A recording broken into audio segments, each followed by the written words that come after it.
जयुराधमाधवा कुञ्ज विहारी जयुराधमाधवा कुञ्ज विहारी जयु गोपी जनवल्लभा गिरिवरदारी जयु गोपी जनवल्लभा गिरिवरदारी यशोधनन्दन व्रज जनरञ्जन यशोधनन्दन व्रज जनरञ्जन यमुनातीरा वनचारी यमुनातीरा वनचारी जयुराधमाधवा कुञ्ज विहारी जयुराधमाधवा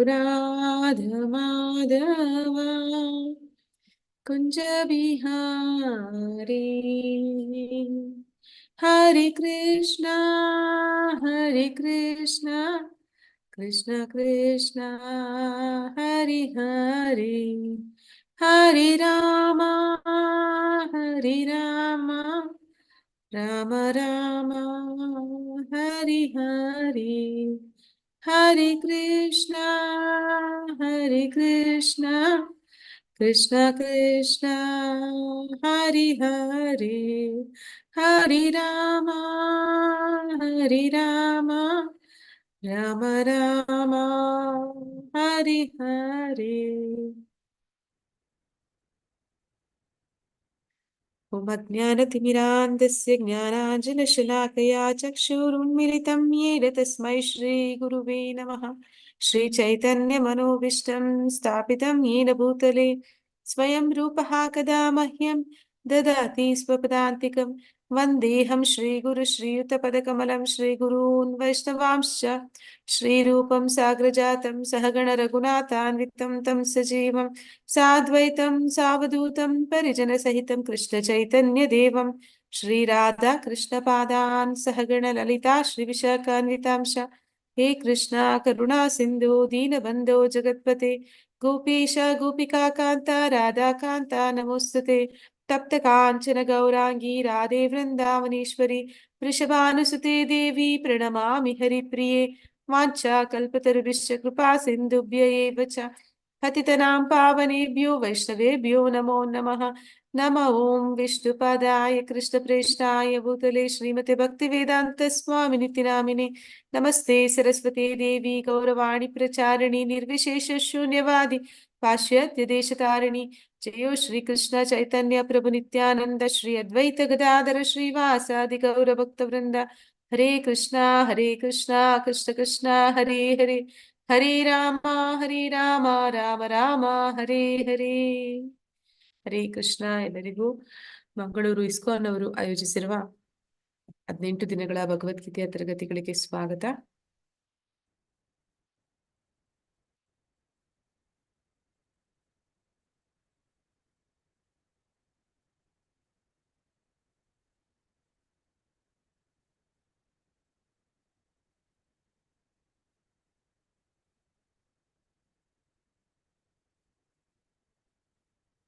ಇನ್ನು ಅನೇಕ ಜನ ಬರೋದು ಇದೆ.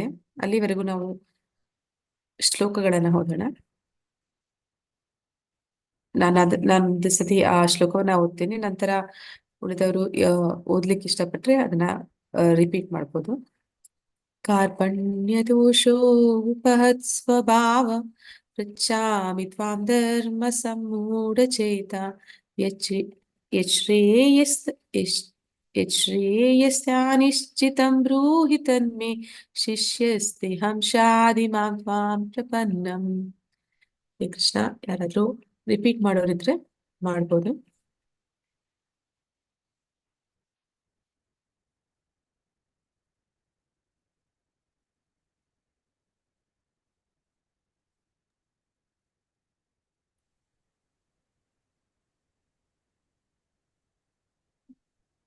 ಹರೇ ಕೃಷ್ಣ. ಹರೇ ಕೃಷ್ಣ ಮಾತಾಜಿ. ಮಂಜುಳಾ ಅವ್ರು ಗೌರಿ ಮಾತಾಜಿಗೆ ಏನೋ ಬೇರೆ ಕೆಲ್ಸ ಇದೆಯಂತೆ, ಅದಕ್ಕೆ ನೀವು ಹೋಸ್ಟ್ ಆಗಿ ಕೋ ಹೋಸ್ಟ್ ಆಗಿ ಅಂತ ಹೇಳಿದ್ರು ಮಾತಾಜಿ. ಅದು ಕನ್ಫ್ಯೂಷನ್ ಮಾತಾಜಿ, ನೀವಿದ್ರಿ ಅನ್ಕೊಂಡೆ. ನಿಮ್ಗೆ ಹುಷಾರಿಲ್ಲ ಅಂತ ನೀವು ಅವರಿಗೆ ಕೊಟ್ಟಿದ್ದೀರಾ ಅನ್ಕೊಂಡು ಅವರು ನಿನ್ನೆ ಹೇಳಿದಾಗ ನಾನು ಅವ್ರನ್ನ ಕೋ ಹೋಸ್ಟ್ ಮಾಡಿದೆ. ನೀವೇ ಅಂತ ಅದು ಇದ್ದಿದ್ದು ನನ್ಗೆ ಗೊತ್ತಿರ್ಲಿಲ್ಲ ಮಾತಾಜಿ, ಸಾರಿ, ಕ್ಷಮಿಸಿ. ಇಲ್ಲ, ನಂಗೂ ಗೊತ್ತಿರ್ಲಿಲ್ಲ ಮಾತಾಜಿ ಅದು ಏನು ಅಂತ. ಈಗ ಅವ್ರು ಗೌರಿ ಮಾತಾಜಿ ಹೇಳಿದಕ್ಕೆ ನಂಗೆ ಗೊತ್ತಾಗಿದ್ದು. ನನ್ನ ಹೆಸರು ಹಾಕಿದಾರಂತ ಜುಕ್ತಿ ಲಕ್ಷ್ಮಿ ಅವರು. ನಾನ್ ನೋಡ್ದೆ ನೀವೇ ಅಂತ ಅನ್ಕೊಂಡು ನಾನಿದ್ದೆ. ಆಮೇಲೆ ಗೌರಿ ಮಾತಾಜಿ ಮೆಸೇಜ್ ಮಾಡಿದ್ರು, ಇಲ್ಲ ಅವ್ರು ಮಾಡ್ತಾ ಇದಾರೆ ಅಂತ. ಸೊ ನಾನ್ ಅನ್ಕೊಂಡೆ ನಿಮ್ಗೇನೋ ತೊಂದ್ರೆ ಇತ್ತೇನೋ, ಅದಕ್ಕೆ ಅವ್ರಿಗೆ ಹೇಳಿದೀರಾ ಅಂತ. ಇಲ್ಲ ಇಲ್ಲ, ಇವ್ರು ಬೆಳಗ್ಗೆ ಇವತ್ತೆಲ್ಲ ಡಿಸ್ಕಸ್ ಆಯ್ತು ಮಾತಾಜಿ. ಓಕೆ ಮಾತಾಜಿ. ಓಕೆ ಮಾತಾಜಿ, ಶ್ಲೋಕಗಳು ಓದೋಂಗಿದ್ರೆ ಓದಿ ಮಾತಾಜಿ. ಆಯ್ತು.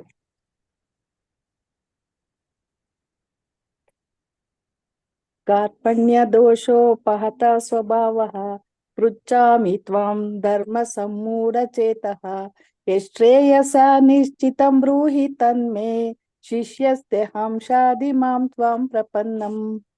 ಅನುವಾದ: ಕಾರ್ಪಣ್ಯದ ದೌರ್ಬಲ್ಯದಿಂದ ನಾನೀಗ ನನ್ನ ಕರ್ತವ್ಯದ ಬಗ್ಗೆ ಗೊಂದಲದಲ್ಲಿದ್ದೇನೆ. ಚಿತ್ತಸ್ವಾಸ್ಥ್ಯವನ್ನು ಸಂಪೂರ್ಣವಾಗಿ ಕಳೆದುಕೊಂಡಿದ್ದೇನೆ. ಇಂತಹ ಸ್ಥಿತಿಯಲ್ಲಿ ನನಗೆ ಯಾವುದು ಶ್ರೇಯಸ್ಕರ ಎಂದು ನಿಶ್ಚಯವಾಗಿ ಹೇಳು. ನಾನೀಗ ನಿನ್ನ ಶಿಷ್ಯ ಮತ್ತು ನಿನಗೆ ಶರಣಾಗತನಾದ ಆತ್ಮ. ದಯೆ ಇಟ್ಟು ನನಗೆ ಬೋಧಿಸು. ಹರೇ ಕೃಷ್ಣ ಮಾತಾಜಿ. ಓದಿ ಮಾತಾಜಿ. ನೆಕ್ಸ್ಟ್ ಶ್ಲೋಕ.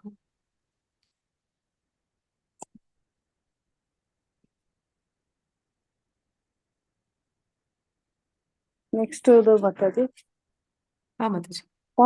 ತಂ ಉವಾಚ ಋಷಿಕೇಶಃ ಪ್ರಹಸನ್ನಿವ ಭಾರತ ಸೇನಾಯೋರ್ ಉಭಯೋರ್ಮಧ್ಯೆ ವಿಷೀದಂತಂ ಇದಂ ವಚಃ.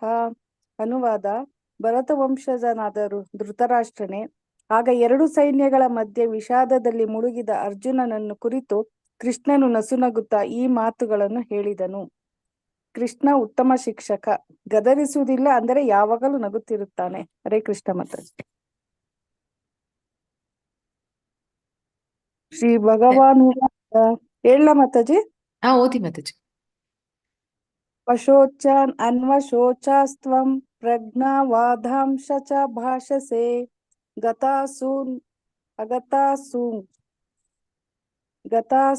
ಅಗತಾಸೂಂಶ್ಚ ನಾನು ಶೋಚಂತಿ ಪಂಡಿತಃ.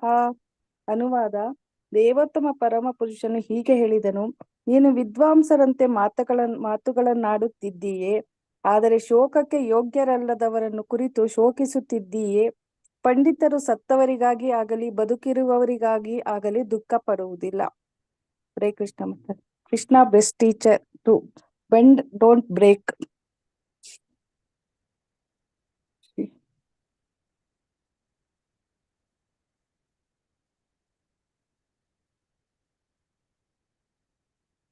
ಅರ್ಜುನನ ಪ್ರಶ್ನೆಗೆ ಉತ್ತರ: ನಾನು ಯಾರು?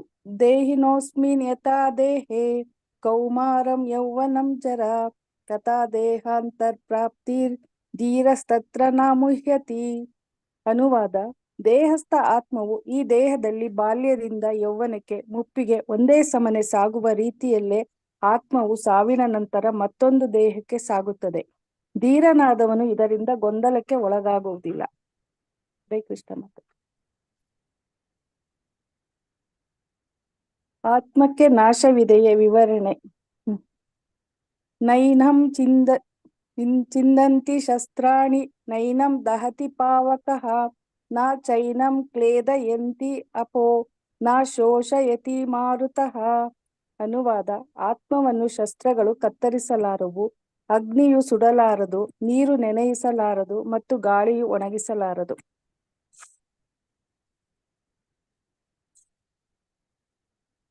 ಹತೋ ವಾ ಪ್ರಾಪ್ಸ್ಯಸಿ ಸ್ವರ್ಗಂ ಜಿತ್ವಾ ವಾ ಭೋಕ್ಷ್ಯಸೆ ಮಹಿಂ ತಸ್ಮಾದ್ ಉತ್ತಿಷ್ಠ ಕೌಂತೇಯ ಯುದ್ಧಾಯ ಕೃತನಿಶ್ಚಯಃ. ಅನುವಾದ: ಕುಂತಿಯ ಮಗನಾದ ಅರ್ಜುನನೇ, ನೀನು ಯುದ್ಧದಲ್ಲಿ ಮಡಿದು ಸ್ವರ್ಗವನ್ನು ಸೇರುತ್ತೀಯೇ ಅಥವಾ ಗೆದ್ದು ಭೂಮಿಯ ಮೇಲೆ ರಾಜ್ಯವನ್ನು ಅನುಭವಿಸುತ್ತೀಯೇ? ಆದ್ದರಿಂದ ದೃಢ ನಿಶ್ಚಯ ಮಾಡಿ ಎದ್ದೇಳು, ಯುದ್ಧ ಮಾಡು.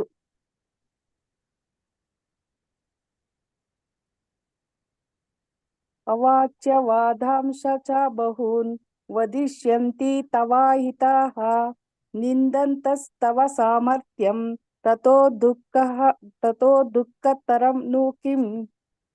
ಅನುವಾದ: ನಿನ್ನ ಶತ್ರುಗಳು ನಿನ್ನ ವಿಷಯವಾಗಿ ಅವಾಚ್ಯ ಶಬ್ದಗಳನ್ನಾಡುವರು, ನಿನ್ನ ಸಾಮರ್ಥ್ಯವನ್ನು ನಿಂದಿಸುವರು, ನಿನಗೆ ಇದಕ್ಕಿಂತ ಹೆಚ್ಚು ದುಃಖಕರವಾದುದು ಏನುಂಟು?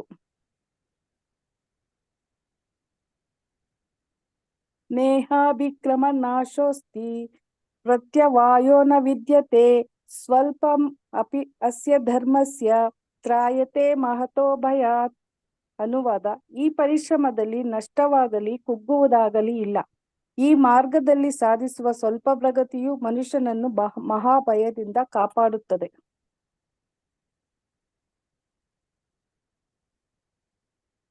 ಯಾವಾನ್ ಅರ್ಥ ಉದಪಾನೆ ಸರ್ವತಃ ಸಂಪ್ಲುತೋದಕೆ ತಾವಾನ್ ಸರ್ವೇಷು ವೇದೇಷು ಬ್ರಾಹ್ಮಣಸ್ಯ ವಿಜಾನತಃ. ಅನುವಾದ: ಒಂದು ಸಣ್ಣ ಬಾವಿ ಮಾಡುವ ಕೆಲಸವನ್ನೆಲ್ಲ ದೊಡ್ಡ ಜಲಾಶಯವು ಮಾಡಬಲ್ಲದು. ಹಾಗೆಯೇ ವೇದಗಳ ಹಿಂದಿರುವ ಉದ್ದೇಶಗಳನ್ನು ತಿಳಿದವನಿಗೆ ವೇದಗಳ ಎಲ್ಲ ಪ್ರಯೋಜನವೂ ಆಗುತ್ತದೆ.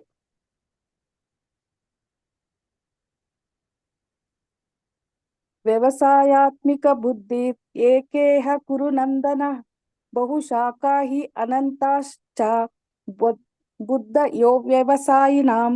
ಅನುವಾದ: ಈ ಮಾರ್ಗದಲ್ಲಿ ಇರುವವರು ದೃಢ ಸಂಕಲ್ಪ ಹೊಂದಿರುತ್ತಾರೆ ಮತ್ತು ಅವರಿಗೆ ಒಂದೇ ಗುರಿ. ಪ್ರೀತಿಯ ಕುರುನಂದನನೇ, ನಿಶ್ಚಯ ಸ್ವಭಾವವಿಲ್ಲದವರ ಬುದ್ಧಿಗೆ ಅನೇಕ ಶಾಖೆಗಳಿರುತ್ತವೆ. ಕರ್ಮಣಿ ಏವಾಧಿಕಾರಸ್ತೆ ಮಾ ಫಲೇಷು ಕದಾಚನ ಮಾ ಕರ್ಮ ಫಲ ಹೇತುರ್ಭೂತ್ ಮಾತೆ ಸಂಗೋಸ್ತ್ವ ಕರ್ಮಣಿ. ಅನುವಾದ: ನಿನಗೆ ನಿಯೋಜಿತ ಕರ್ತವ್ಯವನ್ನು ಮಾಡುವುದಕ್ಕಷ್ಟೇ ಅಧಿಕಾರ, ಆದರೆ ಕರ್ಮಫಲಕ್ಕೆ ನಿನಗೆ ಅಧಿಕಾರವಿಲ್ಲ. ಕರ್ಮಫಲಕ್ಕೆ ನೀನು ಕಾರಣ ಎಂದು ಭಾವಿಸಲೇಬೇಡ. ಕರ್ಮವನ್ನು ಬಿಡಬೇಕೆಂದು ನಿನಗೆ ಮನಸ್ಸಾಗದಿರಲಿ. ಶ್ರೀ ಭಗವಾನ್ ಉವಾಚ: ಪ್ರಜಾಹಾತಿ ಯದಾ ಕಾಮಾನ್ ಸರ್ವಾನ್ ಪಾರ್ಥ ಮನೋಗತಾನ್ ಆತ್ಮಾನಿ ಏವ ಆತ್ಮಾನ ತುಷ್ಟಂ ಸ್ಥಿತಪ್ರಜ್ಞಸ್ತದೋಚ್ಯತೆ. ಅನುವಾದ: ದೇವೋತ್ತಮ ಪರಮಪುರುಷನು ಹೇಳಿದನು, ಪಾರ್ಥ, ಮನಸ್ಸಿನ ಕಲ್ಪನೆಗಳಿಂದ ಇಂದ್ರಿಯ ಸುಖದ ವಿವಿಧ ಬಯಕೆಗಳು ಉಂಟಾಗುತ್ತವೆ. ಒಬ್ಬ ಮನುಷ್ಯನು ಇಂದ್ರಿಯ ಸುಖದ ಎಲ್ಲಾ ಬಗೆಯ ಆಸೆಗಳನ್ನು ತ್ಯಜಿಸಿ ಅವನ ಮನಸ್ಸು ಪರಿಶುದ್ಧವಾಗಿ ಆತ್ಮದಲ್ಲೇ ಸಂತುಷ್ಟನಾದಾಗ ಆತನನ್ನು ಶುದ್ಧ ದಿವ್ಯ ಪ್ರಜ್ಞೆಯಲ್ಲಿ ಇರುವನೆಂದು ಕರೆಯುವರು. ಧ್ಯಾಯತೆ ವಿಷಯಾನ್ ಪಂಸಃ ಸಂಗಸ್ತೇಷ ಜಾಯತೆ ಸಂಗಾತ್ ಸಂಜಯಾತೆ ಕಾಮಃ ಕಾಮಾತ್ ಕ್ರೋಧೋ ಅಭಿಜಾಯತೆ. ಅನುವಾದ: ಇಂದ್ರಿಯ ವಸ್ತುಗಳನ್ನು ಕುರಿತು ಚಿಂತಿಸುವ ಮನುಷ್ಯನಿಗೆ ಅವುಗಳಲ್ಲಿ ಆಸಕ್ತಿ ಹುಟ್ಟುತ್ತದೆ. ಇಂತಹ ಆಸಕ್ತಿಯಿಂದ ಕಾಮವು ಹುಟ್ಟುತ್ತದೆ. ಕಾಮದಿಂದ ಕ್ರೋಧವು ಉದ್ಭವವಾಗುತ್ತದೆ. ಕ್ರೋಧಾತ್ ಭವತಿ ಸಮ್ಮೋಹಃ ಸಮ್ಮೋಹಾತ್ ಸ್ಮೃತಿ ವಿಭ್ರಮಃ ಸ್ಮೃತಿ ಭ್ರಂಶಾತ್ ಬುದ್ಧಿನಾಶೋ ಬುದ್ಧಿನಾಶಾತ್ ಪ್ರಣಶ್ಯತಿ. ಅನುವಾದ: ಕ್ರೋಧದಿಂದ ಸಮ್ಮೋಹವು ಉಂಟಾಗುತ್ತದೆ, ಸಮೋಹದಿಂದ ಸ್ಮೃತಿಯು ಭ್ರಮೆ ಉಂಟಾಗುತ್ತದೆ, ಸಮೋಹದಿಂದ ಸ್ಮೃತಿಯ ಭ್ರಮೆಯುಂಟಾಗುತ್ತದೆ, ಸ್ಮೃತಿ ಭ್ರಮೆಯಿಂದ ಬುದ್ಧಿ ನಾಶವಾಗುತ್ತದೆ. ಬುದ್ಧಿ ನಾಶವಾದಾಗ ಮನುಷ್ಯನು ಮತ್ತೆ ಐಹಿಕ ಪ್ರಪಂಚದಲ್ಲಿ ಮುಳುಗುತ್ತಾನೆ. ಹರೇ ಕೃಷ್ಣ ಮಾತಾಜಿ.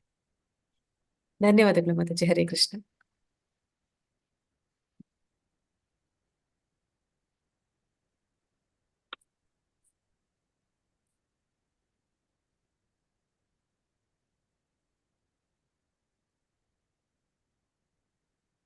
श्री श्री राधा गोविंद की जय. श्रील प्रभुपाद की जय. गौरनिताय की जय.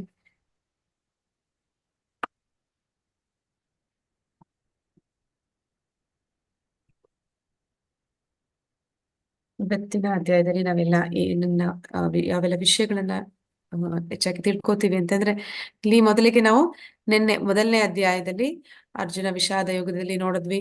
ಅರ್ಜುನ ಯಾವಾಗ ಅವನು ಯುದ್ಧ ಭೂಮಿಗೆ ಬಂದಿದ್ದಾನೆ, ಯುದ್ಧ ಮಾಡುವ ಉದ್ದೇಶದಿಂದಲೇ ಬಂದಿದ್ದಾನೆ. ಅಂದ್ರೆ ಕೃಷ್ಣನ ಯೋಜನೆ ಪ್ರಕಾರ ಅರ್ಜುನ ಯಾವಾಗ ಕೃಷ್ಣ ತನ್ನ ರಥವನ್ನ ಕರ್ಕೊಂಡೋಗಿ ಅರ್ಜುನನ ರಥವನ್ನ ಭೀಷ್ಮಾಚಾರ್ಯರು ಮತ್ತೆ ದ್ರೋಣಾಚಾರ್ಯರ ಮುಂದೆ ನಿಲ್ಲಿಸ್ತಾನೆ, ಆಗ ಅವನು ಒಂದು ರೀತಿ ಒತ್ತಡಕ್ಕೆ ಸಿಕ್ಕಾಕೋತಾನೆ ಅರ್ಜುನ. ಅಂದ್ರೆ ಅವನಿಗೆ ಅನ್ಸುತ್ತೆ ಈ ಯುದ್ಧ ಬೇಕಾ, ಇಷ್ಟೆಲ್ಲ ಜನರನ್ನ ಕೊಂದು ನನ್ನ ಸಂಬಂಧಿಕರು, ನನ್ನ ಸ್ನೇಹಿತರು, ನನ್ನ ಹಿತೈಷಿಗಳನ್ನ ಕೊಂದು ನಾವ್ ಏನ ಪಡ್ಕೋತೀವಿ ಅಂತ ಹೇಳಿ ಅವನು 5 ಕಾರಣಗಳನ್ನ ಕೊಡ್ತಾನೆ. ನನಗೆ ಈ ಯುದ್ಧ ಬೇಡ ಅಂತ ಹೇಳ್ತಾನೆ ಕೃಷ್ಣನಿಗೆ. ಆ ಕಾರಣಗಳನ್ನು ನಾವು ನೋಡಿದ್ವಿ. ಸಹಾನುಭೂತಿ ಅಂದ್ರೆ ಅಲ್ಲಿ ಬಂದಿರುವಂತಹ 18 ಅಕ್ಷೋಹಿಣಿ ಸೈನ್ಯ, ಕೋಟ್ಯಾಂತರ ಜನ ಬಂದಿದ್ದಾರೆ ಯುದ್ಧಕ್ಕೆ. ಒಂದೇ ಒಂದು ಕಾರಣಕ್ಕಾಗಿ, ಇವರಿಗೆ ಆದ ಅಧರ್ಮ, ಇವರಿಗೆ ಆದ ಅನ್ಯಾಯ, ಇವರ ಒಂದು ರಾಜ್ಯವನ್ನ ಕಸ್ಕೊಂಡಿದ್ದಾನೆ ದುರ್ಯೋಧನ, ಅದನ್ನ ವಾಪಸ್ ಪಡ್ಕೊಳ್ಳೋದಕ್ಕೆ ಇಷ್ಟೆಲ್ಲ ಜನರ ಬಲಿ ಕೊಡ್ಬೇಕಾ? ಅವನಿಗೆ ಅವರ ಮೇಲೆ ಸಹಾನುಭೂತಿ ಬರುತ್ತೆ.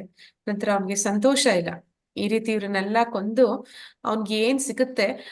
ಈಗ ನಾವೇನಾದ್ರೂ ಒಂದು ಪಡ್ಕೊಂಡ್ವಿ ಅಂತಂದ್ರೆ ಆ ಸಂತೋಷವನ್ನ ಹಂಚ್ಕೊಳ್ಳಿಕ್ಕೆ ನಮ್ಗೆ ಜೊತೆಯಲ್ಲಿ ಜನ ಬೇಕಾಗ್ತಾರೆ. ಅಂದ್ರೆ ನಮ್ಮ ಸಂಬಂಧಿಕರು, ಬಂಧುಗಳು, ಹಿತೈಷಿಗಳು, ಸ್ನೇಹಿತರು ಬೇಕಾಗ್ತಾರೆ. ಅವರೆಲ್ಲರೂ ಕೂಡ ಯುದ್ಧ ಭೂಮಿಯಲ್ಲಿದ್ದಾರೆ. ಈ ಯುದ್ಧದಲ್ಲಿ ಅವರೆಲ್ಲರೂ ಸಾಯ್ಲಿಕ್ಕಿದ್ದಾರೆ. ಒಂದು ಅವ್ರು ಸಾಯ್ತಾರೆ, ಇಲ್ಲ ಇವ್ರು ಸಾಯ್ತಾರೆ. ಹೀಗೆ ಎಲ್ಲರೂ ಸತ್ ಮೇಲೆ ಅದನ್ನ ಉಳಿದವ್ರು ಯಾರು ಪಡ್ಕೋತಾರೆ, ಅವ್ರಿಗೆ ಏನ್ ಸಂತೋಷ ಸಿಗುತ್ತೆ ಅದರಿಂದ, ಅದು ಅವನ ಮನಸ್ಸಿನಲ್ಲಿ ಯೋಚನೆ ಆಗುತ್ತೆ.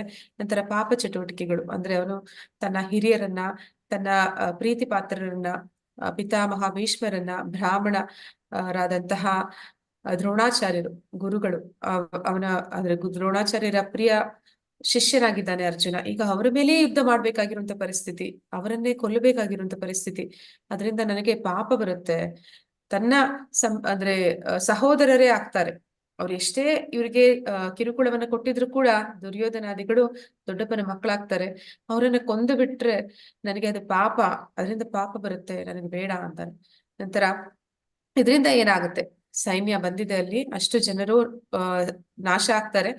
ಅವರೆಲ್ಲರೂ ಕೂಡ ಸತ್ತ ಮೇಲೆ ಅವರ ಕುಟುಂಬದಲ್ಲಿ, ಅಂದ್ರೆ ಅವರ ಪರಿವಾರದಲ್ಲಿ ಅವರ ಮೇಲೆ ಅವಲಂಬಿತರಾದಂಥವ್ರು, ಅವರಲ್ಲಿ ಆಶ್ರಯವನ್ನು ಪಡೆದಂತವರು, ಅವರ ಮಕ್ಕಳು, ಹೆಂಡತಿ ಮಕ್ಕಳು, ಮತ್ತೆ ಅವರ ವಯಸ್ಸಾದ ತಂದೆ ತಾಯಿ, ಇವರೆಲ್ಲರೂ ಕೂಡ ಏನಾಗ್ತಾರೆ, ಅವರ ಪರಿಸ್ಥಿತಿ ಮುಂದೇನಾಗುತ್ತೆ, ಮತ್ತೆ ಆ ಹೆಣ್ಣು ಮಕ್ಕಳ ಪರಿಸ್ಥಿತಿ ಏನಾಗ್ಬೋದು.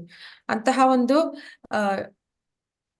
ಅಂದ್ರೆ ಕುಟುಂಬ ಸಂಪ್ರದಾಯ ನಾಶ ಆದಾಗ ಅವರಿಗೆ ಒಂದು ಮಾರ್ಗದರ್ಶನ ಕೊಡ್ಲಿಕ್ಕೆ, ಆ ಮಕ್ಕಳಿಗೆ ಮಾರ್ಗದರ್ಶನ ಮಾಡ್ಲಿಕ್ಕೆ ಯಾರು ಹಿರಿಯರೇ ಇಲ್ದಿರ ಆದಾಗ, ಮತ್ತೆ ಹೆಣ್ಣು ಮಕ್ಕಳು ಅವರು ದಾರಿ ತಪ್ಪುವಂತ ಪರಿಸ್ಥಿತಿ ಆದಾಗ ಸಮಾಜದಲ್ಲಿ ಒಂದು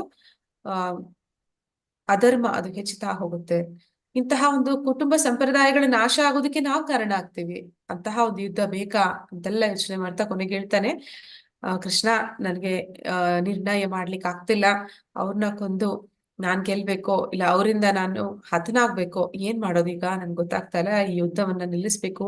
ಈ ಯುದ್ಧ ಅವನ ಕೊನೆಗೆ ಹೇಳ್ತಾನೆ ಮುಂದೆ, ನಾನು ಈ ಯುದ್ಧವನ್ನ ಮಾಡ್ಲಿಲ್ಲ ಅಂತಂದ್ರೆ ಈ ಯುದ್ಧ ನಿಂತೋಗ್ಬಿಡುತ್ತೆ ಅನ್ನೋದು ಅವನ ಮನಸ್ಥಿತಿ. ಆ ರೀತಿ ಎಲ್ಲ ಅದನ್ನ ಆ ಅರ್ಜುನನಿಗೆ ಕೃಷ್ಣ ಮನವರಿಕೆ ಮಾಡ್ತಾನೆ. ನೀನ್ ಯುದ್ಧ ಮಾಡಿಲ್ಲ ಅಂದ್ರೂ ಕೂಡ ಈ ಯುದ್ಧ ನಿಲ್ಲೋದಿಲ್ಲ ಅನ್ನೋದನ್ನ ಅವನಿಗೆ ತಿಳಿಸ್ತಾನೆ.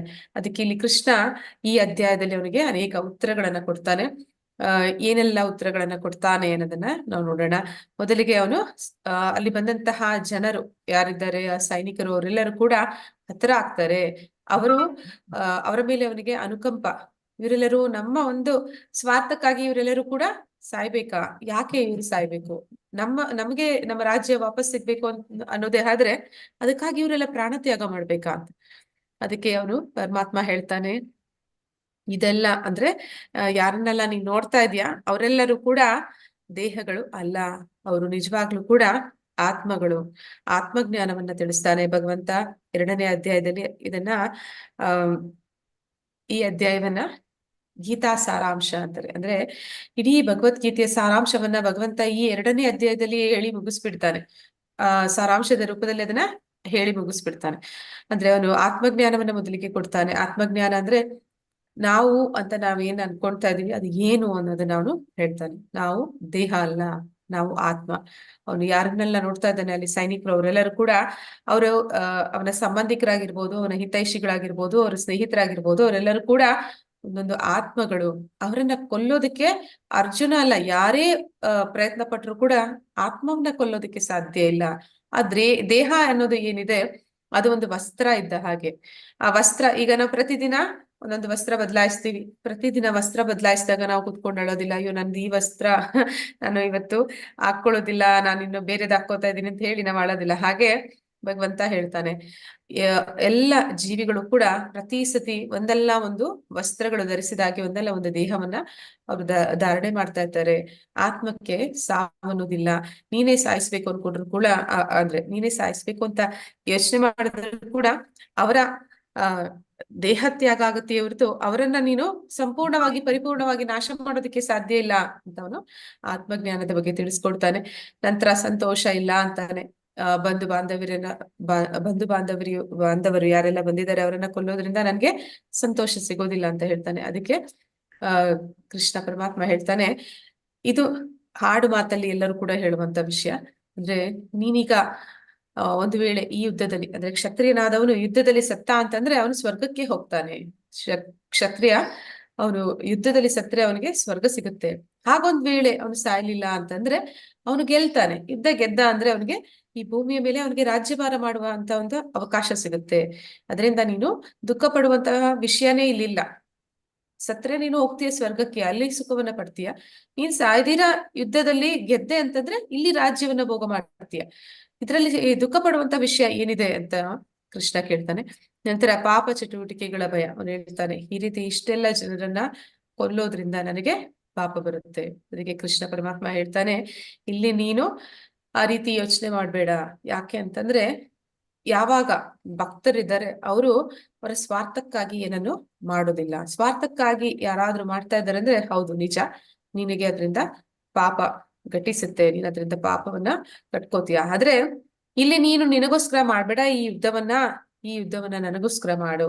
ಈ ಯುದ್ಧವನ್ನ ಧರ್ಮ ಸ್ಥಾಪನೆಗಾಗಿ ನಾನು ಹೇಳ್ತಾ ಇದ್ದೀನಿ ಅನ್ನೋ ಕಾರಣಕ್ಕಾಗಿ ಈ ಯುದ್ಧವನ್ನ ಮಾಡು ಅಂತ ಹೇಳ್ತಾನೆ. ಆ ರೀತಿ ಅದನ್ನ ಭಗವಂತನಿಗೋಸ್ಕರ ಏನೆಲ್ಲ ನಾವು ಕೆಲಸ ಮಾಡ್ತೀವಿ ಅದನ್ನೇ ಭಕ್ತಿ ಅಂತಾರೆ. ಹಾಗೆ ಯಾರೆಲ್ಲ ಭಕ್ತಿ ಸೇವೆ ಅಂದ್ರೆ ಭಗವಂತನನ್ನ ತೃಪ್ತಿಪಡಿಸ್ತಾರೆ, ಭಗವಂತನ ಇಚ್ಛಾನುಸಾರ ಅವರ ಜೀವನ ಕ್ರಮವನ್ನ ನಡೆಸ್ತಾರೆ, ಅಂತವರಿಗೆ ಯಾವುದೇ ಪಾಪದ ಲೇಪ ಅನ್ನೋದು ಇರೋದಿಲ್ಲ. ನೀ ಹೆದರಬೇಡ ಅಂತ ಅಲ್ಲಿ ತಿಳಿಸ್ತಾನೆ. ನಂತರ ಕುಟುಂಬ ಸಂಪ್ರದಾಯದ ನಾಶ. ಅಂದ್ರೆ ಈ ಹೆಣ್ಣು ಮಕ್ಕಳು ಹೇಗೆ ವರ್ಣಸಂಕರಕ್ಕೆ ಕಾರಣರಾಗ್ತಾರೆ ಅಂತ ಹೇಳ್ತಾನೆ. ಅದಕ್ಕೆ ಇಲ್ಲಿ ಕೃಷ್ಣ ಪರಮಾತ್ಮ ತಿಳಿಸ್ತಾನೆ, ವರ್ಣಸಂಕರ ಅದು ನಿಜವಾಗ್ಲೂ ಕೂಡ ಧರ್ಮರಾಯ ಅವನ ಒಂದು ರಾಜ್ಯಭಾರ ಸ್ಥಾಪನೆ ಆದಾಗ ವರ್ಣಸಂಕರ ಆಗೋದಿಲ್ಲ. ಅಂದ್ರೆ ಅಲ್ಲಿ ನೀವು ನಿಮ್ಮ ಪ್ರಜೆಗಳಿಗೆ ಅಂದ್ರೆ ಯಥಾ ರಾಜ ತಥಾ ಪ್ರಜಾ ಅಂತ ಹೇಳ್ತಾರೆ. ಹಾಗೆ ನೀವು ರಾಜ್ಯಭಾರವನ್ನು ಹೇಗೆ ಮಾಡ್ತೀರಿ ನಿಮ್ಮ ಪ್ರಜೆಗಳು ಅದನ್ನೇ ಅನುಕರಣೆ ಮಾಡ್ತಾರೆ. ಈಗ ಒಂದು ವೇಳೆ ಪಾಂಡವರು ಗೆಲ್ಲದೆ ಹೋಗಿ ದುರ್ಯೋಧನಾದಿಗಳು ಗೆದ್ರು ಅಂತಂದ್ರೆ ಏನಾಗುತ್ತೆ? ಸಾಮ್ರಾಟನ ಹೆಂಡತಿ ಸಾಮ್ರಾಜ್ಞಿಯಾಗಿದ್ದಂತಹ ದ್ರೌಪದಿಗೆನೆ ಅವರು ಅವಮಾನ ಮಾಡ್ಬೇಕು ಅಂದ್ರೆ ಕುರುವಂಶದ ಸೊಸೆಯನ್ನೇ ಅವರು ಎಲ್ಲರ ಮುಂದೆ ಅವಮಾನ ಪಡಿಸೋದಕ್ಕೆ ಹಿಂದೆ ಮುಂದೆ ನೋಡ್ಲಿಲ್ಲ. ಒಂದ್ ವೇಳೆ ಇವರು ರಾಜ್ಯವನ್ನ ಗೆದ್ರು ಅಂದ್ರೆ ಈ ರಾಜ್ಯದ ಹೆಣ್ಣು ಮಕ್ಕಳ ಪರಿಸ್ಥಿತಿಯನ್ನ ಯೋಚನೆ ಮಾಡು. ಅಂದ್ರೆ ಬೇರೆ ಹೆಣ್ಣು ಮಕ್ಕಳನ್ನ ಇವ್ರು ಯಾವ ರೀತಿ ನಡ್ಸ್ಕೊಳ್ತಾರೆ. ನಿಜವಾಗ್ಲೂ ಕೂಡ ವರ್ಣಸಂಕರ ಅನ್ನೋದು ಆಗ ಆಗುತ್ತೆ. ಈ ಯುದ್ಧದಲ್ಲಿ ಅಧರ್ಮ ಅಳಿದು ಧರ್ಮ ಸ್ಥಾಪನೆ ಆಗಿ ಪಾಂಡವರು ಅವರು ಅದ್ರ ಯುದ್ಧದಲ್ಲಿ ಗೆದ್ರು ಅಂತಂದ್ರೆ ಅವರು ಆದರ್ಶಪ್ರಾಯರಾಗ್ತಾರೆ. ಅವರ ಪ್ರಜೆಗಳಿಗೆ ಅವರು ಆದರ್ಶಪ್ರಾಯರಾಗ್ತಾರೆ. ಅವರು ಅವ್ರಿಗೆ ಮಾರ್ಗದರ್ಶನ ಮಾಡ್ತಾರೆ. ಯಾವ ರೀತಿ ಕುಟುಂಬ ಸಂಪ್ರದಾಯವನ್ನ ಮುಂದುವರಿಸ್ಕೊಂಡು ಹೋಗ್ಬೇಕು ಅನ್ನೋದಕ್ಕೆ ಅವರು ಆದರ್ಶಪ್ರಾಯರಾಗ್ತಾರೆ. ಆ ರೀತಿ ನೀವು ರಾಜ್ಯಭಾರವನ್ನ ಮಾಡಿ ಅಂತಲ್ಲಿ ತಿಳಿಸ್ತಾನೆ. ನಿರ್ಣಯ ಅಂದ್ರೆ ಅವನ್ಗೆ ನಿರ್ಣಯ ಮಾಡ್ಲಿಕ್ಕೆ ಆಗ್ತಿಲ್ಲ. ಈ ಯುದ್ಧ ಯಾವ ರೀತಿ ಹೋಗುತ್ತೆ, ಏನಾಗುತ್ತೆ, ಈ ಯುದ್ಧವನ್ನ ನಿಲ್ಸಕ್ ಆಗುತ್ತಾ, ಈ ರೀತಿಯೆಲ್ಲ ಅವನು ಯೋಚನೆ ಮಾಡ್ತಾ ಇದ್ದಾನೆ. ನಾ ಈಗ ಯುದ್ಧ ಮಾಡ್ಬೇಕೋ ಮಾಡಬಾರ್ದು, ಗೆಲ್ಬೇಕೋ ಸೋಲ್ಬೇಕೋ ಅನ್ನೋದು ಅವನಿಗೆ ಅರ್ಥ ಆಗ್ತಾ ಇಲ್ಲ. ಅದಕ್ಕೆ ಪರಮಾತ್ಮ ಹೇಳ್ತಾನೆ, ದೃಢ ನಿಶ್ಚಯದಿಂದ ಸ್ವಾಮಿಗೆ ಸೇವೆ ಮಾಡಿ. ಅಂದ್ರೆ ನೀನು ಏನನ್ನ ಮಾಡ್ತಾ ಇದ್ಯಾ ಆದ್ರೆ ಹಿಂದೆ ನಿನ್ನ ಸ್ವಾರ್ಥದ ಬಗ್ಗೆ ಯೋಚನೆ ಮಾಡ್ಬೇಡ. ನನ್ಗಿದ್ರಿಂದ ಏನ್ ಸಿಗುತ್ತೆ, ಈ ಯುದ್ಧ ಮಾಡೋದ್ರಿಂದ ನನ್ಗೇನ್ ಲಾಭ, ಇದರಿಂದ ನನ್ಗೇನ್ ನಷ್ಟ, ಈ ರೀತಿ ಯೋಚನೆ ಮಾಡಿದೆ ಅಂತಂದ್ರೆ ನೀನ್ ಹೀಗೆ ಇರ್ತೀಯ. ಅಂದ್ರೆ ನಿನ್ಗೆ ನಿರ್ಣಯ ತಗೊಳ್ಳಿಕ್ಕೆ ಸಾಧ್ಯನೇ ಆಗೋದಿಲ್ಲ. ನೀನ್ ನಿರ್ಣಯ ಯಾವ ರೀತಿ ತಗೋಬೇಕು ಅಂತಂದ್ರೆ ಭಗವಂತನಿಗಾಗಿ ಮಾಡ್ಬೇಕು ಅಂತ ಯೋಚನೆ ಮಾಡಿದಾಗ ಮಾತ್ರ ನೀನು ನಿಶ್ಚಯದಿಂದ ನೀನು ಆ ಯುದ್ಧವನ್ನು ಮಾಡೋದಕ್ಕೆ ನಿನ್ಗೆ ಆಗುತ್ತೆ. ಅಂದ್ರೆ ಇಲ್ಲಿ ನಿನ್ನ ಸ್ವಾರ್ಥದ ಬಗ್ಗೆ ಯೋಚನೆ ಮಾಡ್ಬೇಡ, ಧರ್ಮ ಸ್ಥಾಪನೆ ಮಾಡ್ಬೇಕು ಅಂತ ಪರಮಾತ್ಮ ಹೇಳ್ತಾನೆ. ನಾನೇ ಭಗವಂತ ಮುಂದೆ ಹೇಳ್ತಾನೆ, ನಾನೇ ಭಗವಂತ, ಇದು ನನ್ನ ನಿರ್ಧಾರ. ನಾನು ಇವರನ್ನೆಲ್ಲ ನಾಶ ಮಾಡ್ಬೇಕು ಅನ್ನೋದು ನಾನ್ ನಿರ್ಧಾರ ಮಾಡಿದ್ದಾಗಿದೆ. ಈಗ ನೀನು ಅದರಲ್ಲಿ ಒಂದು ಸಾಧನ ಮಾತ್ರ. ಆ ರೀತಿ ಯೋಚನೆ ಮಾಡಿ ನೀನು ಯುದ್ಧ ಮಾಡಿದೆ ಅಂದ್ರೆ ಆಗ ನಿನಗೆ ಯಾವುದೇ ಒಂದು ಅನಿರ್ಣಯ ಅಂದ್ರೆ ನಿನ್ಗೆ ಒಂದು ಡಿಸಿಷನ್ ತಗೊಳ್ಳೋದಕ್ಕೆ ಒಂದು ಕನ್ಫ್ಯೂಷನ್ ಆಗೋದಿಲ್ಲ. ಅಂದ್ರೆ ಈಗ ಹೇಳ್ತಾರೆ ಅಂದ್ರೆ ಪ್ರತಿ ದೇಶಗಳಲ್ಲೂ ಕೂಡ ಕ್ಷತ್ರಿಯರು ಇರ್ತಾರೆ. ಅವರೆಲ್ಲರೂ ಕೂಡ ಆ ದೇಶದ ಗಡಿಯನ್ನ ಅವರು ರಕ್ಷಣೆ ಮಾಡ್ತಾ ಇರ್ತಾರೆ. ಅಂದ್ರೆ ಅಲ್ಲಿ ಅವರು ಯುದ್ಧ ಮಾಡ್ತಾರೆ, ಮತ್ತೆ ಆ ಯುದ್ಧ ಮಾಡಿದಾಗ ಅನೇಕ ಜನರನ್ನ ಕೊಲ್ತಾರೆ, ಆದ್ರೆ ಶತ್ರು ಪಕ್ಷದವರನ್ನ. ಆಗ ಅವರಿಗೆಲ್ಲರಿಗೂ ಕೂಡ ಬಹುಮಾನಗಳನ್ನ ಕೊಡ್ತಾರೆ. ಅಂದ್ರೆ ಆ ರೀತಿ ಒಂದು ಯುದ್ಧ ಮಾಡಿ ವೀರಾವೇಶದಿಂದ ಆ ಶತ್ರುಗಳನ್ನ ನಾಶ ಮಾಡಿದ್ದಾರೆ ಅಂತ ಹೇಳಿ ಅವ್ರಿಗೆ ಪುರಸ್ಕಾರಗಳನ್ನ ಕೊಡ್ತಾರೆ. ಆದ್ರೆ ಅದೇ ವ್ಯಕ್ತಿ ಅವನು ತನ್ನ ಸ್ವಾರ್ಥಕ್ಕಾಗಿ ಯಾರನ್ನಾದ್ರೂ ಒಬ್ಬರನ್ನ ಕೊಂದ ಅಂತಂದ್ರೆ ಅವನಿಗೆ ಶಿಕ್ಷೆ ಇದೆ. ಅವನಿಗೆ ಆ ಕೋರ್ಟ್ನಲ್ಲಿ ಕರ್ಕೊಂಡೋಗಿ ಅವನಿಗೆ ಶಿಕ್ಷೆನ ಕೊಡ್ತಾರೆ. ಹಾಗೆ ಇಲ್ಲಿ ನಿನಗಾಗಿ ನೀನೇನಾದ್ರೂ ಮಾಡ್ಕೊಂಡ್ರೆ, ಯಾವುದೇ ಒಂದು ಕೆಲಸವನ್ನ ಮಾಡದೆ ಸ್ವಾರ್ಥದಿಂದ ಅನ್ನೋದಾದ್ರೆ, ಸ್ವಾರ್ಥ ಲಾಭಕ್ಕಾಗಿ ನೀ ಮಾಡ್ದೆ ಅಂತಂದ್ರೆ ನಿನಗೆ ಶಿಕ್ಷೆ ಅನ್ನೋದು ಇರುತ್ತೆ. ಆದ್ರೆ ನೀನು ಅದನ್ನ ನಿನಗಿಂತ ಹೈಯರ್ ಅಥಾರಿಟಿ, ಹಾಗೆ ಭಗವಂತನ ಒಂದು ಆದೇಶದ ಮೇರೆಗೆ ನೀನ್ ಅದನ್ನ ಮಾಡ್ತಾ ಇದೀಯಾ ಅಂತಂದಾಗ ನಿನಗೆ ಆ ಪಾಪದ ಲೇಪವೂ ಕೂಡ ಇಲ್ಲ. ಮತ್ತೆ ನೀನ್ ಅದನ್ನ ಯೋಚನೆ ಮಾಡ್ಬೇಕಾಗಿಲ್ಲ, ನಾನು ಇದನ್ನ ಮಾಡ್ತಿದ್ದೀನಿ, ಇದು ಸರಿನೋ ತಪ್ಪೋ ಅಂತ ನೀನ್ ಯೋಚನೆ ಮಾಡ್ಬೇಕಾಗಿಲ್ಲ. ಯಾಕಂದ್ರೆ ಅದು ನಿನಗಿಂತ ದೊಡ್ಡವ್ರು ಯಾರಿದ್ದಾರೆ ಅವ್ರು ಆಗ್ಲೇ ನಿರ್ಧಾರ ಮಾಡಿದ್ದಾರೆ, ಅದರ ಜವಾಬ್ದಾರಿ ಇಲ್ಲ ಅವರಿಗೆ ಬಿಟ್ಟಿದ್ದು, ಅದ್ರ ಬಗ್ಗೆ ನೀನು ತಲೆ ಕೆಡಿಸ್ಕೊಳ್ಬೇಕಾಗಿಲ್ಲ ಅಂತ ಇಲ್ಲಿ ಪರಮಾತ್ಮ ಅವನಿಗೆ ತಿಳಿಸ್ಕೊಡ್ತಾನೆ. ಯುದ್ಧ ಮಾಡದಿರಲು ಅರ್ಜುನ ಹೇಳಿದ 5 ಕಾರಣಗಳೇನು? ಹರೇ ಕೃಷ್ಣ. ಈಗ ಸ್ವಲ್ಪ ಹೊತ್ತನೆ ನಾನು ಎಲ್ಲ ಹೇಳಿದೀನಿ, ಯಾರಾದ್ರೂ ಪಟಪಟ ಅಂತ ಹೇಳಿ ಮುಗಿಸ್ಬೋದು. ಹರೇ ಕೃಷ್ಣ. ಮೊದಲನೇ ಅಧ್ಯಾಯದಲ್ಲಿ ಅವ್ರು ಏನೆಲ್ಲ ಕಾರಣಗಳನ್ನ ಕೊಡ್ತಾರೆ ಅಂದ್ರೆ, ಅರ್ಜುನ ಏನೆಲ್ಲ ಕಾರಣಗಳನ್ನ ಕೊಡ್ತಾನೆ ಯುದ್ಧವನ್ನ ಮಾಡದೇ ಇರೋದಕ್ಕೆ ಅಂತ. ಆನಂದ ಇರೋದಿಲ್ಲ, ಪಾಪ ಹಾ ಬರುತ್ತೆ, ಮಾತಾಜಿ. ಪಾಪ ಬರುತ್ತೆ. ಒಂದ್ ನಿಮಿಷ. ಮತ್ತೆ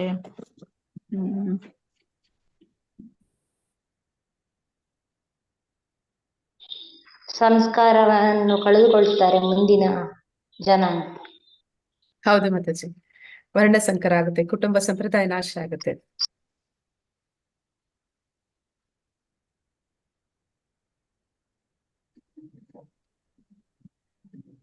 ಸಂತೋಷ ಇಲ್ಲ, ನನ್ಗೆ ನಿರ್ಣಯ ಮಾಡ್ಲಿಕ್ಕೆ ಆಗ್ತಿಲ್ಲ, ಕುಟುಂಬ ಸಂಪ್ರದಾಯ ನಾಶ ಆಗುತ್ತೆ, ನನಗೆ ಪಾಪ ಬರುತ್ತೆ, ಮತ್ತೆ ನನಗೆ ಇದರಲ್ಲಿ ಸಹಾನುಭೂತಿ, ಅವನಿಗೆ ಎಲ್ಲರ ಮೇಲೆ ಒಂದು ಕರುಣೆ ಇದೆ, ಅನುಕಂಪ ಇದೆ.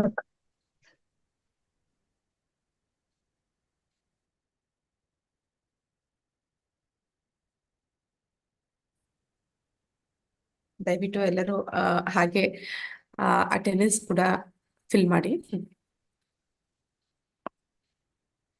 ಓಕೆ, ಎಲ್ಲರೂ ಆನ್ಸರ್ ಮಾಡಿದ್ದೀರಾ? ನಾ ಮುಂದೆ ಹೋಗೋಣ. ಇದೆಲ್ಲ ಕಾರಣಗಳನ್ನ ಅವನು ನಿನ್ನೆ ಅಧ್ಯಾಯದಲ್ಲಿ ಕೊಟ್ಟಿದ್ದಾಗಿದೆ. ಅಂದ್ರೆ ನನಗೆ ಅನುಕಂಪ ಇದೆ, ಇಲ್ಲಿ ಯಾರೆಲ್ಲ ಅವ್ರ ದೇಹ ತ್ಯಾಗ ಮಾಡ್ತಾ ಇದ್ದಾರೆ ಅದು ನಮಗೋಸ್ಕರ, ಅಂದ್ರೆ ಅಲ್ಲಿ ಅವ್ನು ಸ್ವಾರ್ಥವಾಗಿ ಯೋಚನೆ ಮಾಡ್ತಾ ಇದ್ದಾನೆ, ನನಗೋಸ್ಕರ ಇವರೆಲ್ಲ ಸಾಯಕ್ ಬಂದಿದ್ದಾರೆ. ದುರ್ಯೋಧನ ಹೇಳಿದ್ನಲ್ಲ ಅದೇ ತರ, ದುರ್ಯೋಧನ ಹೇಳ್ತಾನೆ ಇಲ್ಲಿ ಯುದ್ಧಕ್ಕೆ ಬಂದವರೆಲ್ಲ ನನಗೋಸ್ಕರ ಸಾಯಕ್ಕೆ ಬಂದಿದ್ದಾರೆ, ತೆಕ್ತ ಜೀವಿತ ಅಂತ. ಹಾಗೆ ಇಲ್ಲಿ ಇವನು ಕೂಡ ಅದೇ ತರ ಯೋಚನೆ ಮಾಡ್ತಾ ಇದ್ದಾನೆ, ನಮ್ಗೆ ರಾಜ್ಯ ಸಿಗ್ಬೇಕು, ನಮ್ಗೆ ನ್ಯಾಯ ಸಿಗ್ಬೇಕು ಅನ್ನೋದಕ್ಕೋಸ್ಕರ ಇಷ್ಟೊಂದ್ ಜನ ಸಾಯ್ಬೇಕಾ, ಆ ರೀತಿ ಯೋಚನೆ ಮಾಡ್ತಾ ಇದ್ದಾನೆ. ಮತ್ತೆ ಅವನು ಆ ರೀತಿ ಇವರೆಲ್ಲರನ್ನ ಕೊಂದು ನಾನು ಏನ್ ಪಡ್ಕೊಂಡ್ರು ಕೂಡ ಅದರಿಂದ ನನ್ಗೆ ಏನು ಸಂತೋಷ ಆಗೋದಿಲ್ಲ, ನನಗೆ ಸಂತೋಷ ಆಗೋದಿಲ್ಲ. ಆದ್ರೆ ಈ ದುರ್ಯೋಧನ ಆ ರೀತಿ ಯೋಚನೆ ಮಾಡಲ್ಲ, ಇವರೆಲ್ಲರೂ ಸತ್ತು ನನಗೆ ಏನಾನ ಸಿಕ್ಕುತ್ತೆ ಅಂತಂದ್ರೆ ಅದರಿಂದ ಅವನ್ಗೇನ್ ಬೇಸರ ಇಲ್ಲ, ಎಲ್ಲರನ್ನು ಕೂಡ ಬಲಿ ಕೊಟ್ಟಾದ್ರೂ ಸರಿ ತನ್ನ ಸಂತೋಷ ಅವನಿಗೆ ಬೇಕು ಅಂತ ಯೋಚನೆ ಮಾಡ್ತಾನೆ. ಆದ್ರೆ ಅವ್ನಿಗೆ ಯಾವತ್ತೂ ಸಂತೋಷ ಅನ್ನೋದು ಸಿಗೋದಿಲ್ಲ. ನಾವು ನೋಡಿದ್ವಿ, ಯಾರು ಅಧರ್ಮದ ಮಾರ್ಗದಲ್ಲಿ ಇರ್ತಾರೆ ಅವ್ರು ಯಾವಾಗ್ಲೂ ಅತೃಪ್ತಿಯಲ್ಲಿ ಇರ್ತಾರೆ ಅಂತ. ನಂತರ ಪಾಪ ಚಟುವಟಿಕೆಗಳ ಭಯ, ಅಂದ್ರೆ ಈ ರೀತಿ ಎಲ್ಲರನ್ನ ಕೊಂದು ಅವರ ರಕ್ತದ ಮೇಲೆ ನಾನು ಸಾಮ್ರಾಜ್ಯವನ್ನ ಕಟ್ಟಿದ್ರು ಕೂಡ ಆ ಪಾಪ ನನ್ನನ್ನ ಬಿಡೋದಿಲ್ಲ. ಎಷ್ಟೋ ಜನ ಅವರ ಮನೆಯವ್ರನ್ನ ಕಳ್ಕೋತಾರೆ, ಅಂತವರ ಒಂದು ದುಃಖ ನೋವು ಏನಿದೆ ಆ ಪಾಪ ನನಗೆ ಅದು ನನ್ನನ್ನ ನೆಮ್ಮದಿಯಿಂದ ಬದುಕಕ್ಕೆ ಬಿಡೋದಿಲ್ಲ ಅಂತ. ಮತ್ತೆ ಕುಟುಂಬ ಸಂಪ್ರದಾಯದ ನಾಶ, ಅಂದ್ರೆ ಪರಿವಾರದಲ್ಲಿ ಎಲ್ಲರೂ ಹಿರಿಯರನ್ನ ಕಳ್ಕೋತಾರೆ, ಆ ಪರಿವಾರವನ್ನ ನೋಡ್ಕೊಳ್ತಾ ಇರುವಂತಹ ಒಬ್ಬ ಯಾರಿರ್ತಾನೆ ಗಂಡಸು, ಅವನನ್ನ ಕಳ್ಕೊಂಡಾಗ ದಿಕ್ಕಪಾಲಾಗುತ್ತೆ ಆ ಪರಿವಾರಗಳು. ಮತ್ತೆ ಅವರು ಕುಟುಂಬ ಸಂಪ್ರದಾಯವನ್ನ ನೋಡ್ಕೊಳ್ಲಿಕ್ಕೆ ಇನ್ಯಾರು ಉಳಿಯೋದಿಲ್ಲ, ಅಲ್ಲಿರುವಂತಹ ಹೆಣ್ಣು ಮಕ್ಕಳಿಗೂ ರಕ್ಷಣೆ ಸಿಗೋದಿಲ್ಲ. ಇದೆಲ್ಲ ಕೂಡ ಅವನು ಯೋಚನೆ ಮಾಡ್ತಾನೆ. ಅದನ್ನೆಲ್ಲ ಯೋಚನೆ ಮಾಡ್ತಾ ಅವನು ನಿರ್ಣಯ ಮಾಡಕ್ಕಾಗ್ತೀರಾ ಹೋಗ್ತಾನೆ, ಏನ್ ಮಾಡ್ಬೇಕು, ಏನ್ ಮಾಡೋದು, ಯುದ್ಧ ಮಾಡೋದು ಬೇಡವಾ ಅಂತ ಅವನು ಅನಿರ್ಣಯದಲ್ಲಿ ಇರ್ತಾನೆ. ಈಗ ಅಧ್ಯಾಯ 1 ಮತ್ತು 2ರ ನಡುವಿನ ಸಂಪರ್ಕ, ಮೊದಲನೇ ಅಧ್ಯಾಯ ಮತ್ತೆ 2ನೇ ಅಧ್ಯಾಯಕ್ಕೆ ಇರುವಂತಹ ಸಂಪರ್ಕವನ್ನ ತಿಳಿಸ್ತಾ ಇದ್ದಾರೆ. ಹಿಂದಿನ ಅಧ್ಯಾಯದಲ್ಲಿ ಅರ್ಜುನನು ಯುದ್ಧ ಮಾಡಲು ಒಲವು ಹೊಂದಿಲ್ಲ.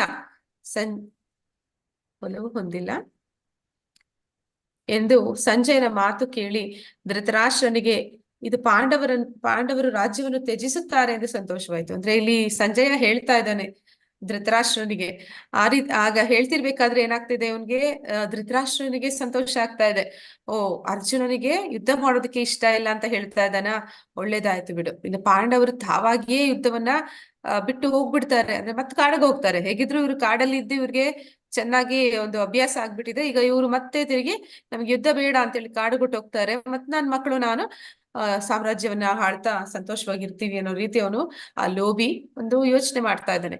ಆಗ ಸಂಜಯ ಏನ್ ಮಾಡ್ತಾನೆ ಅಂತ ಹೇಳ್ತಾ ಇದ್ದಾರೆ ಈ ಅಧ್ಯಾಯದಲ್ಲಿ. ಸಂಜಯನು ತನ್ನ ಪುತ್ರರಿಗೆ ರಾಜ್ಯವನ್ನು ಕಳೆದುಕೊಳ್ಳದಿರುವ ಧೃತರಾಷ್ಟ್ರನ ಭರವಸೆಯನ್ನು ನೋಡಿ ಕೃಷ್ಣನು ಅರ್ಜುನನನ್ನು ಯುದ್ಧಕ್ಕೆ ಹೇಗೆ ಪ್ರೇರೇಪಿಸುತ್ತಾನೆ ಎಂಬುದನ್ನು ವಿವರಿಸಲು ಪ್ರಾರಂಭಿಸಿದನು.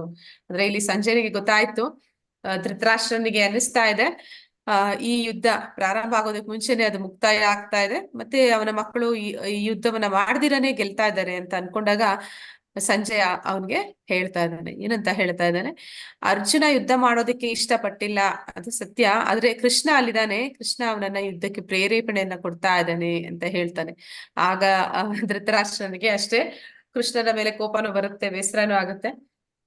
ಮುಂದೇನಾಗುತ್ತೆ ಅಂತ ನೋಡೋಣ. ಅರ್ಜುನನು ತನ್ನ ಸ್ವಂತ ಗುರು ಮತ್ತು ಪಿತಾಮಹನೊಂದಿಗೆ ಯುದ್ಧ ಮಾಡಲು ಹೇಳಲಾಯಿತು. ಇತಿಹಾಸದಲ್ಲಿ ಯಾರಾದ್ರೂ ಇಂತಹ ತ್ಯಾಗ ಮಾಡಿದ್ದಾರೆಯೇ? ಅಂದ್ರೆ ಯಾರಾದ್ರೂ ಇಲ್ಲಿ ಹೇಳ್ತಾ ಇದ್ದಾರೆ ಅರ್ಜುನನಿಗೆ ಕೃಷ್ಣ ಪರಮಾತ್ಮ ಹೇಳ್ತಾ ಇದ್ದಾನೆ, ಭೀಷ್ಮಾಚಾರ್ಯರು ದ್ರೋಣಾಚಾರ್ಯರ ಮುದ್ದೆ ರಥವನ್ನ ತೆಗೆದುಕೊಂಡು ಹೋಗಿ ಅವನು ಹೇಳ್ತಾ ಇದ್ದಾನೆ, ನೀನ್ ಇವ್ರ ಜೊತೆಲಿ ಯುದ್ಧ ಮಾಡ್ಬೇಕು ಅಂತ. ಆ ರೀತಿ ಯುದ್ಧ ಮಾಡ್ಬೇಕು ಅಂತ ಹೇಳಿದಾಗ ಅವನ ಪರಿಸ್ಥಿತಿ ಹೇಗಿತ್ತು. ಆದ್ರೆ ಇದೇ ರೀತಿ ಯಾರಾದ್ರೂ ಭಕ್ತರಿಗೆ ಭಗವಂತನಿಗೋಸ್ಕರ ಅವರದೇ ಸ್ವಂತ ಬಂಧುಗಳ ಬಾಂಧವ್ಯರ ಜೊತೆ ಯುದ್ಧ ಮಾಡುವಂತ ಪರಿಸ್ಥಿತಿ ಬಂದಿದ್ಯಾ ಅಂತ ಯಾರಾದ್ರೂ ನಿಮ್ಗೆ ನೆನಪಿದ್ಯಾ ಅಂತ ಕೇಳ್ತಾ ಇದ್ದಾರೆ. ಆ ರೀತಿ ಯಾರಾದ್ರೂ ಮಾಡಿದವರು ಅಂದ್ರೆ ಅವರ ಬಂಧುಗಳನ್ನ ಮತ್ತೆ ಸಂಬಂಧಿಕರನ್ನ ಅವರು ಭಕ್ತಿ ಮಾರ್ಗದಲ್ಲಿ ಇಲ್ಲ ಅಂತಂದ್ರೆ, ಭಗವಂತನಿಗಾಗಿ ಅವರು ಭಗವಂತನ ಒಂದು ಧರ್ಮ ಮಾರ್ಗದಲ್ಲಿ ಇಲ್ಲ ಅಂದ್ರೆ ಅವರನ್ನ ತ್ಯಾಗ ಮಾಡಿದಂತವ್ರು ಯಾರಾದ್ರೂ ಇದ್ದಾರಂತ. ಹರೇ ಕೃಷ್ಣ. ಯಾರಿಗಾದ್ರೂ ಗೊತ್ತಿದ್ರೆ ಅವರು ಆನ್ಸರ್ ಮಾಡ್ಬೋದು.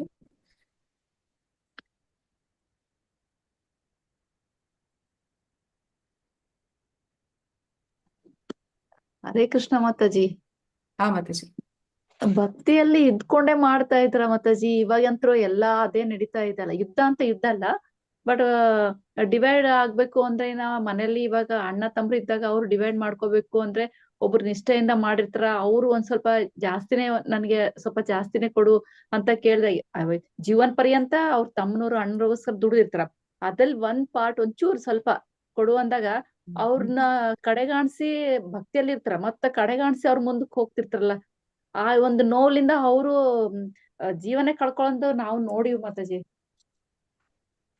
ಅಂದ್ರೆ ಮಾತಾಜಿ ಇಲ್ಲಿ ತ್ಯಾಗ ಯಾರಿಗೋಸ್ಕರ ಮಾಡ್ತಾ ಇದ್ದಾರೆ ಅಂತಂದ್ರೆ ಅವರು ಭಗವಂತನಿಗೋಸ್ಕರ ಮಾಡ್ತಾರೆ, ಅಥವಾ ಧರ್ಮದ ಮಾರ್ಗದಲ್ಲಿ ಇರುವಾಗ ಮಾಡ್ತಾ ಇದ್ದಾರೆ.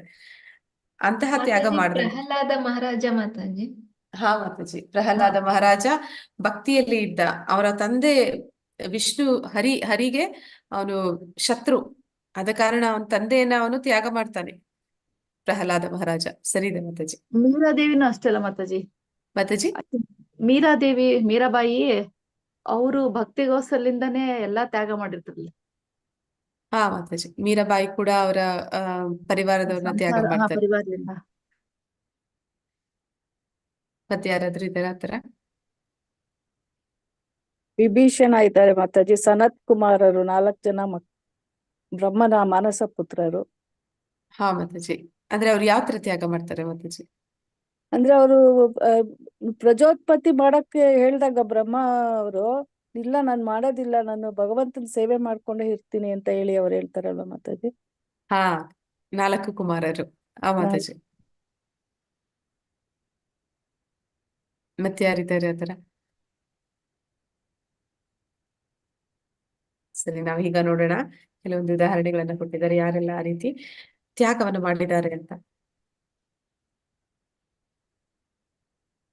ಕೃಷ್ಣನಿಗಾಗಿ ತ್ಯಾಗ ಮಾಡಿದವರು ಮೊದಲಿಗೆ ತಂದೆ ಮತ್ತೆ ಮಗ ಆ ಸಂಬಂಧದಲ್ಲಿ ನಡೆದಿರುವಂತದ್ದು ಪ್ರಹ್ಲಾದ ಮತ್ತೆ ಹಿರಣ್ಯಕಶಿಪು ಕೃಷ್ಣನ ಅಂದ್ರೆ ವಿಷ್ಣುವಿನ ವೈರಿ. ಅವನನ್ನ ಪ್ರಹ್ಲಾದ ತನ್ನ ತಂದೆಯನ್ನು ತ್ಯಾಗ ಮಾಡ್ತಾನೆ.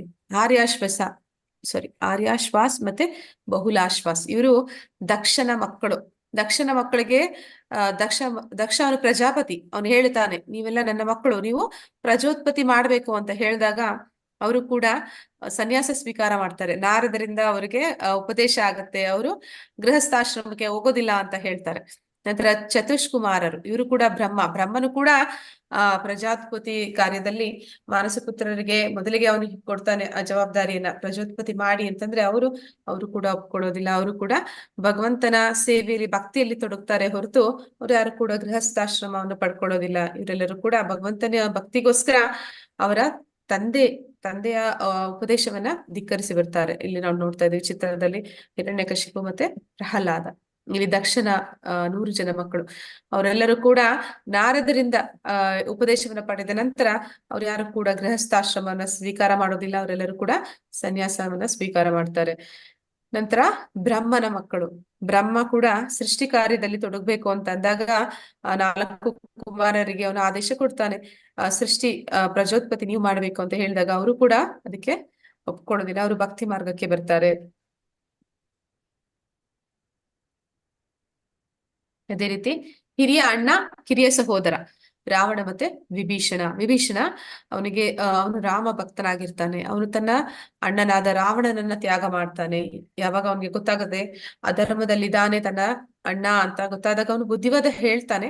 ಯಾವಾಗ ಅವನು ಅದನ್ನ ಒಪ್ಕೊಳ್ಳೋದಿಲ್ಲ ಆಗ ಅವನನ್ನ ತ್ಯಾಗ ಮಾಡಿ ಬಿಡ್ತಾನೆ, ಭಗವಂತನಿಗೋಸ್ಕರ ತ್ಯಾಗ ಮಾಡ್ತಾನೆ. ಅರ್ಚಕ ಅತಿಥೇಯ ಶುಕ್ರಾಚಾರ್ಯ ಮತ್ತೆ ಬಲಿ ಮಹಾರಾಜ ಯಾವಾಗ ವಾಮನ ಅವನ ಎದುರುಗಡೆ ಬಂದು ಕೇಳ್ತಾನೆ, 3 ಹೆಜ್ಜೆ ಜಾಗವನ್ನು ಕೇಳ್ತಾನೆ. ಶುಕ್ರಾಚಾರ್ಯರು ಅಲ್ಲಿ ಇರ್ತಾರೆ, ಅವನ ಬಲಿ ಮಹಾರಾಜನ ಗುರುಗಳು. ಅವ್ರು ಹೇಳ್ತಾರೆ, ಇಲ್ಲಿ ಎದುರುಗಡೆ ಬಂದು ಕೇಳ್ತಾ ಇರುವಂತದ್ದು ಸಾಧಾರಣ ಬಾಲಕ ಅಂತ ತಿಳ್ಕೋಬೇಡ, ಮಹಾವಿಷ್ಣುನೇ ಬಂದಿದ್ದಾನೆ, ಅವನು ನಿನ್ಗೆ ಮೋಸ ಮಾಡ್ತಾನೆ, ನಿಂದೆಲ್ಲವನ್ನು ಕೂಡ ಅವನು ಕಸಿದ್ಕೊಂಡ್ಬಿಡ್ತಾನೆ, ನೀನ್ ಅವನಿಗೆ ಅವನಿಗೆ ಮಾತು ಕೊಡ್ಬೇಡ, 3 ಹೆಜ್ಜೆ ಜಾಗವನ್ನ ಕೊಡ್ತೀನಿ ಅಂತ ನೀ ಮಾತು ಕೊಡ್ಬೇಡ ಅಂತ ಹೇಳ್ತಾನೆ. ಆಗ ಯಾವಾಗ ಬಲಿ ಮಹಾರಾಜನಿಗೆ ಗೊತ್ತಾಗುತ್ತೆ ಬಂದಿರುವಂತದ್ದು ಮಹಾವಿಷ್ಣು ಅಂತ, ಆಗ ಅವನು ಆನಂದದಿಂದ ಸಂತೋಷದಿಂದ ಎಲ್ಲವನ್ನು ಕೂಡ ತ್ಯಾಗ ಮಾಡ್ತಾನೆ. ಅವನ ಗುರುವನ್ನು ಕೂಡ ತ್ಯಾಗ ಮಾಡ್ಬಿಡ್ತಾನೆ. ಅವನು ಕೊನೆಗೆ ಕಮಂಡಲದಿಂದ ನೀರನ್ನ ದಾರಿ ಎಳಿತಿರ್ಬೇಕಾದ್ರೆ ಶುಕ್ರಾಚಾರ್ಯರು ಹೋಗಿ ಆ ಕಮಂಡಲದ ಒಳಗಡೆ ಕುತ್ಕೊಂಡ್ಬಿಡ್ತಾರೆ, ಆ ನೀರು ಹೋಗದೆ ಇರಂಗೇನೋ ಮಾಡಕ್ಕೆ. ಆಗ ವಾಮನ ರೂಪದಲ್ಲಿದ್ದಂತ ಮಹಾವಿಷ್ಣು ದರ್ಬೆಯ ಹುಲ್ಲಿಂದ ಅವನ ಕಣ್ಣಿಗೆ ಚುಚ್ತಾನೆ, ಅಂದ್ರೆ ಅವನು ಅಲ್ಲಿಂದ ಹೊರಗಡೆ ಬರ್ತಾನೆ. ಹಾಗೆ ಬಲಿ ಮಹಾರಾಜ ಅವನ ಗುರುವನ್ನೇ ತ್ಯಾಗ ಮಾಡ್ತಾನೆ ಭಗವಂತನ ಸುಪ್ರೀತಗೊಳಿಸೋದಕ್ಕೋಸ್ಕರ. ಇಲ್ಲಿ ನಾವು ನೋಡ್ತಾ ಇದ್ದೀವಿ ಚಿತ್ರದಲ್ಲಿ ಬಲಿ ಮಹಾರಾಜನಿಗೆ ಶುಕ್ರಾಚಾರ್ಯರು ಹೇಳುತ್ತಿರುವಂತದ್ದು, ಬಂದಿರುವಂತಹ ಒಂದು ಚಿಕ್ಕ ಬ್ರಾಹ್ಮಣ ಬಾಲಕ ಅನ್ಕೊಂಬೇಡ, ಅವನು ಮಹಾವಿಷ್ಣು ಬಂದಿದ್ದಾನೆ, ನಿಂದೆಲ್ಲವನ್ನು ಕೂಡ ಅವನು ನಿನ್ನಿಂದ ತಗೊಂಡ್ಬಿಡ್ತಾನೆ ಅಂತ. ಗಂಡ ಹೆಂಡತಿ ಯಾಜ್ಞಿಕ ಬ್ರಾಹ್ಮಣ ಪತ್ನಿಯರು, ಅಂದ್ರೆ ಇಲ್ಲಿ ಒಮ್ಮೆ ಏನಾಗುತ್ತೆ ಅಂತಂದ್ರೆ ಗೋಕುಲದಲ್ಲಿದ್ದಾಗ ಅಲ್ಲಿ ಬ್ರಾಹ್ಮಣರಿಗೆ ಗೊತ್ತಿದೆ, ಅಂದ್ರೆ ಅವರ ಮೂಲಕ ಬ್ರಾಹ್ಮಣರ ಪತ್ನಿಯರು ಗೊತ್ತಿದೆ, ಇಲ್ಲಿ ಕೃಷ್ಣ ದೇವೋತ್ತಮ ಪರಮ ಪುರುಷ ಅಂತ.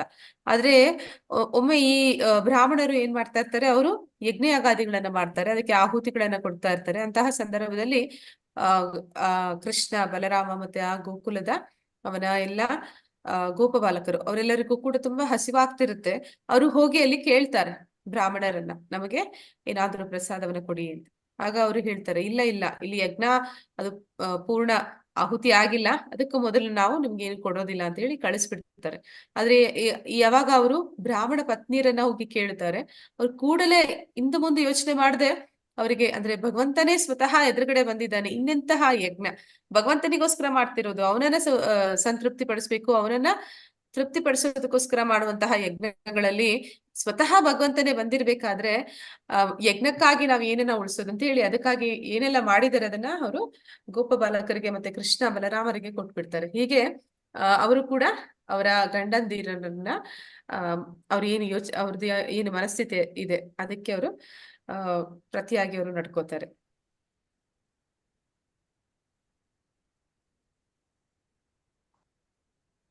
ನಂತರ ಕುಟುಂಬ ಮತ್ತೆ ಮನುಷ್ಯ, ಅಂದ್ರೆ ತಮ್ಮ ಪರಿವಾರವನ್ನೇ ಭಗವಂತನ ಒಂದು ಸೇವೆಗಾಗಿ ತ್ಯಾಗ ಮಾಡಿದಂತವ್ರು ಭರತ ಮಹಾರಾಜ ಅವನು ಭಾವದ ಹಂತದಲ್ಲಿರ್ತಾನೆ. ಅವನು ಅಂದ್ರೆ ನಾವು ನೋಡ್ತೀವಿ ಮುಂದೆ ಭಕ್ತಿಯಲ್ಲಿ 9 ವಿಧ ಅಂದ್ರೆ 9 ಹಂತಗಳು ಇದೆ ಅಂತ. ಅದರಲ್ಲಿ ಪ್ರೇಮ ಅನ್ನುವಂಥದ್ದು, ಭಗವಂತನ ಪ್ರೇಮ ಪಡ್ಕೊಳ್ಳುವಂಥದ್ದು ಅದು ಅಂತಿಮ ಘಟ್ಟ. ಅದಕ್ಕಿಂತ ಒಂದು ಹೆಜ್ಜೆ ಹಿಂದೆ ಇರುವಂತದ್ದು ಭಾವದ ಹಂತ. ಆ ರೀತಿ ಭಾವದ ಹಂತದಲ್ಲಿದ್ದಂತ ಭರತ ಮಹಾರಾಜ ತನ್ನೆಲ್ಲ ಪರಿವಾರವನ್ನ ಅವನು ಹೇಗೆ ಬಿಟ್ಟು ಬರ್ತಾನೆ ಅಂತಂದ್ರೆ, ಅವನು ಕಾಡಿಗೆ ಹೋಗ್ತಾನೆ ತಪಸ್ ಮಾಡೋದಕ್ಕೆ. ಆ ಬಿಟ್ಟು ಹೋಗುವಾಗ ಅವನು ತನ್ನ ರಾಜ್ಯಭಾರವನ್ನ ಮಾಡ್ತಿರ್ತಾನೆ. ಅಂದ್ರೆ ಅವನು ರಾಜನಾಗಿರ್ತಾನೆ, ಮತ್ತೆ ಅವನ ಪರಿವಾರ ಇದೆ, ಸುಂದರವಾದ ಹೆಂಡತಿ ಮಕ್ಕಳೆಲ್ಲ ಇದ್ದಾರೆ. ಅವರನ್ನ ಅವನು ಒಂದು ಹೇಸಿಗೆ ಅಂತಾರೆ. ಆ ರೀತಿ ಯಾರಾದ್ರೂ ಹಿಂದಿನ ಕಾಲದಲ್ಲಿ ಎಲ್ಲಾದ್ರೂ ಹೋಗಿ ಹೊರಗಡೆ ಹೇಸಿಗೆ ಮಾಡಿದ್ರೆ ಅದನ್ನ ಯಾರು ನೋಡಿ ಬರೋದಿಲ್ಲ. ಹಾಗೆ ಅವನು ಅವ್ರನ್ನೆಲ್ಲ ಯಾವ ರೀತಿ ಬಿಟ್ಟು ಬಂದ ಅಂತಂದ್ರೆ, ತನ್ನ ಪರಿವಾರವನ್ನ, ತನ್ನ ಭೋಗ ಜೀವನವನ್ನ ಅದನ್ನ ಒಂದು ಹೇಸಿಗೆಯ ಹಾಗೆ ಅವನು ಮತ್ತಿವತ್ತು ತಿರುಗಿ ನೋಡದಿರ ಬಂದ ಅಂತ ಹೇಳ್ತಾರೆ. ಹಾಗೆ ಭಗವಂತನ ಒಂದು ಪ್ರೇಮಮಯ ಸೇವೆಯನ್ನ ಮಾಡೋದಕ್ಕೋಸ್ಕರ ಅವರು ಅವರ ಪರಿವಾರವನ್ನೇ ತ್ಯಜಿಸ್ತಾರೆ. ಮತ್ತೆ ರಘುನಾಥ ದಾಸ ಗೋಸ್ವಾಮಿ, ಇವರು ಕೂಡ 6 ಜನ ಗೋಸ್ವಾಮಿಗಳಿದ್ದಾರೆ, ಅವರಲ್ಲಿ ಇವರು ಕೂಡ ಒಬ್ಬರು. ಇವರು ತುಂಬಾ ಶ್ರೀಮಂತರಾಗಿರ್ತಾರೆ. ತಂದೆ ಅವ್ರಿಗೆ ಗೊತ್ತಾಗುತ್ತೆ ಮಗ ಈ ರೀತಿ ಸನ್ಯಾಸ ಸ್ವೀಕಾರ ಮಾಡ್ಬೇಕು ಅಂದ್ರೆ ಚೈತನ್ಯ ಮಹಾಪ್ರಭುಗಳ ಒಂದು ಆಂದೋಲನದಲ್ಲಿ ಪಾಲ್ಗೊಳ್ಬೇಕು ಅಂತ ಇಚ್ಛೆ ಪಡ್ತಾ ಇದ್ದೇನೆ ಅಂತ ಗೊತ್ತಾದಾಗ ಅವರ ಸುತ್ತ ಒಂದು ಕೆಲಸದವ್ರನ್ನ ಹಿಡ್ತಾರೆ. ಮಗ ತಪ್ಪಿಸ್ಕೊಂಡು ಹೋಗ್ಬಿಡ್ತಾನೆ, ಅವನ ಹೋಗದೆ ಇರೋ ಹಾಗೆ ನೋಡ್ಕೋಬೇಕಂತ ಅವನ ಸುತ್ತ ಒಂದಷ್ಟು ಜನರನ್ನ ಇಟ್ಟಿರ್ತಾರೆ. ಅವ್ರಿಗೂ ತುಂಬಾ ಸುಂದರವಾದ ಹೆಂಡತಿ ಇರ್ತಾರೆ, ಮತ್ತೆ ಅವ್ರಿಗೂ ಮದ್ವೆ ಎಲ್ಲ ಆಗಿರುತ್ತೆ. ಆದ್ರೆ ಅವ್ರಿಗೆ ಭಗವಂತನ ಮೇಲೆ ಎಷ್ಟೊಂದು ಆಕರ್ಷಣೆ ಇರುತ್ತೆ ಅಂತಂದ್ರೆ, ಅವರು ತುಂಬಾ ಪ್ರಯತ್ನ ಪಟ್ಟು ಕಷ್ಟಪಟ್ಟು ಆ ಕುಟುಂಬವನ್ನ ತ್ಯಾಗ ಮಾಡಿ ಚೈತನ್ಯ ಮಹಾಪ್ರಭುಗಳ ಆಂದೋಲನದಲ್ಲಿ ಪಾಲ್ಗೊಳ್ತಾರೆ. ಮತ್ತೆ ಸ್ವತಃ ಚೈತನ್ಯ ಮಹಾಪ್ರಭುಗಳು ಕೂಡ ಅದೇ ರೀತಿ ಅವರು ಅವರ ತುಂಬಾ ಚಿಕ್ಕ ವಯಸ್ಸಿನಲ್ಲಿ ಅವರು 24, 22 ವಯಸ್ಸಿನಲ್ಲೇ ಅವರು ಅವರ ಪರಿವಾರವನ್ನ ತ್ಯಾಗ ಮಾಡ್ತಾರೆ. ಅವರ ತಾಯಿ ಮತ್ತೆ ಅವರ ಹೆಂಡತಿ, ಅಂದ್ರೆ ಅವರಿಗೆ 2 ಹೆಂಡತಿಯರು ಇರ್ತಾರೆ. ಒಂದು ಲಕ್ಷ್ಮೀ ಪ್ರಿಯಾ, ಇನ್ನೊಂದು ವಿಷ್ಣು ಪ್ರಿಯಾ. ಲಕ್ಷ್ಮೀ ಪ್ರಿಯಾ ಅವರು ಹಾವು ಕಚ್ಚಿ ದೇಹತ್ಯಾಗ ಆಗುತ್ತೆ. ನಂತರ ಅವರ ತಾಯಿ ಅವರ ಒತ್ತಡಕ್ಕೆ ಸಿಕ್ಕಾಕಿಕೊಂಡು ಅವ್ರು ಏನ್ ಮಾಡ್ತಾರೆ, ವಿಷ್ಣು ಪ್ರಿಯಳನ್ನ ಮದ್ವೆ ಆಗ್ತಾರೆ. 16 ವರ್ಷ ಇರುತ್ತೆ ವಿಷ್ಣು ಪ್ರಿಯರಿಗೆ. ಅಷ್ಟು ಸಣ್ಣ ವಯಸ್ಸಿನಲ್ಲಿ ಚೈತನ್ಯ ಮಹಾಪ್ರಭುಗಳು ಎಲ್ಲ ಅಂದ್ರೆ ಪ್ರಪಂಚಾದ್ಯಂತ ಇರುವಂತಹ ಎಲ್ಲ ಪತಿತಾತ್ಮರನ್ನ ಉದ್ಧಾರ ಮಾಡ್ಬೇಕು ಅನ್ನೋ ಕಾರಣದಿಂದ ಅವರು ಸನ್ಯಾಸವನ್ನ ಸ್ವೀಕಾರ ಮಾಡ್ತಾರೆ.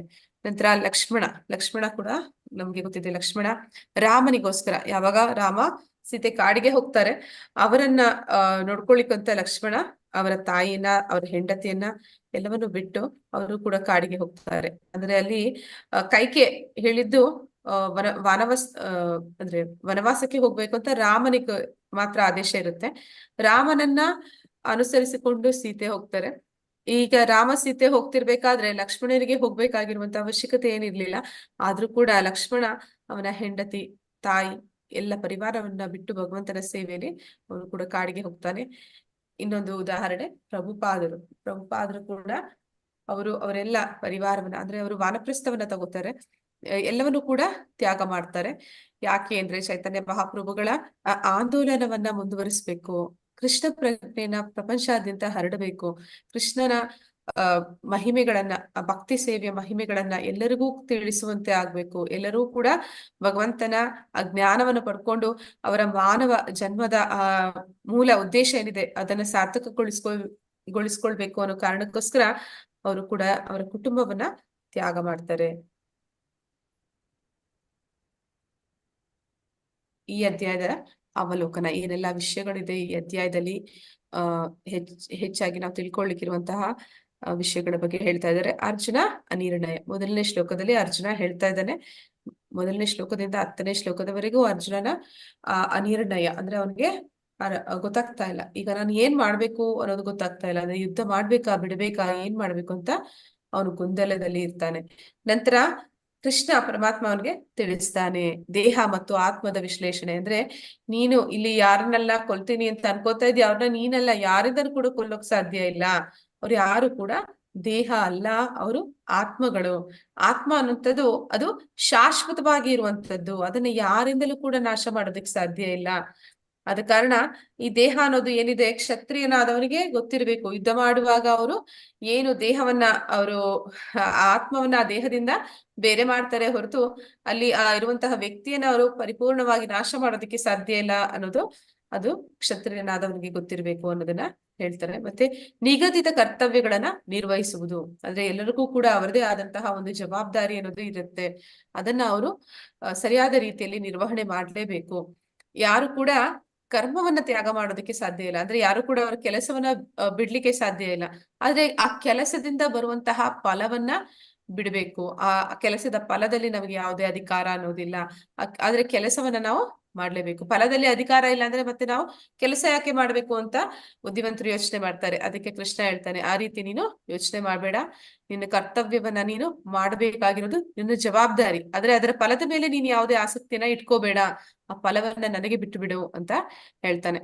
ನಂತರ ನಿಷ್ಕಾಮ ಕರ್ಮಯೋಗ, ಅಂದ್ರೆ ಹೇಗೆ ನಾವು ಆ ಕರ್ಮದ ಫಲಕ್ಕೆ ಅಂಟ್ಕೊಂದಿರ ಇರಬೇಕು ಅನ್ನೋದನ್ನ ತಿಳಿಸುವಂಥದ್ದು ನಿಷ್ಕಾಮ ಕರ್ಮ. ಅಂದ್ರೆ ನಮ್ಮ ಕರ್ಮದ ಫಲದ ಮೇಲೆ ನಮಗೆ ಯಾವುದೇ ಆಸಕ್ತಿಯನ್ನ ಇಟ್ಕೊಳ್ದಿರಾ ಕರ್ಮವನ್ನ, ಆ ಕೆಲಸವನ್ನ ಒಳ್ಳೆ ರೀತಿ ಮಾಡುವಂಥದ್ದು. ಮತ್ತೆ ಮುಕ್ತ ಆತ್ಮದ ಗುಣಗಳು, ಯಾರೆಲ್ಲ ಭಕ್ತಿ ಸೇವೆಯಲ್ಲಿ ತೊಡಗಿದ್ದಾರೆ, ಯಾರೆಲ್ಲರೂ ಭಗವಂತನ ಭಕ್ತಿಯಲ್ಲಿ ಭಗವಂತನನ್ನ ಸಂತೃಪ್ತ ಪಡಿಸೋದಿಕ್ಕೆ ಜೀವನವನ್ನ ಅವರು ಅರ್ಪಿಸಿದ್ದಾರೆ, ಅಂತವರ ಗುಣಗಳ ಬಗ್ಗೆ ಪರಮಾತ್ಮ ತಿಳಿಸ್ಕೊಡ್ತಾನೆ.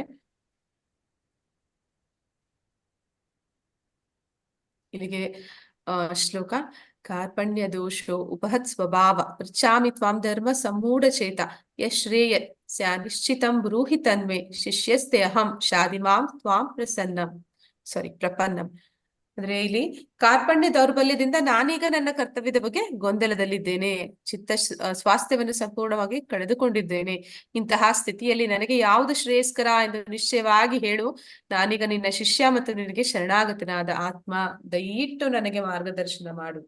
ಅಂದ್ರೆ ಇಲ್ಲಿ ಅರ್ಜುನ ಸರಿಯಾದ ವ್ಯಕ್ತಿ ಹತ್ರ ತನ್ನ ಸಮಸ್ಯೆನ ಹೇಳ್ಕೊತಾ ಇದ್ದಾನೆ, ಮತ್ತೆ ಸರಿಯಾದ ರೀತಿಯಲ್ಲಿ ಹೇಳ್ಕೊತಾ ಇದ್ದಾನೆ. ಅಂದ್ರೆ ಭಗವಂತನ ಹತ್ರ ಅವನು ಹೇಳ್ಕೊತಾ ಇದ್ದಾನೆ, ಮತ್ತೆ ಅವನಿಗೆ ಶರಣಾಗ್ತಾ ಇದ್ದಾನೆ. ಅಂದ್ರೆ ಅವನ ಪರಿಪೂರ್ಣ ವಾಗಿ ಅವನು ಭಗವಂತನಿಗೆ ಶರಣಾಗ್ತಾ ಇದ್ದಾನೆ. ಅವನು ಹೇಳ್ತಾ ಇದ್ದಾನೆ, ನಾನ್ ನಿನ್ಗೆ ಇವಾಗ ಶರಣಾಗಿದ್ದೀನಿ, ನನಗೆ ಮಾರ್ಗದರ್ಶನವನ್ನ ನೀನೇ ಮಾಡ್ಬೇಕು. ಅಂದ್ರೆ ಇಲ್ಲಿ ಮೊದ್ಲಿಗೆ ಹೇಳ್ತಾ ಇದ್ದಾನೆ ಕಾರ್ಪಣ್ಯ ದೌರ್ಬಲ್ಯ. ಕಾರ್ಪಣ್ಯ ಅಂತಂದ್ರೆ ಏನು ಅಂತಂದ್ರೆ ಕೃಪಣ ಅಂತಾರೆ. ಕೃಪಣ ಅಂತಂದ್ರೆ ಬ್ರಾಹ್ಮಣ ಅಂದ್ರೆ ಉದಾರ ಮನಸ್ಸಿನವನು. ಕೃಪಣ ಅಂತಂದ್ರೆ ಅವನು ಜಿಪುಣ. ಇಲ್ಲಿ ಅವನು ಹೇಳ್ತಾ ಇದ್ದಾನೆ ಕಾರ್ಪಣ್ಯ ದೌರ್ಬಲ್ಯ ಅಂತಂದ್ರೆ ಕ್ಷತ್ರಿಯನಾದವನಿಗೆ ಯುದ್ಧ ಮಾಡ್ಬೇಕು, ಅದು ಅವನ ಜವಾಬ್ದಾರಿ, ಅದು ಅವನ ಕರ್ತವ್ಯ. ಇಲ್ಲಿ ಅರ್ಜುನ ಅವನು ಸಾಧಾರಣ ಕ್ಷತ್ರಿಯ ಅಲ್ಲ, ಅವನು ವೀರ. ಅವನಿಗೆ ಎಲ್ಲಾ ಅಂದ್ರೆ ಯುದ್ಧದ ವಿದ್ಯೆಯ ಎಲ್ಲ ಕಲೆಗಳು ಗೊತ್ತಿದೆ. ದ್ರೋಣಾಚಾರ್ಯರು ಅವನಿಗೆ ಎಲ್ಲ ರೀತಿಯ ಒಂದು ವಿದ್ಯೆ ಕಲೆಯನ್ನ ತಿಳಿಸ್ಕೊಟ್ಟಿದ್ದಾರೆ. ಅವನು ವೀರ, ಶೂರ, ಪರಾಕ್ರಮಿ.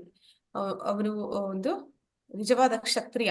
ಆದ್ರೆ ಈಗ ಈ ಪರಿಸ್ಥಿತಿಯಲ್ಲಿ ಅವನು ಯಾವ ರೀತಿ ನಡ್ಕೋತಾ ಇದ್ದಾನೆ ಅಂದ್ರೆ ಒಬ್ಬ ಕ್ಷತ್ರಿಯನ ಹಾಗೆ ಅವನು ನಡ್ಕೋತಾ ಇಲ್ಲ. ಅವನು ಕೃಪಣನಾಗಿದ್ದೀನಿ, ಅಂದ್ರೆ ನಾನು ಜಿಪುಣನಾಗಿದ್ದೀನಿ, ಅಂದ್ರೆ ನನಗೆ ಮಾಡುವ ಸಾಮರ್ಥ್ಯ ಇದೆ, ಆದ್ರೂ ಕೂಡ ನಾನು ಮಾಡೋದಕ್ಕೆ ಹಿಂಜರಿತಾ ಇದ್ದೀನಿ. ಇಂತಹ ಒಂದು ದೌರ್ಬಲ್ಯದಲ್ಲಿ ನಾನೀಗ ಸಿಕ್ಕಾಕೊಂಡಿದ್ದೀನಿ.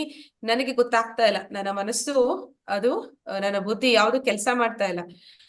ಆದ ಕಾರಣ ಭಗವಂತ, ನಾನಿವಾಗ ನಿನಗೆ ಶಿಷ್ಯನಾಗ್ತಾ ಇದ್ದೀನಿ, ನಾನು ನಿನಗೆ ಶರಣಾಗ್ತಾ ಇದ್ದೀನಿ, ಪರಿಪೂರ್ಣವಾಗಿ ನಿನ್ನನ್ನ ಈಗ ಅವಲಂಬಿಸ್ತಾ ಇದ್ದೀನಿ. ಭಗವಂತ, ನಿನ್ನ ಬಿಟ್ರೆ ನನಗೆ ಬೇರೆ ದಾರಿ ಇಲ್ಲ, ನನಗೆ ಈಗ ಮಾರ್ಗದರ್ಶನ ಮಾಡು ಅಂತ ಅಲ್ಲಿ ಅರ್ಜುನ ಕೇಳ್ಕೊತಾನೆ.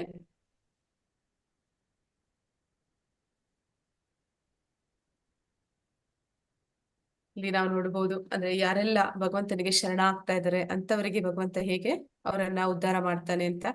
ಇಲ್ಲಿ ನಾವು ನೋಡ್ತಾ ಇರುವಂತದ್ದು ಮೊದಲನೇ ಚಿತ್ರದಲ್ಲಿ ಗಜೇಂದ್ರ ಮೋಕ್ಷ ಅಂತ ಕರೀತಾರೆ. ಗಜೇಂದ್ರ ಮೋಕ್ಷ ಅಂದ್ರೆ ಅವನು ಗಜೇಂದ್ರ ನೀರಿನಲ್ಲಿ ತನ್ನ ಪರಿವಾರದ ಜೊತೆ ಅವನು ಸರೋವರದಲ್ಲಿ ಆಡ್ಲಿಕ್ಕೆ ಅಂತ ಹೋಗ್ತಾನೆ.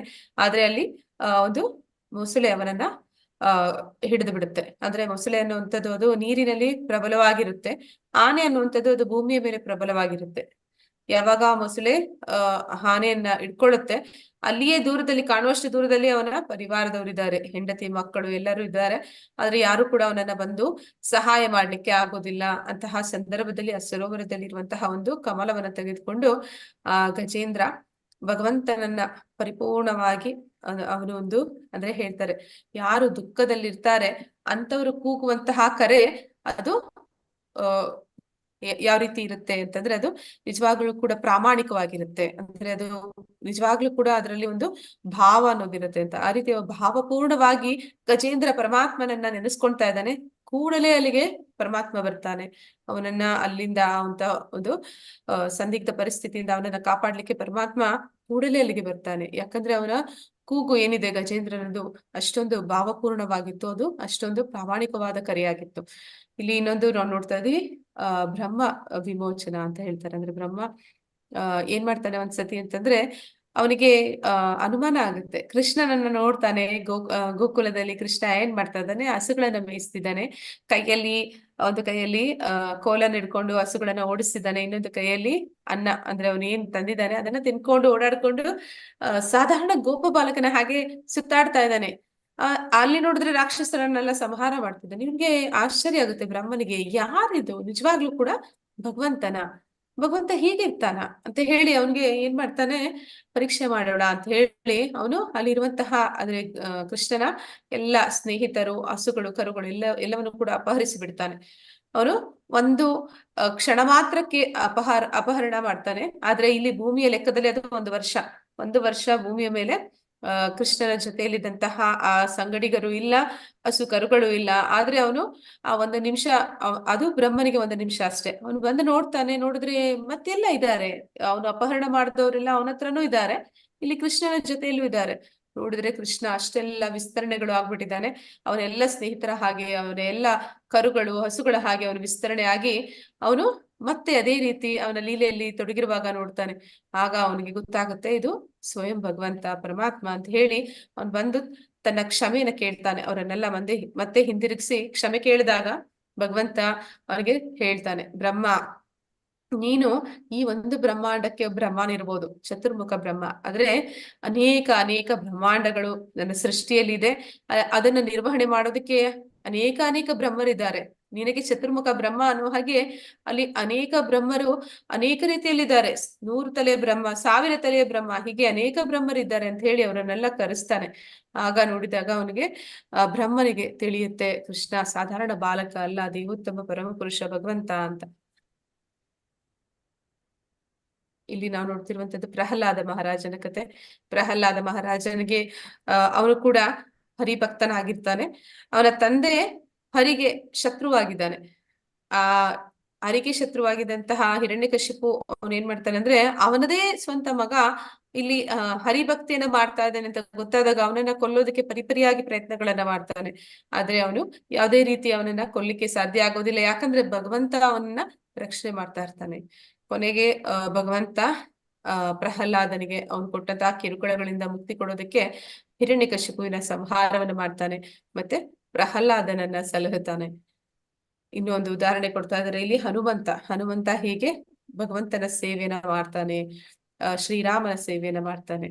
ಶ್ರೀರಾಮನಿಗೋಸ್ಕರ ಅವನು ತನ್ನನ್ನ ತಾನು ಸೇವಕನಾಗಿ, ದಾಸ್ಯನಾಗಿ ಅರ್ಪಿಸಿ ಬಿಡ್ತಾನೆ. ಭಗವಂತ ತನಗೆ ಏನಾದ್ರೂ ಒಂದು ಭಕ್ತಿ ಸೇವೆಯನ್ನು ಕೊಡ್ತಾನೆ ಅಂದ್ರೆ ಅವನು ತುದಿಗಾಲಲ್ಲಿ ನಿಂತಿರ್ತಾನೆ ಅದನ್ನ ಮಾಡ್ಲಿಕ್ಕೆ ಅಂತ ನಾವು ನೋಡ್ತೀವಿ. ಹೇಗೆ ಅವನು ಲಕ್ಷ್ಮಣನ ಒಂದು ಯುದ್ಧದ ಪರಿಸ್ಥಿತಿಯಲ್ಲಿ ಸಂಜೀವಿನಿ ಪರ್ವತವನ್ನ ತರಬೇಕು ಅಂತಂದಾಗ ಅವನು ಹೇಗೆ ಹೋಗ್ತಾನೆ, ಮತ್ತೆ ಅವನು ಸೀತಾದೇವಿಯನ್ನ ಹುಡುಕ್ಲಿಕ್ಕೆ ಅಂತ ಲಂಕೆಗೆ ಯಾವ ರೀತಿ ಹೋಗ್ತಾನೆ, ಇವೆಲ್ಲವೂ ಕೂಡ ಹನುಮಂತ ರಾಮನ ಸೇವೆಯಲ್ಲಿ ತೊಡಗಿರುವಂತಹ ಒಂದು ಸಂದರ್ಭಗಳು. ಉತ್ತಮ ಶಿಕ್ಷಕನಾಗುವುದು ಹೇಗೆ ಎಂದು ಶ್ರೀಕೃಷ್ಣನು ನಮಗೆ ಹೇಗೆ ತೋರಿಸುತ್ತಾನೆ ಅಂದ್ರೆ, ಇಲ್ಲಿ ಕೃಷ್ಣ ಯಾವ ರೀತಿ ಅರ್ಜುನನಿಗೆ ಉತ್ತಮ ಶಿಕ್ಷಕನಾಗ್ತಾನೆ, ಅವನಲ್ಲಿ ಏನೆಲ್ಲ ಒಂದು ಉತ್ತಮ ಶಿಕ್ಷಕನ ಗುಣಗಳು ಇದೆ ಅಂತ ಕೇಳ್ತಾ ಇದ್ದಾರೆ. ಹರೇ ಕೃಷ್ಣ, ಯಾರಾದ್ರೂ ಹೇಳ್ತೀರಾ?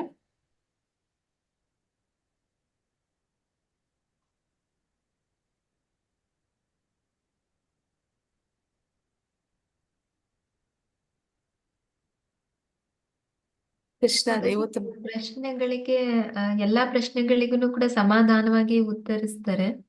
ಹಾ ಮಾತಾಜಿ. ಆಮೇಲೆ ಮತ್ತೇನಾದ್ರೂ ಕೂಡ ಪ್ರಶ್ನೆ ಇದ್ರೂನು ಕೇಳು ಅಂತ ಹೇಳ್ತಾರೆ. ಮತ್ತೆ ಯಾವುದೇ ರೀತಿ ಒತ್ತಡ ಹೇರೋದಿಲ್ಲ, ಸಮಾಧಾನವಾಗಿ ತಿಳಿಸ್ಕೊಡ್ತಾರೆ. ಹಾ ಮಾತಾಜಿ, ಧನ್ಯವಾದಗಳು ಮಾತಾಜಿ. ಹರೇ ಕೃಷ್ಣ. ಬೇರೆ ಯಾರಾದ್ರೂ ಹೇಳ್ತೀರಾ ಇನ್ನ? ಅವ್ರು ಹೇಳೋ ಪ್ರಶ್ನೆಗಳನ್ನೆಲ್ಲ ಸಮಾಧಾನವಾಗಿ ಕೇಳೋ ಅಂತ ಒಂದು ಪೇಶನ್ಸ್ ಅವರಲ್ಲಿ ತುಂಬಾ ಜಾಸ್ತಿ ಇರುತ್ತೆ ಮಾತಾಜಿ. ಹಾ ಮಾತಾಜಿ, ಇಡೀ ಮೊದಲನೇ ಅಧ್ಯಾಯ ಅರ್ಜುನ ವಿಷಾದ ಯೋಗ, ಒಂದು ಇಡೀ ಅಧ್ಯಾಯ ಮುಗಿಯೋವರೆಗೂ ಕೃಷ್ಣ ಬಾಯಿ ಬಿಡೋದಿಲ್ಲ, ಒಂದು ಮಾತಾಡೋದಿಲ್ಲ.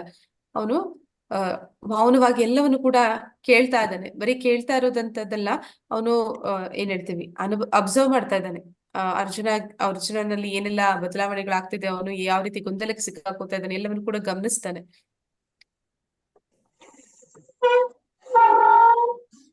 ನೈಮಿಷಾರಣ್ಯದ ಋಷಿಗಳು ಕೇಳ್ತಾನೆ ಹಾ ಮಾತಾಜಿ, ನೈಮಿಷಾರಣ್ಯದ ಋಷಿಗಳು ಅವರು ಶ್ರವಣಕ್ಕೆ ಉದಾಹರಣೆ.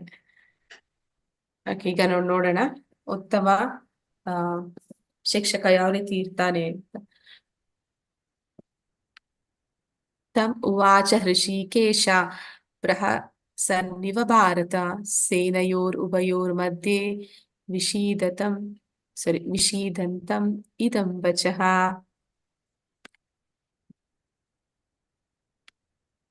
ಅನುವಾದ. ಭರತ ವಂಶಜನಾದ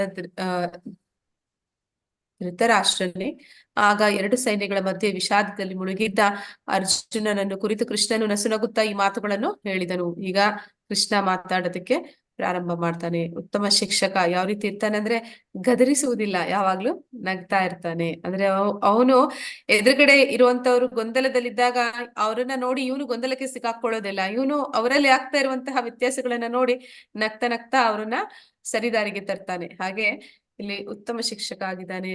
ಕೃಷ್ಣಂ ವಂದೇ ಜಗದ್ಗುರು.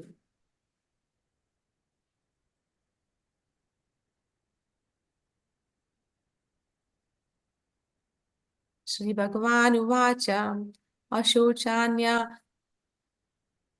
ಓದ್ಲಾ ಮಾತಾಜಿ ಶ್ಲೋಕ? ಓದ್ತೀನಿ ಮಾತಾಜಿ.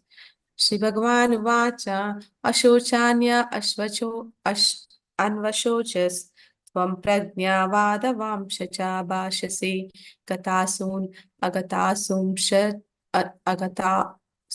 ಚ ನಾನು ಶೋಚಂತಿ ಪಂಡಿತಃ. ಅಂದ್ರೆ ಇಲ್ಲಿ ಹೇಳ್ತಾ ಇದ್ದಾನೆ ಕೃಷ್ಣ. ಅನುವಾದ. ದೇವೋತ್ತಮ ಪರಮ ಪುರುಷ ಹೇಳಿದನು, ನೀನು ವಿದ್ವಾಂಸರಂತೆ ಮಾತುಗಳನ್ನು ಆಡುತ್ತಿದ್ದೀಯೇ, ಆದರೆ ಶೋಕಕ್ಕೆ ಯೋಗ್ಯರಲ್ಲದವರನ್ನು ಕುರಿತು ಶೋಕಿಸುತ್ತಿದ್ದೀಯೆ. ಪಂಡಿತರು ಸತ್ತವರಿಗಾಗಿ ಆಗಲಿ ಬದುಕಿರುವವರಿಗಾಗಿ ಆಗಲಿ ದುಃಖ ಪಡುವುದಿಲ್ಲ. ಅಂದ್ರೆ ಅವನು ಕೊಟ್ಟಂತಹ ಕಾರಣಗಳು ಏನಿದೆ ಮೊದಲನೇ ಅಧ್ಯಾಯದಲ್ಲಿ, ನನಗೆ ಅನುಕಂಪ ಅನ್ನೋದಿದೆ, ಪಾಪ ಪ್ರಜ್ಞೆ ಇದೆ, ಕುಟುಂಬ ಸಂಪ್ರದಾಯ ನಾಶ ಆಗುತ್ತೆ, ಇಲ್ಲಿ ನಾನು ನಿರ್ಣಯ ಮಾಡಕ್ಕೆ ಆಗ್ತಾ ಇಲ್ಲ ಅಂತಹ ಒಂದು ಮನಸ್ಥಿತಿನಲ್ಲಿದ್ದೀನಿ.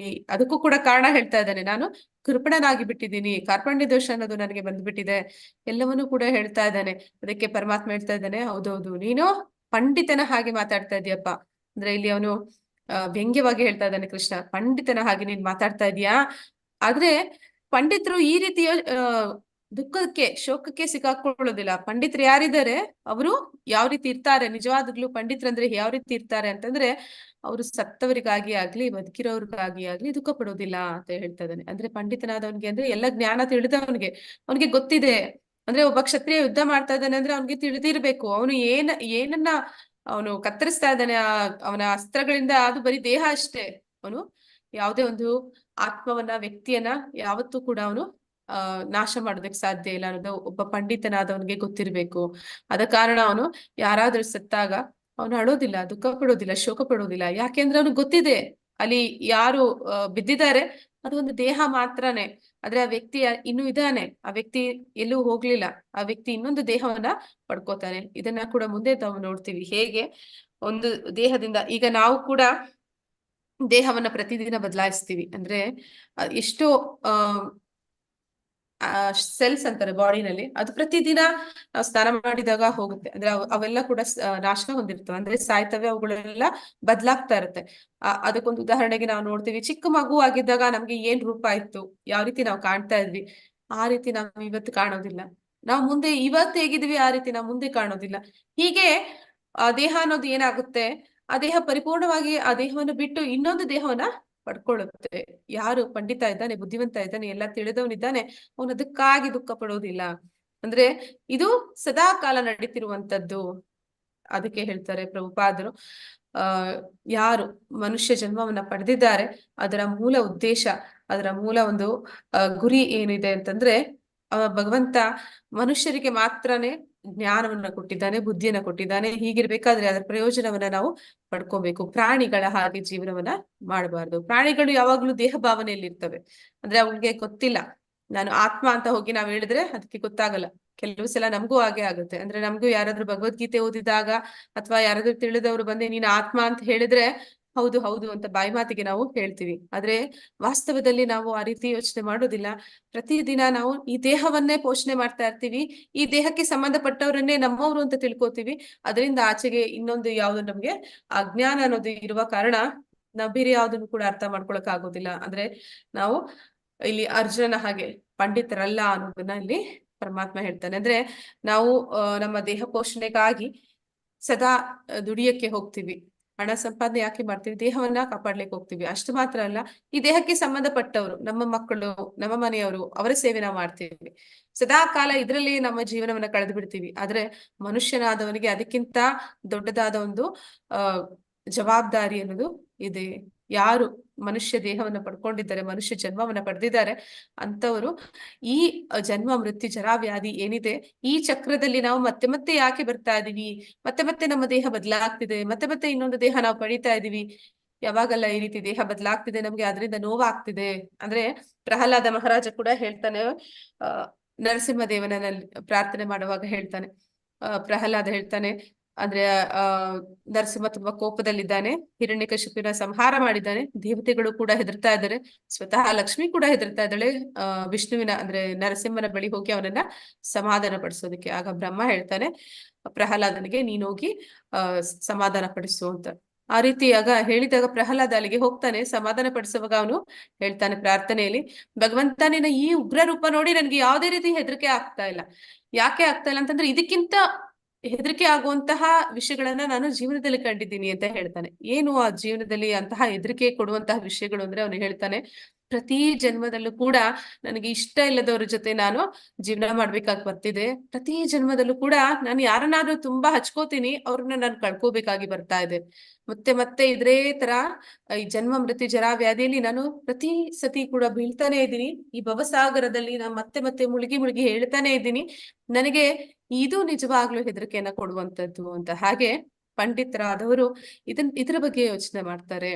ಅಂದ್ರೆ ನಾವು ಈ ಜನ್ಮ ಮೃತ್ಯು ಯಾಕೆ ಮತ್ತೆ ಮತ್ತೆ ಆಗ್ತಾ ಇದೆ, ಈ ದೇಹ ತ್ಯಾಗ ಮತ್ತೆ ಮತ್ತೆ ಯಾಕೆ ಆಗ್ತಾ ಇದೆ, ಪ್ರತಿ ಸತಿ ದೇಹ ತ್ಯಾಗ ಆದಾಗ ನಮ್ಮ ಪ್ರೀತಿ ಪಾತ್ರರನ್ನ ನಾವು ಕಳ್ಕೋಬೇಕಾಗಿ ಬರ್ತಾ ಇದೆ, ಮತ್ತೆ ಇನ್ನೊಂದೇ ಸತಿ ಇನ್ಯಾವುದೋ ಕುಟುಂಬದಲ್ಲಿ ಹುಟ್ಟಿದಾಗ ನಮ್ಗೆ ಇಷ್ಟ ಇದೆಯೋ ಇಷ್ಟ ಇಲ್ವೋ ನಮ್ಗೆ ಆ ಜನ್ಮವನ್ನ ಅನುಭವಿಸ್ಲೇಬೇಕಾಗಿ ಬರ್ತಾ ಇದೆ. ಇದು ನಿಜವಾಗ್ಲೂ ಕೂಡ ಒಂದು ಹೆದರಿಕೆಯನ್ನ ಕೊಡುವಂತಹ ವಿಚಾರ ಅಂತಲ್ಲಿ ಪ್ರಹ್ಲಾದ ಹೇಳ್ತಾನೆ. ಆ ರೀತಿ ಪಂಡಿತರಾದವರು ಈ ರೀತಿ ಯೋಚನೆ ಮಾಡ್ತಾರೆ. ಅವರು ನಿನ್ನ ಹಾಗೆ ಇದು ನನ್ನ ಸಂಬಂಧ, ಇವರೆಲ್ಲರೂ ಕೂಡ ಸೈನಿಕರು, ನನ್ನ ಪಿತಾಮಹ, ನನ್ನ ಗುರುಗಳು ಅಂತ ಯೋಚನೆ ಮಾಡಿ ಅವರನ್ನ ನಾ ಕೊಲ್ಲೋದಿಲ್ಲ, ಆ ರೀತಿ ಯೋಚನೆ ಮಾಡೋದಿಲ್ಲ. ನೀ ಕೊಲ್ತಿಯೋ ಕೊಲ್ಲೋದಿಲ್ವೋ ಅವರೆಲ್ಲರೂ ಕೂಡ ಒಂದಿನ ಸಾಯ್ಲೇಬೇಕು. ಯಾರೆಲ್ಲ ಹುಟ್ಟಿದ್ದಾರೆ ಅವರಿಗೆ ಸಾವು ಅನ್ನೋದು ಅದು ಸಂಭವಿಸುತ್ತೆ. ನೀನ್ ಯುದ್ಧದಲ್ಲಿ ಕೊಲ್ತೀಯೋ ಇಲ್ಲ ಹಾಗೆ ಅವರೇ ಸಾಯ್ತಾರೋ, ಆದ್ರೆ ಸಾವು ಅನ್ನೋದು ಇದ್ದೇ ಇರುತ್ತೆ. ಆದ ಕಾರಣ ನೀನು ಪಂಡಿತರ ಹಾಗೆ ದುಃಖ ಪಡಬೇಡ. ಅಂದ್ರೆ ಪಂಡಿತರು ಹೇಗೆ ಒಂದು ದೇಹ ತ್ಯಾಗ ಆದಾಗ ಅದಕ್ಕೆ ದುಃಖ ಪಡೋದಿಲ್ವೋ ಆ ರೀತಿ ನೀನು ಯೋಚನೆ ಮಾಡ್ಬೇಡ ಅನ್ನೋದನ್ನ ಇಲ್ಲಿ ಪರಮಾತ್ಮ ಅವನಿಗೆ ತಿಳಿಸ್ತಾನೆ. Krishna best teacher. ಎರಡನೇದು ಅದು ಕೆಳಗಡೆ ಏನು ಕಾಣಿಸ್ತಿಲ್ಲ. ಓಕೆ, ಅಂದ್ರೆ ಅತ್ಯುತ್ತಮ ಶಿಕ್ಷಕ ಕೃಷ್ಣ ಯಾವ ರೀತಿ ಅವನು ಶಿಕ್ಷಕನಾಗಿ ಅವನು ಪಾತ್ರ ವಹಿಸ್ತಾ ಇದ್ದಾನೆ ಅನ್ನೋದನ್ನ ಇಲ್ಲಿ ಹೇಳ್ತಾ ಇದ್ದಾರೆ. ಮೌನ ಅಂದ್ರೆ ಇಡೀ ಮೊದಲ ಅಧ್ಯಾಯ ಅವನು ಮೌನವಾಗಿ ಅರ್ಜುನನ ಎಲ್ಲ ಗೊಂದಲಗಳನ್ನ ಅವನು ಗಮನಿಸ್ತಾ ಇದ್ದಾನೆ, ಅದನ್ನ ಅರ್ಥ ಮಾಡ್ಕೋತಾ ಇದ್ದಾನೆ, ಮತ್ತೆ ಅದನ್ನ ಕೇಳ್ತಾ ಇದ್ದಾನೆ. ಆದ್ರೆ ಏನು ಮಾತಾಡ್ಲಿಲ್ಲ ಅವನು ಮೊದಲನೇ ಅಧ್ಯಾಯದಲ್ಲಿ. ಎರಡನೇ ಅಧ್ಯಾಯದಲ್ಲಿ ಅರ್ಜುನನು ಸಿದ್ಧನಾಗಿ ಶರಣಾದಾಗ ಮಾತ್ರ ಗೀತೆಯ ಜ್ಞಾನವನ್ನ ನೀಡುತ್ತಾನೆ. ಅಂದ್ರೆ ಯಾರೋ ಒಬ್ರು ಗೊಂದಲದಲ್ಲಿದ್ದಾರೆ, ಅವರು ಒಂದು ಸಂದಿಗ್ಧ ಪರಿಸ್ಥಿತಿಯಲ್ಲಿ ಇದ್ದಾರೆ ಅಂದಾಗ ಶಿಕ್ಷಕನ ಹಾಗೆ ಕೃಷ್ಣ ಹೋಗಿ ಅವನಿಗೆ ಉಪದೇಶಗಳನ್ನ ಕೊಡ್ತಾ ಇಲ್ಲ. ಅವನಿಗೆ ಯಾವಾಗ ಅವನು ಕೇಳೋ ಸ್ಥಿತಿಗೆ ಇದ್ದಾನೆ, ಯಾವಾಗ ಅವನು ಹೇಳ್ತಾ ಇದ್ದಾನೆ ಭಗವಂತ ನಾನು ನಿನಗೆ ಶರಣಾಗಿದ್ದೀನಿ, ಪರಿಪೂರ್ಣವಾಗಿ ಶರಣಾಗಿದ್ದೀನಿ, ನನಗ್ ಮಾರ್ಗದರ್ಶನ ನೀನೇ ಮಾಡ್ಬೇಕು ಅಂತ ಯಾವಾಗ ಅವನು ಕೇಳ್ಕೊತಾ ಇದ್ದಾನೆ, ಆಗ ಪರಮಾತ್ಮ ಅವನು ಅವನ ಜ್ಞಾನವನ್ನ ಕೊಡೋದಕ್ಕೆ ಅವನು ಸಿದ್ಧನಾಗ್ತಾನೆ. ಅಂದ್ರೆ ಯಾರು ಕೇಳಲಿಕ್ಕೆ ತಯಾರಿದ್ದಾರೆ ಅಂತವರಿಗೆ ಮಾತ್ರನೇ ಜ್ಞಾನವನ್ನ ಕೊಡೋದಕ್ಕೆ ಸಾಧ್ಯ. ಯಾರು ಕೇಳಲಿಕ್ಕೆ ತಯಾರಿಲ್ವೋ ಅಂತವ್ರ ಮುಂದೆ ನಾವ್ ಏನೇ ಹೇಳಿದ್ರು ಕೂಡ ಬಂಡೆಯ ಮೇಲೆ ಮಳೆ ಸುರಿದ ಹಾಗೆ ಅಂತ ಹೇಳ್ತಾರೆ. ಒಳ್ಳೆಯ ಫಲವತ್ತಾದ ಭೂಮಿ ಮೇಲೆ ಮಳೆ ಸುರಿದ್ರೆ ಅಲ್ಲಿ ಬೆಳೆ ಬೆಳೆಯುತ್ತೆ. ಒಂದು ಬಂಡೆಯ ಮೇಲೆ ಹೋಗಿ ಮಳೆ ಸುರಿದ್ರೆ ಅಲ್ಲಿ ಏನು ಪ್ರಯೋಜನ ಇಲ್ಲ. ಹಾಗೆ ಇಲ್ಲಿ ಅರ್ಜುನ ಅವನು ಫಲವತ್ತಾದ ಭೂಮಿಯ ಹಾಗೆ ಅವನು ಸಿದ್ಧನಾಗಿದ್ದಾನೆ. ಜ್ಞಾನವನ್ನ ಪಡ್ಕೊಳ್ಳಿಕ್ಕೆ ಅಲ್ಲಿ ಭಗವಂತ ಈ ಜ್ಞಾನದ ಬೀಜವನ್ನ ಬಿತ್ತುತ್ತಾನೆ. ಅರ್ಜುನನ ಮೇಲೆ ಕೋಪವಿಲ್ಲದೆ ನಗುತ್ತಾನೆ. ಅಂದ್ರೆ ಅವನಿಗೆ ಯಾವುದೇ ಕೋಪ ಇಲ್ಲ. ಇಷ್ಟೆಲ್ಲ ಆಗಿದೆ, ಇಷ್ಟೆಲ್ಲ ಜನ ಯುದ್ಧಕ್ಕೆ ರೆಡಿ ಆಗಿದ್ದಾರೆ, ಇನ್ನೇನು ಯುದ್ಧ ಪ್ರಾರಂಭ ಆಗ್ಬೇಕು, ಇಲ್ಲಿ ಬಂದ್ಬಿಟ್ಟು ನೀನು ನಾನು ಯುದ್ಧ ಮಾಡೋದಿಲ್ಲ ಅಂತ ಹೇಳ್ತೀಯಾ ಅಂತ ಹೇಳಿ ಅಲ್ಲಿ ಕೃಷ್ಣನಿಗೆ ಅರ್ಜುನನ ಮೇಲೆ ಕೋಪ ಬರ್ತಾ ಇಲ್ಲ. ಅಂದ್ರೆ ಅವನ ಒಂದು ಆ ಮನಸ್ಸಿನಲ್ಲಿ ಬಂದಿರುವಂತಹ ಒಂದು ಏನು ಕಾರ್ಪಣ್ಯ ದೋಷ ಇದೆ ಅದನ್ನ ಅವನು ತಿದ್ದೋದಕ್ಕೆ ಪ್ರಯತ್ನ ಪಡ್ತಾನೆ ಹೊರತು ಅವನ ಮೇಲೆ ಕೋಪಗೊಂಡು, ಅಂದ್ರೆ ಅರ್ಜುನ ಹೇಗೆ ಈಗ ವಿಷಾದದಲ್ಲಿ ಮುಳುಗಿದ್ದಾನೆ ಅದೇ ರೀತಿ ಸಾಧಾರಣ ಮನುಷ್ಯರಾಗೆ ಕೃಷ್ಣ ಅಲ್ಲ, ಅವನು ಭಗವಂತ ದೇವೋತ್ತಮ ಪರಮ ಪುರುಷ. ಅವನಿಗೆ ಕೋಪ ಬಂದಿಲ್ಲ, ಅವನ ಮೇಲೆ ಯಾವುದೇ ಒಂದು ಕೋಪವನ್ನ ತೋರಿಸ್ತಾ ಇಲ್ಲ. ಅವನನ್ನ ನಗ್ತಾ ನಗ್ತಾ ತಿದ್ದುತ್ತಾನೆ. ತಕ್ಷಣವೇ ಎಲ್ಲ ಪ್ರಶ್ನೆಗಳಿಗೆ ಸಂಕ್ಷಿಪ್ತವಾಗಿ ಉತ್ತರಿಸ್ತಾನೆ. ಶಿಕ್ಷಕ ಅಂತಂದ್ರೆ ಅವನಿಗೆ ಎಲ್ಲ ವಿಷಯ ಗೊತ್ತಿದೆ, ಎಲ್ಲ ಜ್ಞಾನ ಅವನಿಗೆ ಗೊತ್ತಿದೆ, ಎಲ್ಲದಕ್ಕೂ ಅವನ ಹತ್ರ ಒಂದು ಸಮಸ್ಯೆಗೆ ಒಂದು ಪರಿಹಾರ ಅನ್ನೋದಿದೆ. ಆ ರೀತಿ ಭಗವಂತ ಅವನಿಗೆಲ್ಲದಕ್ಕೂ ಕೂಡ ಪರಿಹಾರಗಳನ್ನ ಕೊಡ್ತಾನೆ. ಅರ್ಜುನನನ್ನು ಪ್ರೋತ್ಸಾಹಿಸುತ್ತಾನೆ. ಅಂದ್ರೆ ಅರ್ಜುನನಿಗೆ ಸರಿಯಾದ ಮಾರ್ಗದರ್ಶನವನ್ನು ತಿಳಿಸ್ಕೊಡ್ತಾನೆ. ಮಾರ್ಗದರ್ಶನ ಮಾತ್ರ ಮಾಡೋದಲ್ಲ, ಮಾರ್ಗದರ್ಶನ ಮಾಡುವಾಗ ಅವನು ಯಾವ ರೀತಿ ಮಾಡ್ತಾನೆ ಅಂತಂದ್ರೆ ಅರ್ಜುನನ ಆಯ್ಕೆಯನ್ನು ನೀಡಿ ನಿಮಗೆ ಇಷ್ಟವಾದಂತೆ ಮಾಡು, ಒತ್ತಾಯ ಇಲ್ಲ ಅಂತ ಹೇಳ್ತಾನೆ. ಅಂದ್ರೆ 18ನೇ ಅಧ್ಯಾಯದಲ್ಲಿ ನಾವು ನೋಡ್ತೀವಿ, ಆ ಶ್ಲೋಕದಲ್ಲಿ ಪರಮಾತ್ಮ ಹೇಳ್ತಾನೆ, ಇಲ್ಲಿವರೆಗೂ ನಾನು ಏನೆಲ್ಲ ಜ್ಞಾನ ನಿನ್ಗೆ ಹೇಳಲಿಕ್ಕಿತ್ತೋ ಅಷ್ಟನ್ನು ಕೂಡ ಹೇಳಿ ಮುಗಿಸಿದ್ದಾಗಿದೆ. ಹೇಳಿ ಮುಗಿಸಿದಾದ್ಮೇಲೆ ಕೃಷ್ಣ ಹೇಳ್ತಾನೆ, ಅರ್ಜುನ ನಿನಗೆ ಈಗ ಏನ್ ಸರಿ ಅನ್ಸುತ್ತೋ ನೀನ್ ಅದನ್ನ ಮಾಡು, ನಾನ್ ನಿನಗೆ ಯಾವುದೇ ರೀತಿ ಒತ್ತಾಯ ಮಾಡೋದಿಲ್ಲ, ನೀನ್ ಇದನ್ನೇ ಮಾಡ್ಬೇಕು ಅಂತ ನಾನು ನಿನ್ಗೆ ಹೇಳೋದಿಲ್ಲ, ನಿನ್ನಿಷ್ಟ ಬಂದ ಹಾಗೆ ಮಾಡು ಅಂತ ಆಯ್ಕೆಗಳನ್ನ ಕೊಟ್ಟು ಪರಮಾತ್ಮ ಅವರೇ ಅದನ್ನ ಸ್ವೀಕಾರ ಮಾಡ್ಲಿ ಅಂತ ಹೇಳ್ತಾನೆ. ಇಲ್ಲಿ ಅರ್ಜುನನಿಗೆ ಮಾತ್ರ ಅಲ್ಲ, ಕೃಷ್ಣ ಇದೇ ರೀತಿ ಅವನು ನಮ್ಮ ಜೊತೆಯಲ್ಲೂ ನಡ್ಕೋತಾನೆ. ಆದ್ರೆ ಪರಮಾತ್ಮ ನಮ್ಗೆ ಎಲ್ಲವನ್ನೂ ತಿಳಿಸ್ಕೊಡ್ತಾನೆ. ಹೃದಯದಲ್ಲಿ ಚೈತ್ಯ ಗುರುವಾಗಿ ಸರಿ ತಪ್ಪು ಧರ್ಮ ಅಧರ್ಮಗಳನ್ನ ಎಲ್ಲವನ್ನೂ ತಿಳಿಸ್ಕೊಡ್ತಾನೆ. ತಿಳಿಸ್ಕೊಟ್ಮೇಲೆ ಮತ್ತೆ ನಮ್ಗೆ ಎಲ್ಲರಿಗೂ ಕೂಡ ಒಂದು ಪುಟ್ಟ ಒಂದು ಸ್ವಾತಂತ್ರ್ಯ ಅಂತ ಹೇಳ್ಬೋದು. ಎಲ್ಲ ಜೀವಿಗಳಿಗೂ ಒಂದು ಪುಟ್ಟ ಸ್ವಾತಂತ್ರ್ಯವನ್ನ ಕೊಟ್ಟಿದ್ದಾನೆ. ಆ ಸ್ವಾತಂತ್ರ್ಯದ ಮೂಲಕ ನಾವು ನಮಗೆ ಯಾವ್ದು ಬೇಕು ಯಾವ್ದು ಬೇಡ ಅನ್ನೋದನ್ನ ನಾವು ಚೂಸ್ ಮಾಡ್ಬೋದು. ಆ ರೀತಿ ಆ ಒಂದು ಸ್ವಾತಂತ್ರ್ಯವನ್ನ ಎಲ್ಲ ಮನುಷ್ಯ ಜೀವಿಗಳಿಗೂ ಪರಮಾತ್ಮ ಕೊಟ್ಟಿದ್ದಾನೆ. ಮತ್ತೆ ಅವನು ಯಾವತ್ತೂ ಕೂಡ ಹೇಳೋದಿಲ್ಲ ನೀವೆಲ್ಲರೂ ಕೂಡ ಜೀವ ಇಲ್ಲದ ಒಂದು ರೋಬೋಟ್ಗಳು ಅಂತ ನಮ್ಮನ್ನ ಅವನು ತಯಾರು ಮಾಡಿಲ್ಲ. ನಾ ಹೇಳಿದ ಹಾಗೆ ನೀವು ಮಾಡ್ಬೇಕು, ನಾನು ಏನ್ ಅನ್ಕೋತೀನೋ ಅದೇ ರೀತಿ ನೀವು ನಡ್ಕೋಬೇಕು ಅಂತ ಅವ್ನು ಯಾವತ್ತೂ ಮಾಡೋದಿಲ್ಲ, ಒತ್ತಾಯ ಮಾಡೋದಿಲ್ಲ. ಅವನು ಎಲ್ಲರಿಗೂ ಕೂಡ ಸರಿ ತಪ್ಪನ್ನ ತಿಳಿಸ್ಕೊಡ್ತಾನೆ, ಮತ್ತೆ ಆಯ್ಕೆಯನ್ನ ನಮ್ಗೆ ಬಿಡ್ತಾನೆ. ಯಾಕಂದ್ರೆ ನಾವೆಲ್ಲರೂ ಕೂಡ ಆ ರೀತಿ ಒಂದು ಪುಟ್ಟ ಸ್ವಾತಂತ್ರ್ಯವನ್ನು ನಮ್ಗೆ ಕೊಡ್ಲಿಲ್ಲ ಅಂತ ಇದ್ದಿದ್ರೆ ನಾವೆಲ್ಲರೂ ಕೂಡ ಒಂದು ಬಂಡೆ ಕಲ್ಲುಗಳ ಹಾಗೆ ಒಂದು ಜಡ ವಸ್ತುವಿನ ಹಾಗೆ ಇರ್ತಾ ಇದ್ವಿ. ಆದ್ರೆ ಅವನು ನಮ್ಮಲ್ಲಿ ಚೈತನ್ಯವನ್ನ ತುಂಬಿದ್ದಾನೆ, ಆದ ಕಾರಣ ಅವನು ನಮಗೆ ಆ ಸ್ವಾತಂತ್ರ್ಯವನ್ನ ಕೊಡ್ತಾನೆ. ಇಲ್ಲಿ ಅರ್ಜುನನಿಗೂ ಕೂಡ ಅಂತಹ ಒಂದು ಸ್ವಾತಂತ್ರ್ಯವನ್ನ ಕೊಡ್ತಾನೆ. ಹೇಳ್ತಾನೆ, ಸರಿ ತಪ್ಪನ್ನ ನೀನೀಗ ಆಯ್ಕೆ ಮಾಡು, ಅಂದ್ರೆ ಹೇಳಿದ್ದೀನಿ ನಾನೀಗ, ನೀನ್ ಯಾವ್ದನ್ನ ಆರಿಸ್ಕೋತೀಯ ಅದು ನಿನ್ನ ಇಷ್ಟ ಬಂದ ಹಾಗೆ ಅಂತ ಹೇಳ್ತಾನೆ. ಶ್ರೀಕೃಷ್ಣನು ಮಾತನಾಡುವಾಗಲೆಲ್ಲ ಭಗವದ್ಗೀತೆ ಹೇಳುತ್ತದೆ ಶ್ರೀ ಭಗವಾನ್ ವಾಚ, ಏಕೆ ಕೃಷ್ಣ ವಾಚ ಅಲ್ಲ. ಇದರಲ್ಲಿ ಭಗವದ್ಗೀತೆಯಲ್ಲಿ ಸಂಜಯ ವಾಚ, ಧೃತರಾಷ್ಟ್ರ ವಾಚ, ಅರ್ಜುನ ವಾಚ ಅಂತೆಲ್ಲ ಬರ್ತಿತ್ತು. ಅಂದ್ರೆ ಅವರು ಮಾತಾಡ್ತಿದ್ದಾರೆ ಅಂತ. ಇಲ್ಲಿ ಕೃಷ್ಣ ಮಾತಾಡಕ್ಕೆ ಶುರು ಮಾಡಿದಾಗ ಕೃಷ್ಣ ವಾಚ ಅಂತ ಹೇಳ್ತಿಲ್ಲ, ಶ್ರೀ ಭಗವಾನ್ ವಾಚ ಅಂತ ಹೇಳ್ತಾ ಇದ್ದಾರೆ. ಭಗವಾನ್ ಅಂದ್ರೆ ಯಾಕೆ ಕೃಷ್ಣನನ್ನ ಭಗವಾನ್ ಅಂತ ಇದ್ದಾರೆ, ಹಾಗಂದ್ರೆ ಏನು ಅಂತ ಇಲ್ಲಿ ಕೇಳ್ತಾ ಇದ್ದಾರೆ. ಯಾರಿಗಾದ್ರೂ ತಿಳಿದಿದ್ರೆ ಹೇಳ್ಬೋದು. ಹರೇ ಕೃಷ್ಣ.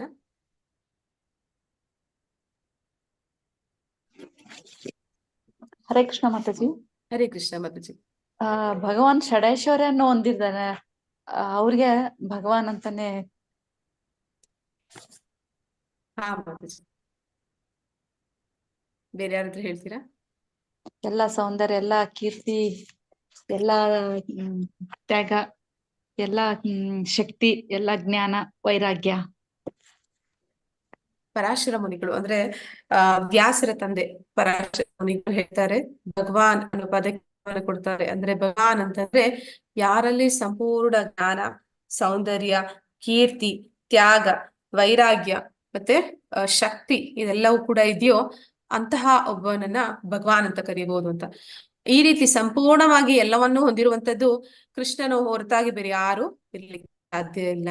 ಅಂದ್ರೆ ಭಗವಂತ ಅವನು ಸೌಂದರ್ಯ, ಅಂದ್ರೆ ಕೃಷ್ಣ, ಅವನ ಹೆಸರು ಕೃಷ್ಣ, ಹೆಸರು ಕೃಷ್ಣ ಅನ್ನೋ ಹೆಸರಿನ ಆಕರ್ಷಣೆ ಕೃಷ್ಣ ಅಂದ್ರೆ ಅವನು ಆಕರ್ಷಣೆ ಮಾಡ್ತಾನೆ. ಅವ್ನು ಏನೇ ಮಾಡ್ಲಿ ಎಲ್ಲರೂ ಕೂಡ ಅವನ ಕಡೆಗೆ ಆಕರ್ಷಿತರಾಗ್ಬಿಡ್ತಾರೆ. 5,000 ವರ್ಷಗಳ ಹಿಂದೆ ಕೃಷ್ಣ ದ್ವಾಪರ ಯುಗದಲ್ಲಿ ಬಂದಿದ್ದ. ಇಷ್ಟು ದಿನ ಆದ್ರೂ ಕೂಡ, ಅಂದ್ರೆ 5,000 ವರ್ಷಗಳಾದ್ರೂ ಕೂಡ ನಾವೆಲ್ಲರೂ ಅವನ ಫ್ಯಾನ್ ಅಂತ ಹೇಳ್ಕೊತೀವಿ. ಅಂದ್ರೆ ನಾವೆಲ್ಲರೂ ಕೂಡ ಅವನಿಗೆ ಒಂದು ಭಕ್ತರು ಅಂತ ಹೇಳ್ಕೊತೀವಿ, ಹೆಮ್ಮೆ ಪಡ್ತೀವಿ. ಯಾಕೆ ಅಂತಂದ್ರೆ ಅಷ್ಟೊಂದು ಕೀರ್ತಿ ಅನ್ನೋದಿದೆ ಅವನಲ್ಲಿ, ಅಂದ್ರೆ ಫೇಮಸ್. ಈಗ ನಾವು ನೋಡ್ತೀವಿ ಕೆಲವೊಂದು ಫಿಲಂ ಸ್ಟಾರ್ಸ್ ಒಂದು ಟೈಮಲ್ಲಿ ಇದ್ದಂತಹ ಒಂದು ಜನರೇಷನ್ ಅಲ್ಲಿ ಅವರು ತುಂಬಾ ಫೇಮಸ್ ಇದ್ರು. ಈಗ ಬೇರೆ ಯಾರೋ ಇನ್ನೊಬ್ರು ಬಂದಿರ್ತಾರೆ. ಅದೇ ಕೃಷ್ಣ ಹಾಗಲ್ಲ. ಅವನು ಸದಾ ಕಾಲ ಅವನಲ್ಲಿ ಕೀರ್ತಿ ಅನ್ನೋದಿದೆ. ಮತ್ತೆ ಸೌಂದರ್ಯ ಅನ್ನೋದು ಅಂತಂದ್ರೆ ಅವನು ಈಗ್ಲೂ ಕೂಡ ಎಲ್ಲರೂ ಕೂಡ ತಾಯಂದಿರು ಅವರ ಪುಟ್ಟ ಮಕ್ಕಳಲ್ಲಿ ಅವನನ್ನೇ ಕಾಣ್ತಾ ಇರ್ತಾರೆ. ಅವನನ್ನ ಕೃಷ್ಣನ ಹಾಗೆ ಅವ್ರನ್ನ ತಯಾರು ಮಾಡ್ತಾರೆ. ಅಂದ್ರೆ ಅವ್ರಿಗೆ ಅದೇ ರೀತಿ ಒಂದು ಬಟ್ಟೆ ತೊಡಿಸ್ತಾರೆ, ಮತ್ತೆ ಕೃಷ್ಣನನ್ನೇ ನೆನೆಸ್ಕೋತಾರೆ. ಅವ್ರ ಮಕ್ಕಳು ಮಾಡೋ ಒಂದೊಂದು ಚೇಷ್ಟೆಗಳು ಏನಿರುತ್ತೆ ಅದರಲ್ಲಿ ಅವ್ರು ಕೃಷ್ಣನನ್ನೇ ಕಾಣ್ತಾ ಇರ್ತಾರೆ. ಅಷ್ಟು ಸೌಂದರ್ಯ ಅನ್ನೋದು ಅವನಲ್ಲಿ ಇರುತ್ತೆ. ಮತ್ತೆ ಯಾರಾದ್ರೂ ಪ್ರೇಮಿ ಅಂತಂದ್ರೆ ರಾಧಾಕೃಷ್ಣ ಅಂತ ಹೇಳ್ತಾರೆ, ನಿಜವಾದ ಪ್ರೇಮಿ ಅಂದ್ರೆ. ಹಾಗೆ ಭಗವಂತ ಅವನು ಸದಾ ಕಾಲ ಅಷ್ಟು ಕೀರ್ತಿಯನ್ನ, ಸೌಂದರ್ಯವನ್ನ, ಮತ್ತೆ ಐಶ್ವರ್ಯವನ್ನ ಅಂತ ಹೇಳುವಾಗ ಅವನು 16,108 ಅಂದ್ರೆ ಹೆಂಡತಿಯರು ಅವನಿಗೆ.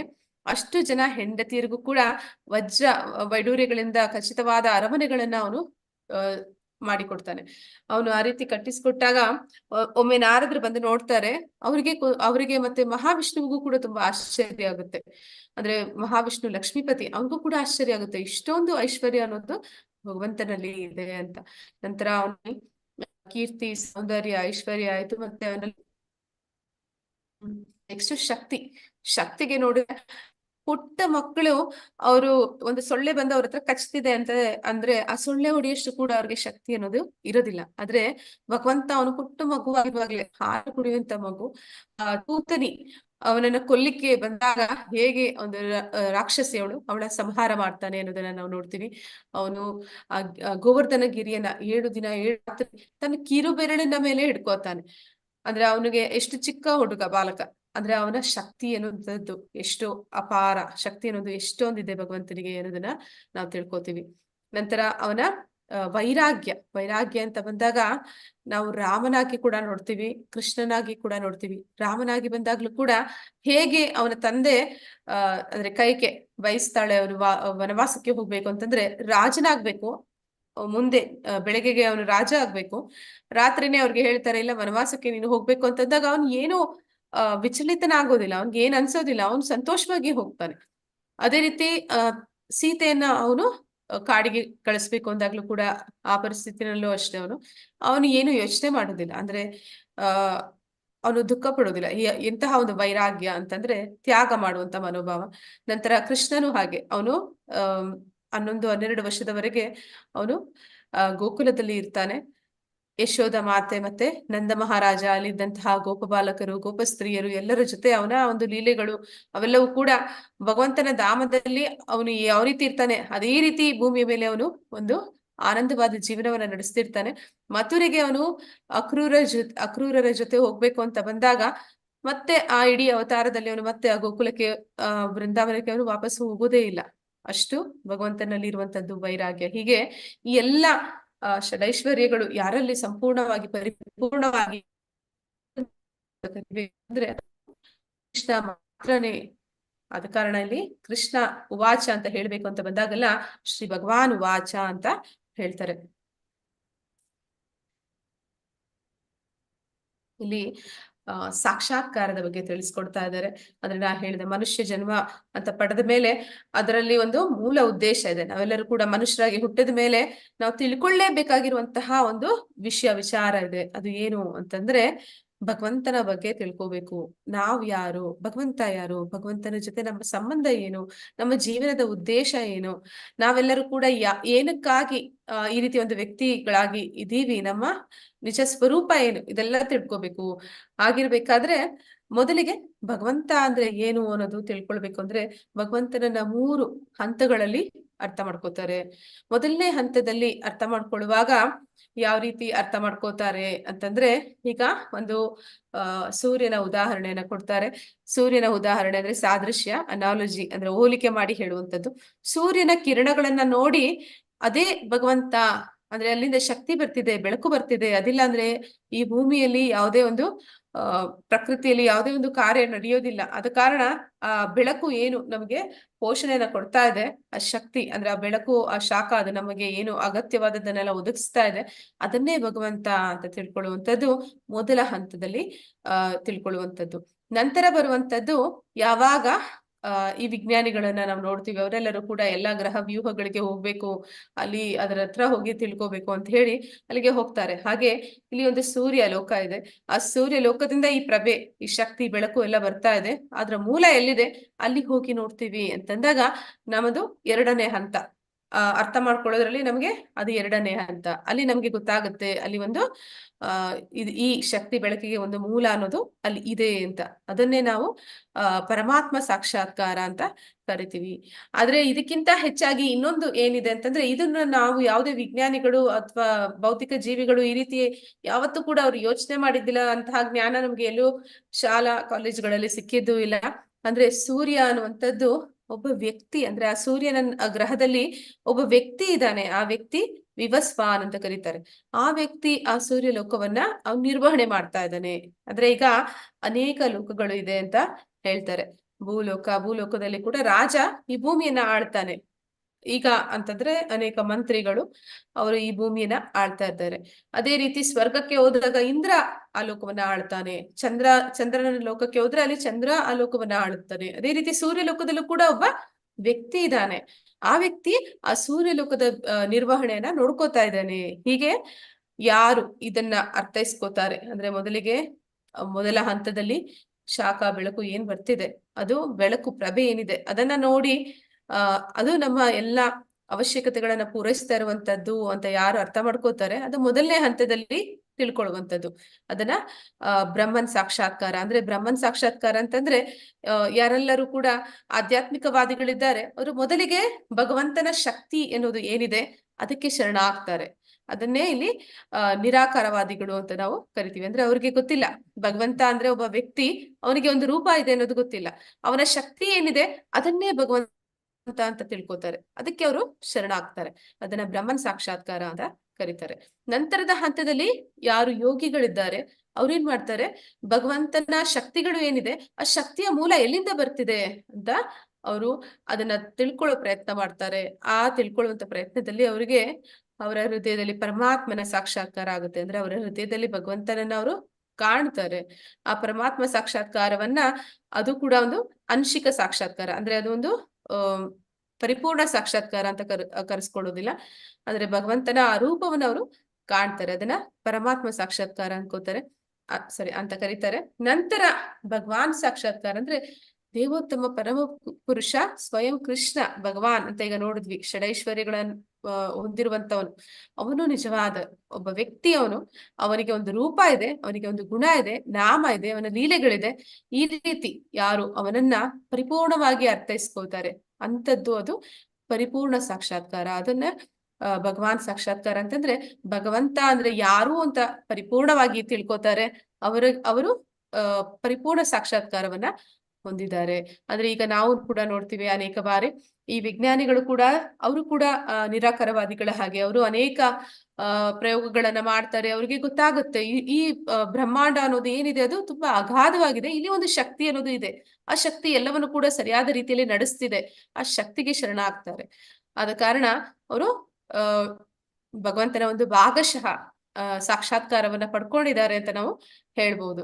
ಆದ್ರೆ ಹೃದಯದಲ್ಲಿ ಪರಮಾತ್ಮನಿದ್ದಾನೆ, ಅವನು ನಮಗೆ ಮಾರ್ಗದರ್ಶನ ಮಾಡ್ತಿದ್ದಾರೆ. ಅಂದ್ರೆ ನಾವು ಯಾವಾಗ ಶಾಸ್ತ್ರಗಳ ಮೂಲಕ ನಾವು ಧರ್ಮದ ಮಾರ್ಗದಲ್ಲಿ ನಡಿತೀವಿ, ಆಗ ನಮ್ಮ ಹೃದಯದಲ್ಲಿ ಒಂದು ಧ್ವನಿಯನ್ನ ನಾವು ಕೇಳ್ತೀವಿ. ಅಂದ್ರೆ ನಾವು ಮಾಡ್ತಿರೋದು ಸರಿ ತಪ್ಪು ಅನ್ನೋದನ್ನ ನಮ್ಗೆ ಯಾರೋ ಒಬ್ರು ಆದೇಶ ಮಾಡ್ತಾ ಇರ್ತಾರೆ.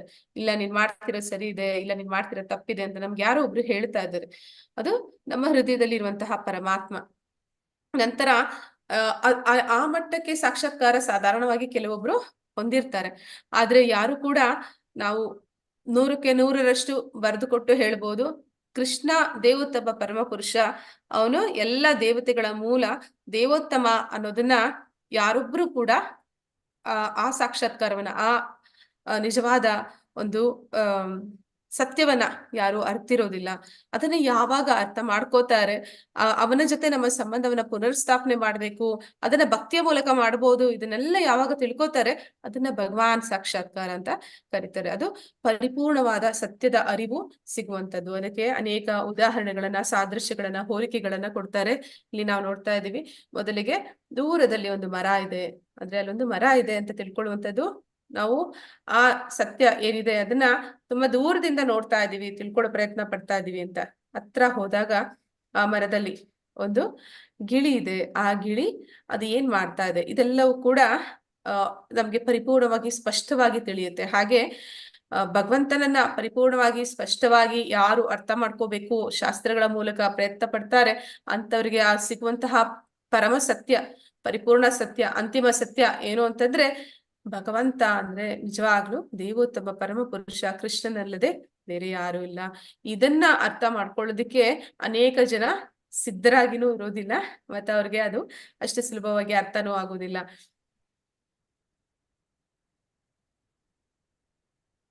ಇದು ಸಾದೃಶ್ಯ. ಬೆಳಕು, ಶಕ್ತಿ, ಬೆಳಕು ಏನು ಶಾಖ ಬರ್ತಿದೆ ಸೂರ್ಯನಿಂದ, ಅದನ್ನ ನಾವು ಅದಕ್ಕೆ ಶರಣಾಗುವಂಥದ್ದು. ಅದಿಲ್ಲದೆ ನಮ್ಮ ಜೀವನ ನಡೆಯೋದಿಲ್ಲ ಅನ್ನೋದನ್ನ ನಾವು ತಿಳ್ಕೊಳ್ಳುವಂಥದ್ದು. ನಂತರ ಅಲ್ಲಿ ಸೂರ್ಯ ಅನ್ನುವಂಥದ್ದು ಒಂದು ಲೋಕ, ಸೂರ್ಯನ ಲೋಕ ಇದೆ, ಅಲ್ಲಿಂದ ಬರ್ತಿದೆ ಪ್ರಭೆ ಅನ್ನೋದನ್ನ ತಿಳ್ಕೊಳ್ಳುವಂಥದ್ದು.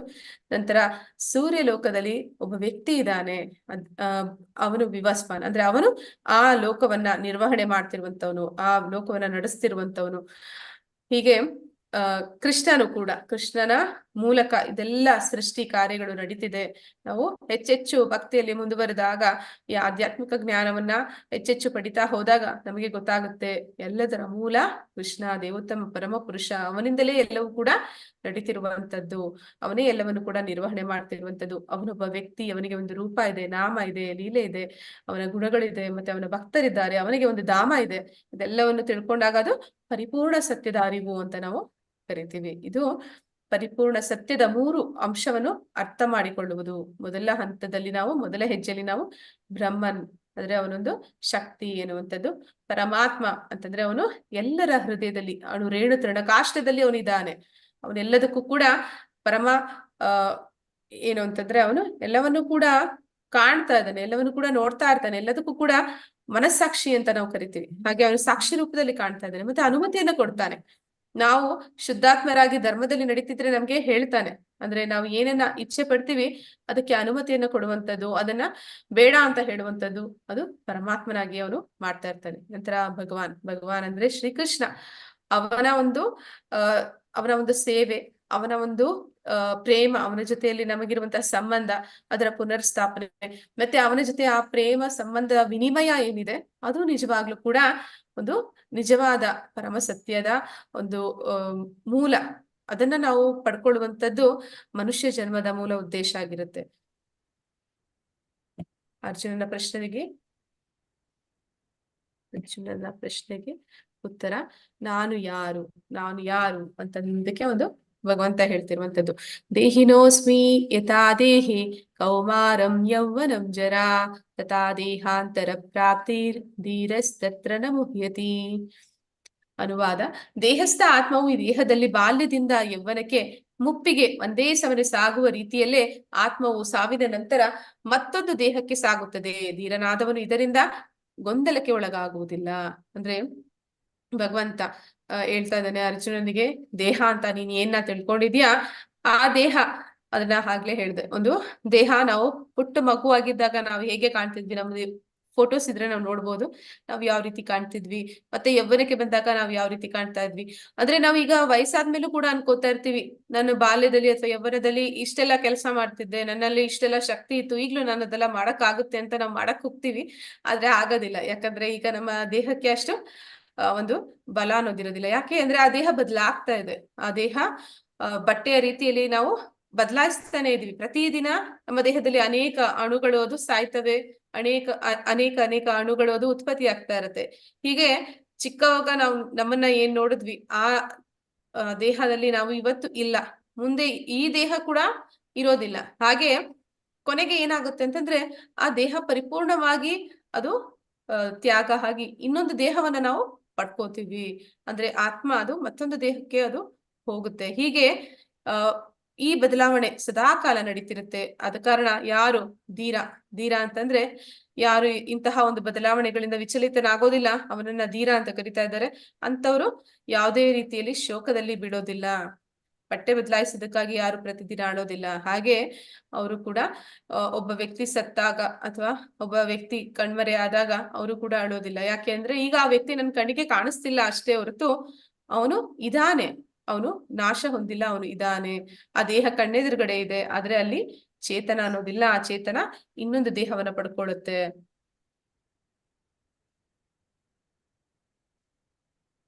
ಆತ್ಮಕ್ಕೆ ನಾಶವಿದೆಯೇ? ವಿವರಣೆ. ನೈನಂ ಚಿಂತಂತಿ ಶಸ್ತ್ರಾಣಿ ನೈನಂ ದಹತಿ ಪಾವಕಃ ನ ಚೈನಂ ಕ್ಲೇದಯಂತಿ ಆಪೋ ನ ಶೋಷಯತಿ ಮಾರುತಃ. ಅನುವಾದ: ಆತ್ಮವನ್ನು ಶಸ್ತ್ರಗಳು ಕತ್ತರಿಸಲಾರವು, ಅಗ್ನಿಯು ಸುಡಲಾರದು, ನೀರು ನೆನೆಸಲಾರದು ಮತ್ತು ಗಾಳಿಯು ಒಣಗಿಸಲಾರದು. ಅಂದ್ರೆ ಇಲ್ಲಿ ಯುದ್ಧದಲ್ಲಿ ಅನೇಕ ರೀತಿಯ ಅಸ್ತ್ರ ಶಸ್ತ್ರಗಳನ್ನ ಉಪಯೋಗಿಸ್ತಾರೆ. ಒಂದು ಬೆಂಕಿಯಿಂದ ಮಾಡಿರುವಂತಹ ಅಸ್ತ್ರಗಳು, ಅಥವಾ ಒಂದು ನೀರಿನಿಂದ ಅಥವಾ ಗಾಳಿಯಿಂದ, ಎಂಥದೇ ಅಸ್ತ್ರ ಶಸ್ತ್ರಗಳಿಂದ ಆ ಆತ್ಮವನ್ನ ಮಾತ್ರ ನೀನು ನಾಶ ಮಾಡೋದಿಕ್ ಸಾಧ್ಯ ಇಲ್ಲ ಅಂತ ಇಲ್ಲಿ ಕೃಷ್ಣ ಅರ್ಜುನನಿಗೆ ಹೇಳ್ತಾ ಇದ್ದಾನೆ. ಆತ್ಮಕ್ಕೆ ಸಾವಿಲ್ಲ, ಆತ್ಮ ಅದು ಶಾಶ್ವತವಾದದ್ದು, ಅನಂತವಾದದ್ದು. ಹೇಗೆ ಭಗವಂತ ಪರಮಾತ್ಮ ಅವನಿಗೆ ಆದಿ ಅಂತ್ಯಗಳು ಇಲ್ಲವೋ, ಅವನಿಂದ ಬಂದಂತಹ ಅಂಶಗಳಾದ ನಮಗೂ ಕೂಡ ಯಾವುದೇ ಒಂದು ಆದಿ ಅಂತ್ಯಗಳು ವಾಸ್ತವದಲ್ಲಿ ಇಲ್ಲ. ಅಂದ್ರೆ ನಾವು ಯಾವತ್ತೂ ಕೂಡ ನಾಶನೂ ಆಗೋದಿಲ್ಲ. ನಾವು ಯಾವಾಗ ಪ್ರಾರಂಭ ಆದ್ವಿ ಅನ್ನೋದು ಕೂಡ, ಆ ಮೂಲ ಕೂಡ ನಾವು ತಿಳ್ಕೊಳ್ಳಿಕ್ಕೆ ಸಾಧ್ಯ ಇಲ್ಲ. ಯಾಕಂದ್ರೆ ನಾವು ಅಷ್ಟೊಂದು ಅನಂತ ಕಾಲದಿಂದ ನಾವು ಇದೀವಿ. ಆದ ಕಾರಣ ಅವನು ಹೇಳ್ತಾನೆ, ಮುಂದೆ ಕೂಡ ನಾವು ಇರ್ತೀವಿ, ನಮ್ಮನ್ನ ಯಾರು ಕೂಡ ನಾಶ ಮಾಡಕ್ ಸಾಧ್ಯ ಇಲ್ಲ. ಹತೋ ವಾ ಪ್ರಾಪ್ಸ್ಯಸಿ ಸ್ವರ್ಗಂ ಜಿತ್ವಾ ವಾ ಮೋಕ್ಷಸೆ ಮಹಿಂ ತಸ್ಮಾತ್ ಉತ್ತಿಷ್ಠ ಕೌಂತೇಯ ಯುದ್ಧಯ ಕೃತ ನಿಶ್ಚಯಃ. ಅನುವಾದ: ಕುಂತಿಯ ಮಗನಾದ ಅರ್ಜುನನೇ, ನೀನು ಯುದ್ಧದಲ್ಲಿ ಮಡಿದು ಸ್ವರ್ಗವನ್ನು ಸೇರುತ್ತೀಯೇ ಅಥವಾ ಗೆದ್ದು ಭೂಮಿಯ ಮೇಲೆ ರಾಜ್ಯವನ್ನು ಅನುಭವಿಸುತ್ತೀಯೇ. ಆದುದರಿಂದ ದೃಢ ನಿಶ್ಚಯ ಮಾಡಿ ಎದ್ದೇಳು, ಯುದ್ಧ ಮಾಡು. ಅಂದ್ರೆ ಹೇಳ್ತಾ ಇದ್ದಾನೆ, ಪ್ರತಿಯೊಬ್ಬರಿಗೂ ಕೂಡ ಒಂದು ನಿಯತ ಕರ್ತವ್ಯ ಅಂತ ಇದೆ. ಅಂದ್ರೆ ಬ್ರಾಹ್ಮಣನಾದ್ರೆ ಅವನು ಬ್ರಹ್ಮಜ್ಞಾನವನ್ನ ಸಮಾಜಕ್ಕೆ ಕೊಡಬೇಕು. ಮತ್ತೆ ಯಾರು ಕ್ಷತ್ರಿಯನಾಗಿದ್ದಾನೆ ಅವನು ಪ್ರಜಾ ರಕ್ಷಣೆಯನ್ನ ಮಾಡ್ಬೇಕು, ಧರ್ಮ ಸ್ಥಾಪನೆಯನ್ನ ಮಾಡ್ಬೇಕು.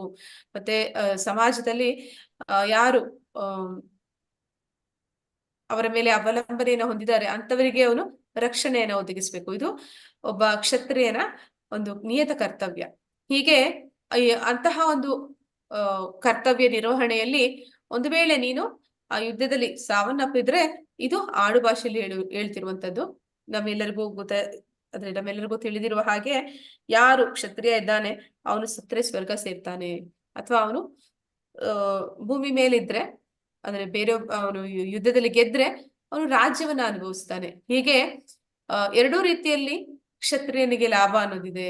ಆದ ಕಾರಣ ನಿನ್ನ ದುಃಖಕ್ಕೆ ಯಾವುದೇ ಒಂದು ಅರ್ಥ ಇಲ್ಲ. ದೃಢ ನಿಶ್ಚಯ ಮಾಡಿ ಎದ್ದೇಳು, ಯುದ್ಧ ಮಾಡು ಅಂತ ಕೃಷ್ಣ ಅವನಿಗೆ ಪ್ರೇರೇಪಣೆಯನ್ನ ಕೊಡ್ತಾ ಇದ್ದಾನೆ.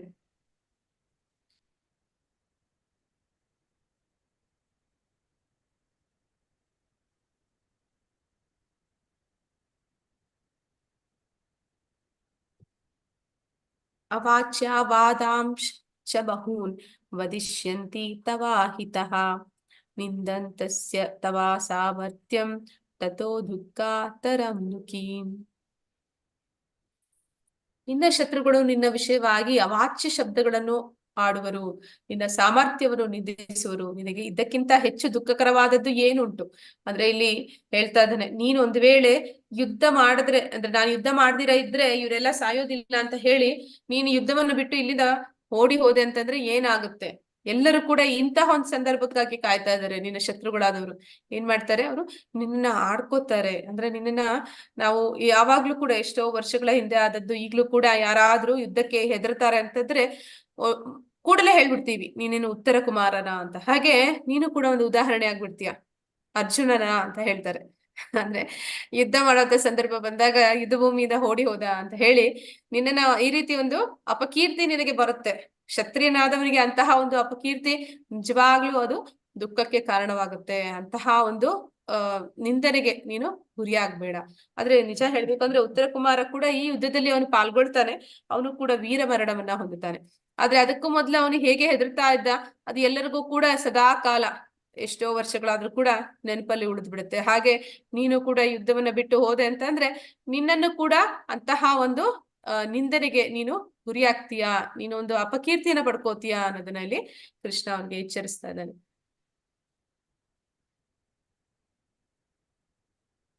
ನೇಹಾಭಿವಿಕ್ರಮ ನಾಶೋಸ್ತಿ ವಿದ್ಯತೆ ಸ್ವಲ್ಪ ಧರ್ಮಸ್ಯ ತ್ರಾಯತೆ ಮಹತೋ ಭಯಾತ್. ಈ ಪರಿಶ್ರಮದಲ್ಲಿ ನಷ್ಟವಾಗಲಿ ಕುಗ್ಗುವುದಾಗಲಿ ಇಲ್ಲ.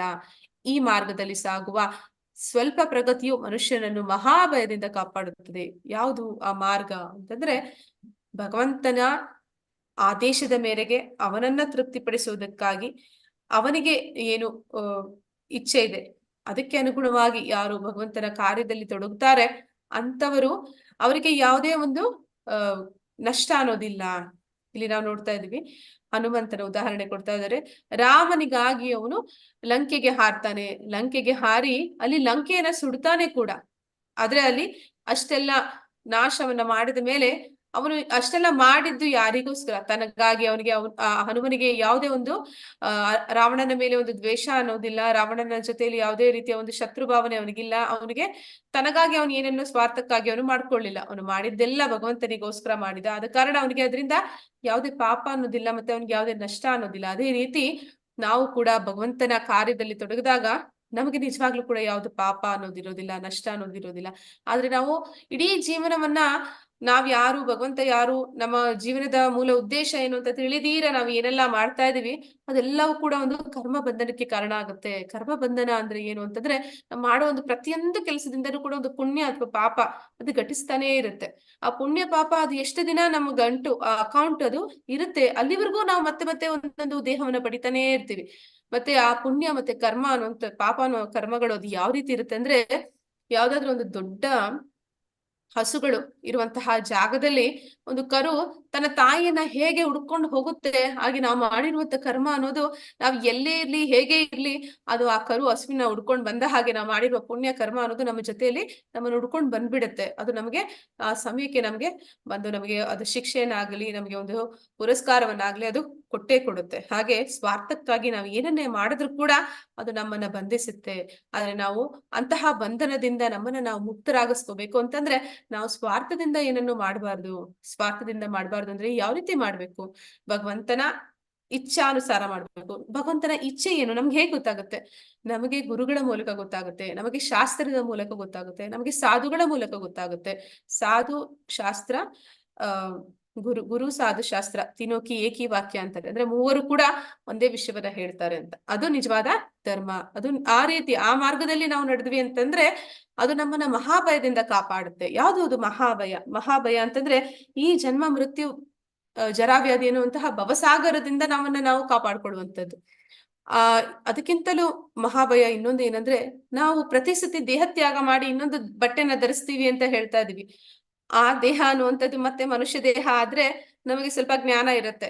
ಆಗೊಂದ್ ವೇಳೆ ಅದು ಮನುಷ್ಯ ಜ್ಞಾನ ಅಂದ್ರೆ ದೇಹ ಅಲ್ದಿರ ಆ ಬಟ್ಟೆ ಅನ್ನುವಂಥದ್ದು ಯಾವ್ದೋ ಒಂದು ನಾಯಿಯ ದೇಹವನ್ನು ಅಥವಾ ಕೋತಿಯ ದೇಹವನ್ನು ಅಥವಾ ಮೀನಿನ ದೇಹವನ್ನು ಇನ್ಯಾವುದೋ ಒಂದು ಪ್ರಾಣಿ ಪಕ್ಷಿಯ ದೇಹವನ್ನು ನಾವು ಪಡ್ಕೊಂಡ್ವಿ ಅಂತಂದ್ರೆ ಮತ್ತೆ ನಮಗೆ ಆ ಜ್ಞಾನ ಇರೋದಿಲ್ಲ. ಮತ್ತೆ ನಾವು ಆ ದೇಹದಲ್ಲಿ ಯಾವ ರೀತಿ ಅಂದ್ರೆ, ಈಗ ಒಬ್ಬ ನಾಟಕಕಾರ ಅವನು ಯಾವ ರೀತಿ ಒಂದು ಪಾತ್ರವನ್ನು ವಹಿಸ್ತಾ ಇದ್ದಾನೆ, ಅವನಿಗೆ ಎಂತಹ ಒಂದು ಪಾತ್ರ ಸಿಕ್ಕಿದೆ ಅದೇ ರೀತಿ ಅವನು ಆ ಪಾತ್ರದ ನಿರ್ವಹಣೆ ಮಾಡ್ಬೇಕಾಗತ್ತೆ. ಹಾಗೆ ಇಲ್ಲಿ ನಮಗೆ ಎಂತಹ ಒಂದು ದೇಹ ಸಿಗುತ್ತೆ ಅಂದ್ರೆ, ನಾಯಿ ಆದ್ರೆ ನೀನು ಬೊಗಳ್ಬೇಕು, ಮೀನಾದ್ರೆ ನೀನು ಈಜ್ಬೇಕು, ಹಕ್ಕಿ ಆದ್ರೆ ನೀನು ಹಾರಬೇಕು, ಇದನ್ನೇ ಮಾಡ್ಬೇಕಾಗತ್ತೆ. ಅಥವಾ ಅಂತಹ ಒಂದು ಅಂಥದ್ದೊಂದು ಆಗ್ಬಾರ್ದು ಅಂದ್ರೆ ಭಕ್ತಿ ಮಾರ್ಗದಲ್ಲಿ ನಾವು ತೊಡಗ್ಬೇಕು. ಭಕ್ತಿ ಮಾರ್ಗದಲ್ಲಿ ನಾವು ಪರಿಪೂರ್ಣವಾಗಿ ಸಫಲತೆಯನ್ನ ಪಡೆದಿದ್ರು ಕೂಡ ಪರವಾಗಿಲ್ಲ, ಅದ್ರಲ್ಲಿ ನಮ್ಗೆ ಸ್ವಲ್ಪನಾದ್ರೂ ಪ್ರಗತಿ ಆದ್ರೂ ಕೂಡ ಪರವಾಗಿಲ್ಲ, ಅದು ನಮ್ಮನ್ನ ಮಹಾಭಯದಿಂದ ಕಾಪಾಡುತ್ತೆ ಅಂತ ಪ್ರಭುಪಾದರು ಕೂಡ ಹೇಳ್ತಾರೆ. ಹೇಗೆ ಅಂತಂದ್ರೆ ಅವ್ರು ಹೇಳ್ತಾರೆ ಅವರ ಶಿಷ್ಯರಿಗೆ, ನೀವು ಮುಂದೆ ಮನುಷ್ಯ ಜನ್ಮವನ್ನ ಪಡಿತೀರಾ, ಯಾರು ಭಗವಂತನ ಭಕ್ತಿ ಮಾರ್ಗದಲ್ಲಿ ತೊಡಗಿ ತನ್ನನ್ನ ತಾನು ಅರಿತುಕೊಂಡು ಭಗವಂತನ ಸೇವೆಯಲ್ಲಿ ತೊಡಗ್ಬೇಕು ಅನ್ನೋ ವಿಷಯ ತಿಳ್ಕೊಂಡಿದ್ದಾನೆ, ಅಂತಹ ಒಬ್ಬ ವ್ಯಕ್ತಿ ಅವನು ಮುಂದೆ ಮನುಷ್ಯ ದೇಹವನ್ನು ಪಡಿತಾನೆ. ಮತ್ತೆ ಅವನ ಆಧ್ಯಾತ್ಮಿಕ ಮಾರ್ಗದಲ್ಲಿ ಏನೆಲ್ಲ ಅಡೆತಡೆಗಳಿದ್ವು ಅದು ಅಲ್ಲಿಂದ ಮುಂದೆ ಪ್ರಗತಿಯನ್ನ ಹೊಂದುತ್ತೆ. ಅವನು ಅಲ್ಲಿಗೆ ನಿಲ್ಸೋದಿಲ್ಲ. ಅಂದ್ರೆ ಈ ಭೌತಿಕ ಜ್ಞಾನ ಅನ್ನುವಂಥದ್ದು ಈ ಜನ್ಮದಲ್ಲಿ ನಾವೇನ್ ಪಡ್ಕೊಂಡಿದೀವಿ, ಈ ಜನ್ಮದಲ್ಲಿ ನಾವು IAS IPS ಅಥವಾ PhD ಮಾಡಿದ್ರು ಕೂಡ ಮುಂದಿನ ಜನ್ಮ ನಾವು ಪಡ್ಕೊಂಡಾಗ ಅದು ಮನುಷ್ಯ ಜನ್ಮ ಆಗಿದ್ದಲ್ಲಿ ನಾವು ಮತ್ತೆ LKG pre-KG ಇಂದಾನೇ ಓದ್ಬೇಕಾಗುತ್ತೆ, ಯಾಕಂದ್ರೆ ಎಲ್ಲ ಮರ್ತೋಗ್ತೀವಿ. ಆದ್ರೆ ಈ ಆಧ್ಯಾತ್ಮಿಕ ಜ್ಞಾನ ಅನ್ನುವಂಥದ್ದು, ಆತ್ಮಜ್ಞಾನ ಅನ್ನುವಂಥದ್ದು ಎಂಥದ್ದು ಅಂತಂದ್ರೆ ಅದು ಆತ್ಮದ ಜೊತೆಯಲ್ಲೇ ಸಾಗುವಂಥದ್ದು. ಆದ ಕಾರಣ ನಾವು ಇವಾಗ ಆಧ್ಯಾತ್ಮಿಕವಾಗಿ ಎಷ್ಟು ಮುಂದುವರೆದಿದ್ದೀವಿ, ಏನು ಜ್ಞಾನವನ್ನು ಪಡ್ಕೊಂಡಿದೀವಿ, ಅಲ್ಲಿಂದಲೇ ಮುಂದಿನ ಜನ್ಮದಿಂದ ಮುಂದುವರಿಯುತ್ತೆ. ಅಂದ್ರೆ ನಾವು ನೋಡ್ತೀವಿ ಅನೇಕ ಬಾರಿ ಕೆಲವೊಂದು ಮಕ್ಕಳು ಹುಟ್ಟಿನಿಂದಲೇ ಅವ್ರಿಗೆ ಭಕ್ತಿ ಮಾರ್ಗದಲ್ಲಿ ಇರ್ತಾರೆ. ಅಷ್ಟು ಚಿಕ್ಕ ವಯಸ್ಸಿಗೆ ಅವರಿಗೆ ಭಗವಂತನ ಜ್ಞಾನ, ಸಾಕ್ಷಾತ್ಕಾರ ಅನ್ನೋದು ಸಿಗುತ್ತೆ. ಅದು ಹೇಗೆ ಅಂತಂದ್ರೆ ಅದು ಈ ರೀತಿ ಆತ್ಮಜ್ಞಾನ ಅನ್ನುವಂಥದ್ದು ಅದು ಜನ್ಮ ಜನ್ಮಾಂತರಕ್ಕೂ ಸಾಗುವಂಥದ್ದು. ಹಾಗೆ ಇಲ್ಲಿ ಮಹಾಭಯದಿಂದ ನಮ್ಮನ್ನ ನಾವು ಕಾಪಾಡ್ಕೋಬೇಕಂದ್ರೆ ಆಧ್ಯಾತ್ಮಿಕ ಜ್ಞಾನವನ್ನ ಹೊಂದಬೇಕು, ಭಕ್ತಿ ಮಾರ್ಗದಲ್ಲಿ ತೊಡಗಬೇಕು ಅನ್ನೋದನ್ನಲ್ಲಿ ತಿಳಿಸ್ತಾ ಇದ್ದಾರೆ. ಯಾವಾನ್ ಅರ್ಥ ಉದಾಪಾನೆ ಸರ್ವತಃ ಸಂಪ್ಲುತೋದಕೆ ತಾವಾನ್ ಸರ್ವೇಷು ವೇದೇಷು ಬ್ರಾಹ್ಮಣಸ್ಯ ವಿಜಾನತಃ. ಒಂದು ಸಣ್ಣ ಬಾವಿ ಮಾಡುವ ಕೆಲಸವನ್ನೆಲ್ಲ ದೊಡ್ಡ ಜಲಾಶಯವು ಮಾಡಬಲ್ಲದು. ಹಾಗೆಯೇ ವೇದಗಳ ಹಿಂದಿರುವ ಉದ್ದೇಶಗಳನ್ನು ತಿಳಿದವರಿಗೆ ವೇದಗಳ ಎಲ್ಲ ಪ್ರಯೋಜನವೂ ಆಗುತ್ತದೆ. ಹರೇ ಕೃಷ್ಣ. ವೇದಗಳ ಮೂಲ ಉದ್ದೇಶ ಏನು ಅಂತ ಯಾರಾದ್ರೂ ಹೇಳ್ತೀರಾ? ವೇದಗಳ ಮೂಲ ಉದ್ದೇಶ ಏನು ಅಂತ?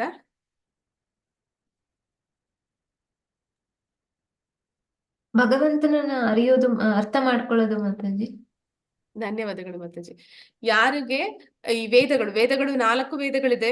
ನಾವು ಯಾವಾಗ ವೇದಗಳ ಅಧ್ಯಯನ ಮಾಡ್ಬೇಕು ಅಂತ ಜ್ಞಾನದ ಮೂಲಕ ಭಗವಂತನನ್ನ ತಿಳ್ಕೊಳ್ಳಿಕ್ಕೆ ಹೋಗ್ತೀವಿ, ಆಗ ಅನೇಕ ಸಮಯ ಹಿಡಿಯುತ್ತೆ. ಮತ್ತೆ ಅದನ್ನ ನಾವು ಜ್ಞಾನದ ಮೂಲಕ ಭಗವಂತನನ್ನ ತಿಳ್ಕೊಳ್ಳಿಕ್ಕೆ ಸಾಧ್ಯ ಇಲ್ಲ. ಆದ್ರೆ ಆ ವೇದಗಳ ಮೂಲ ಉದ್ದೇಶ ಏನಿದೆ ಅನ್ನೋದನ್ನ ನಾವು ಅರ್ಥ ಮಾಡ್ಕೊಂಡಾಗ ನಮಗೆ ಅದರ ನಿಜವಾದ ವೇದಗಳ ಫಲ ಅನ್ನೋದು ಸಿಗುತ್ತೆ. ವೇದಗಳ ಮೂಲ ಉದ್ದೇಶ ಏನು ಅಂದ್ರೆ ಭಗವಂತನನ್ನ ಅರ್ಥಕೊಳ್ಳುವಂಥದ್ದು ಮತ್ತೆ ಭಗವಂತನ ಸೇವೆನ ಮಾಡುವಂಥದ್ದು. ಅದು ವೇದಗಳ ಮೂಲ. ಯಾರು ಭಕ್ತನಿದ್ದಾನೆ ಅವನು ಈ ಎಲ್ಲ ವೇದಗಳನ್ನ ಓದುವಂತಹ ಒಂದು ಪ್ರಯಾಸ ಅವನು ಮಾಡೋದಿಲ್ಲ. ಅವ್ನು ನೇರವಾಗಿ ಭಕ್ತಿಯಲ್ಲಿ ತೊಡಗ್ಬಿಡ್ತಾನೆ, ನೇರವಾಗಿ ಭಗವಂತನ ಸೇವೆಯಲ್ಲಿ ತೊಡಗ್ತಾನೆ. ಆದ ಕಾರಣ ಅವನಿಗೆ ಆ ಭಕ್ತಿ ಮಾರ್ಗದಲ್ಲಿ ಏನೆಲ್ಲ ಪ್ರಯೋಜನಗಳು ಇದೆ ಅಂದ್ರೆ ಆ ಜ್ಞಾನದಿಂದ ಸಿಗುವಂತಹ ಒಂದು ವೇದಾಧ್ಯಯನದಿಂದ ಸಿಗುವಂತಹ ಎಲ್ಲ ಜ್ಞಾನ ಅವನಿಗೆ ತಾನಾಗಿಯೇ ಸಿಕ್ಕು ಬಿಡುತ್ತೆ. ಮತ್ತೆ ಯಾರು ತಪಸ್ವಿಗಳು, ದಾನ ಧರ್ಮಗಳನ್ನ ಮಾಡುವಂತವ್ರು, ಯಾಗ ಯಜ್ಞಗಳನ್ನ ಮಾಡುವಂತವ್ರು, ಅವರಿಗೆ ಏನೆಲ್ಲ ಫಲಗಳು ಸಿಗುತ್ತೆ ಅದೆಲ್ಲವೂ ಕೂಡ ಭಕ್ತನಿಗೆ ಸುಲಭವಾಗಿ ಸಿಕ್ಬಿಡುತ್ತೆ. ಅಂದ್ರೆ ಅವನು ಅದನ್ನೆಲ್ಲ ಮಾಡ್ಬೇಕಾಗಿರೋ ಅವಶ್ಯಕತೆ ಇಲ್ಲ. ಅದೆಲ್ಲದರ ಮೂಲ ಉದ್ದೇಶ ಅದು ಎಲ್ಲಿಗೆ ಕರ್ಕೊಂಡೋಗಿ ಅವನ ಬಿಡುತ್ತೆ, ಅದು ಅವನನ್ನ ಭಗವಂತನ ಹತ್ರ ಕರ್ಕೊಂಡೋಗುತ್ತೆ. ಅಷ್ಟೆಲ್ಲ ಆ ಮಾರ್ಗವನ್ನ ಅವನು ಪ್ರಯಾಣ ಮಾಡ್ಬೇಕಾಗಿಲ್ಲ. ಅವನು ನೇರವಾಗಿ ಭಗವಂತನಿಗೆ ಶರಣಾದ ಅಂತಂದ್ರೆ ಎಲ್ಲವನ್ನೂ ಕೂಡ ಅವನು ಮಾಡ್ಬಿಟ್ಟ. ಹೇಗೆ ಅನ್ನೋದಕ್ಕೆ ಒಂದು ಸಾದೃಶ್ಯ ಇಲ್ಲಿ ಹೇಳ್ತಾ ಇದ್ದಾರೆ. ಅಂದ್ರೆ ಒಂದು ಸಣ್ಣ ಬಾವಿ ಏನ್ ಮಾಡ್ಬೇಕೋ, ಅದು ಏನ್ ಕೆಲಸ ಮಾಡುತ್ತೋ ಅದನ್ನ ಒಂದು ದೊಡ್ಡ ಜಲಾಶಯ ಅಂದ್ರೆ ಒಂದು ನೀರು ಅಂದ್ರೆ ಒಂದು ನದಿ ಅದು ಸುಲಭವಾಗಿ ಮಾಡ್ಬಿಡುತ್ತೆ. ಹಾಗೆ ಭಗವಂತ ಯಾವಾಗ ಅವನ ಸಂತೃಪ್ತನಾಗ್ತಾನೆ ಆಗ ಎಲ್ಲವೂ ಕೂಡ ಅಂದ್ರೆ ಸರಿಯಾದ ರೀತಿಯಲ್ಲಿ ನಡೆಯುತ್ತೆ. ಯಾರು ಭಗವಂತನನ್ನ ತೃಪ್ತಿಪಡಿಸುವ ಪ್ರಯತ್ನದಲ್ಲಿ ತೊಡಗ್ತಾರೆ ಅಂತವರು ಅವರ ಸಾಮಾನ್ಯವಾಗಿ ಎಲ್ಲ ಮನುಷ್ಯರು ಕೂಡ ಋಣಿಗಳು ಅಂತ ಹೇಳ್ತಾರೆ. ತಂದೆ ತಾಯಿಗೆ, ಪಿತೃಗಳಿಗೆ, ದೇವತೆಗಳಿಗೆ, ಅವರ ಮನೆ ನಾಯಿಗೆ ಅಂತ ಹೇಳ್ತಾರೆ, ಅವರ ಮನೆ ಹಸುಗೆ ಅಂತ ಹೇಳ್ತಾರೆ, ಪ್ರಾಣಿಗಳಿಗೆ, ಎಲ್ಲರಿಗೂ ಕೂಡ ನಾವು ಒಂದಲ್ಲ ಒಂದು ರೀತಿಯಲ್ಲಿ ಋಣಿಗಳಾಗಿರ್ತೀವಿ. ಆದ್ರೆ ಎಲ್ಲರನ್ನೂ ಕೂಡ ತೃಪ್ತಿಪಡಿಸೋದು ಅದು ಅಸಾಧ್ಯವಾದ್ದು. ಅಂದ್ರೆ ಮರದ ಬೇರಿಗೆ ನೀರೆರೆದ್ರೆ ರೆಂಬೆ ಕೊಂಬೆಗಳು, ಎಲೆ, ಹೂಗಳಿಗೆ ನಾವು ಸಪರೇಟ್ ಆಗಿ ಪ್ರತ್ಯೇಕವಾಗಿ ನೀರೆರಿಬೇಕಾಗಿರೋ ಅವಶ್ಯಕತೆ ಇಲ್ಲ. ಬೇರೆಗೆ ನೀರೆರಿದ್ರೆ ಸಾಕು. ಹಾಗೆ ಭಗವಂತನನ್ನ ಅರ್ಥ ಮಾಡ್ಕೊಂಡ್ರೆ ಸಾಕು, ಎಲ್ಲ ವೇದಗಳ ಜ್ಞಾನ ಸಿಕ್ಕಿದೆ. ಅಂದ್ರೆ ಭಗವಂತನನ್ನ ಸೇವೆ ಮಾಡಿದ್ರೆ ಸಾಕು. ನಾವು ನಮ್ಮ ಪಿತೃಗಳಿಗೆ, ನಮ್ಮ ಗುರು ಹಿರಿಯರಿಗೆ, ಅಥವಾ ನಮ್ಮ ಸ್ನೇಹಿತರಿಗೆ, ನಮ್ಮ ಬಂಧು ಬಾಂಧವರಿಗೆ, ನಮ್ಮ ಮನೆಯ ಹಸುಗಳಿಗೆ, ನಮ್ಮ ಮನೆಯ ನಾಯಿಗಳಿಗೆ, ನಮ್ಮ ಅಂದ್ರೆ ನಮ್ಗೆ ಯಾವ್ದೆಲ್ಲ ಪ್ರಾಣಿ ಪಕ್ಷಿಗಳಿಂದ ಏನೆಲ್ಲ ಪ್ರಯೋಜನ ಪಡೆದಿದ್ದೀವಿ ಅವರೆಲ್ಲರಿಗೂ ಕೂಡ ನಾವು ಋಣಿಗಳಾಗಿ ಇರ್ಬೇಕಾಗಿಲ್ಲ. ಹಾಗೆ ನಾವು ಮೂಲವನ್ನ ಅರ್ಥ ಮಾಡ್ಕೊಬೇಕು. ಆಗ ಎಲ್ಲವೂ ಕೂಡ ಸುಸೂತ್ರವಾಗಿ ನಡೆಯುತ್ತೆ. ಇಲ್ಲಿ ಆ ಜ್ಞಾನವನ್ನ ಇಲ್ಲಿ ಅಂದ್ರೆ ಇಡೀ ಭಗವದ್ಗೀತೆಯ ಸಾರಾಂಶವನ್ನ ಈ ಅಧ್ಯಾಯದಲ್ಲಿ ಭಗವಂತ ಅರ್ಜುನನಿಗೆ ತಿಳಿಸ್ತಾ ಇದ್ದಾನೆ. ಇಲ್ಲಿ ನಾವು ನೋಡ್ತಾ ಇದ್ದೀವಿ, ಒಂದು ಗುರು ತನ್ನ ಶಿಷ್ಯನಿಗೆ ಅವನು ಭಕ್ತಿ ಮಾರ್ಗದಲ್ಲಿ ಅವನು ಯಾವ ರೀತಿ ನಡ್ಕೋಬೇಕು ಅನ್ನೋದನ್ನ ಅವನು ತಿಳಿಸ್ಕೊಡ್ತಾ ಇದ್ದಾನೆ. ಅಂದ್ರೆ ಈ ರೀತಿ ಗುರು ಶಿಷ್ಯ ಪರಂಪರೆಯಲ್ಲಿ ನಾವು ಈ ಜ್ಞಾನವನ್ನ ತಿಳ್ಕೊಳ್ಳೋದ್ರಿಂದ ಮಾತ್ರನೇ ಅದು ಸರಿಯಾದ ರೀತಿಯಲ್ಲಿ ನಮ್ಗೆ ಅದನ್ನ ಅರ್ಥೈಸ್ಕೊಳ್ಳಿಕ್ಕೆ ಸಾಧ್ಯ ಆಗತ್ತೆ. ಗುರುವಿಲ್ಲದೆ ನಾವು ಏನನ್ನೂ ಪಡೆಯೋದಿಕ್ಕೆ ಸಾಧ್ಯ ಇಲ್ಲ. ಅಂದ್ರೆ ಈ ಜ್ಞಾನ ಅನ್ನುವಂಥದ್ದು ಕೂಡ ಗುರು ಶಿಷ್ಯ ಪರಂಪರೆಯಲ್ಲಿ ಸಾಗಿ ಬರುವಂತದ್ದು. ಹಾಗೆ ನಾವು ಅದನ್ನ ಸರಿಯಾದ ಮೂಲಗಳಿಂದ ತಿಳ್ಕೋಬೇಕು ಅನ್ನೋದನ್ನ ನಾವು ನೋಡ್ಬೇಕು. ಇಲ್ಲಿ ವ್ಯವಸಾಯಾತ್ಮಿಕ ಬುದ್ಧಿರ್ ಏಕೇಹ ಕುರು ನಂದನ ಬಹುಶಾಖಾಹಿ ಅನಂತಾಶ್ಚ ಬುದ್ಧಯೋ ಅವ್ಯವಸಾಯಿನಾಂ ಅನುವಾದ: ಈ ಮಾರ್ಗದಲ್ಲಿ ಇರುವವರು ದೃಢ ಸಂಕಲ್ಪ ಹೊಂದಿರುತ್ತಾರೆ ಮತ್ತು ಅವರಿಗೆ ಒಂದೇ ಗುರಿ. ಪ್ರೀತಿಯ ಕುರುನಂದನನೇ ನಿಶ್ಚಯ ಸ್ವಭಾವವಿಲ್ಲದವರಿಗೆ ಬುದ್ಧಿಗೆ ಅನೇಕ ಶಾಖೆಗಳು ಇರುತ್ತವೆ. ಅಂದ್ರೆ ಇಲ್ಲಿ ಯಾರು ಭಗವಂತನನ್ನೇ ತನ್ನ ಜೀವನದ ಗುರಿಯನ್ನಾಗಿಸ್ಕೋತಾರೆ, ಅವನನ್ನ ತೃಪ್ತಿಪಡಿಸ್ಬೇಕು, ಅವನ ಇಚ್ಛಾನುಸಾರ, ಅವನ ಆದೇಶಾನುಸಾರ ಜೀವನ ಕ್ರಮವನ್ನ ನಡೆಸ್ಬೇಕು ಅಂತ ಅನ್ಕೋತಾರೆ, ಅವರಿಗೆ ಒಂದೇ ಗುರಿ, ಭಗವಂತನನ್ನ ಸಂತೃಪ್ತ ಪಡಿಸೋದೊಂದೇ ಅವರ ಜೀವನದ ಉದ್ದೇಶ ಆಗಿರುತ್ತೆ. ಹಾಗಿಲ್ದಿರ ಯಾರಾದ್ರೂ ಒಬ್ಬ ವ್ಯಕ್ತಿಗೆ ಅವನದೇ ಆದ ಒಂದು ಸ್ವಾರ್ಥ ಇತ್ತು ಅಂತಂದ್ರೆ ಅವನಿಗೆ ಅನೇಕ, ಈಗ ಅರ್ಜುನ ಹೇಗೆ ಗೊಂದಲಕ್ಕೆ ಸಿಕ್ಕಾಕೊಂಡಿದ್ದಾನೆ, ಹಾಗೆ ನಮ್ಗೆ ಗೊಂದಲ ಅನ್ನೋದು ಪ್ರಾರಂಭ ಆಗ್ಬಿಡುತ್ತೆ. ನಾನು ಇದ್ ಮಾಡ್ಬೇಕೋ ಮಾಡ್ಬಾರ್ದು, ನಾನು ಇದ್ ಮಾಡಿದ್ರೆ ಏನಾಗುತ್ತೆ, ಮಾಡದಿದ್ರೆ ಏನಾಗುತ್ತೆ, ಇದಲ್ದಿರ ನಾನು ಬೇರೆ ಏನ್ ಮಾಡ್ಬೋದು, ಈ ತರ ಅನೇಕ ವಿಚಾರಗಳು ತಲೆಯಲ್ಲಿ ಓಡ್ತಾ ಇರುತ್ತೆ.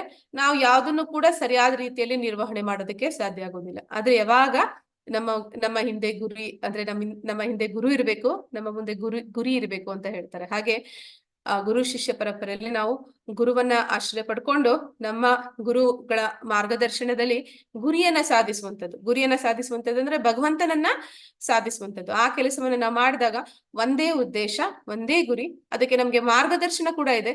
ಆ ಕೆಲಸವನ್ನ ನಾವು ದೃಢ ಸಂಕಲ್ಪದಿಂದ ಮಾಡೋದಕ್ಕೆ ಸಾಧ್ಯ ಆಗತ್ತೆ. ಇಲ್ಲ ಅಂತಂದ್ರೆ ಅರ್ಜುನನ ಹಾಗೆ ಅನಿರ್ಣಯದಲ್ಲಿ ಸಿಕ್ಕಾಕೋತೀವಿ.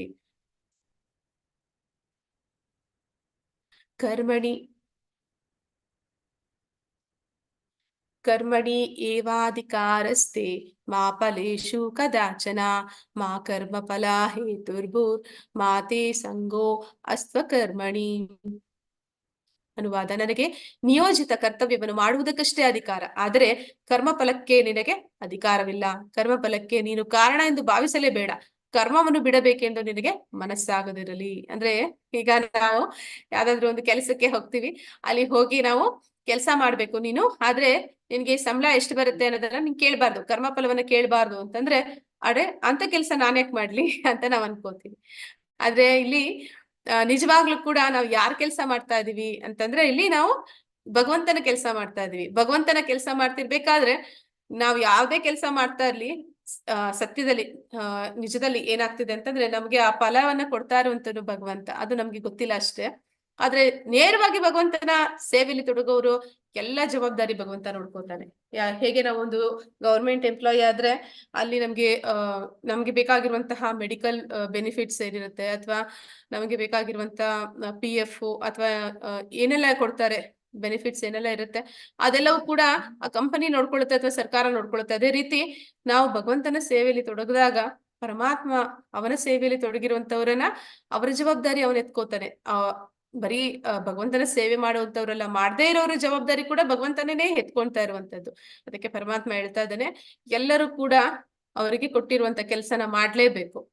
ಆ ಕರ್ಮ ಫಲವನ್ನ, ಅಂದ್ರೆ ನಾನ್ ಕೆಲಸ ಮಾಡ್ದಿರ ಇರ್ತೀನಿ ಅಂತ ಯಾರು ಕೂಡ ಹೇಳಕ್ ಸಾಧ್ಯ ಇಲ್ಲ. ನೀನು ನಿನ್ನ ಹೊಟ್ಟೆನ ಹೊರ್ಕೊಳ್ಳೋದಕ್ಕಾಗಿ, ಅಂದ್ರೆ ನಿನ್ ದೇಹವನ್ನ ಪೋಷಣೆ ಮಾಡೋದಕ್ಕಾಗಿ ಆದ್ರೂ ಕೂಡ ನಿನ್ ಕೆಲಸ ಮಾಡ್ಲೇಬೇಕು.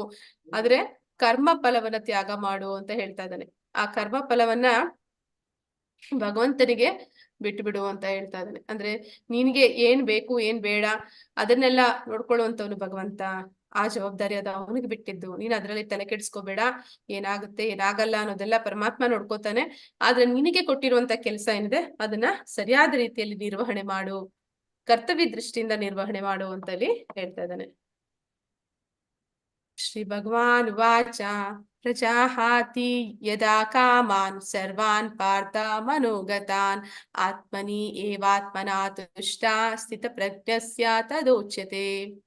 ದೇವೋತ್ತಮ ಪರಮ ಪುರುಷರು ಹೇಳಿದನು, ಪಾರ್ಥ, ಮನಸ್ಸಿನ ಕಲ್ಪನೆಗಳಿಂದ ಇಂದ್ರಿಯ ಸುಖದ ವಿವಿಧ ಬಯಕೆಗಳು ಉಂಟಾಗುತ್ತವೆ.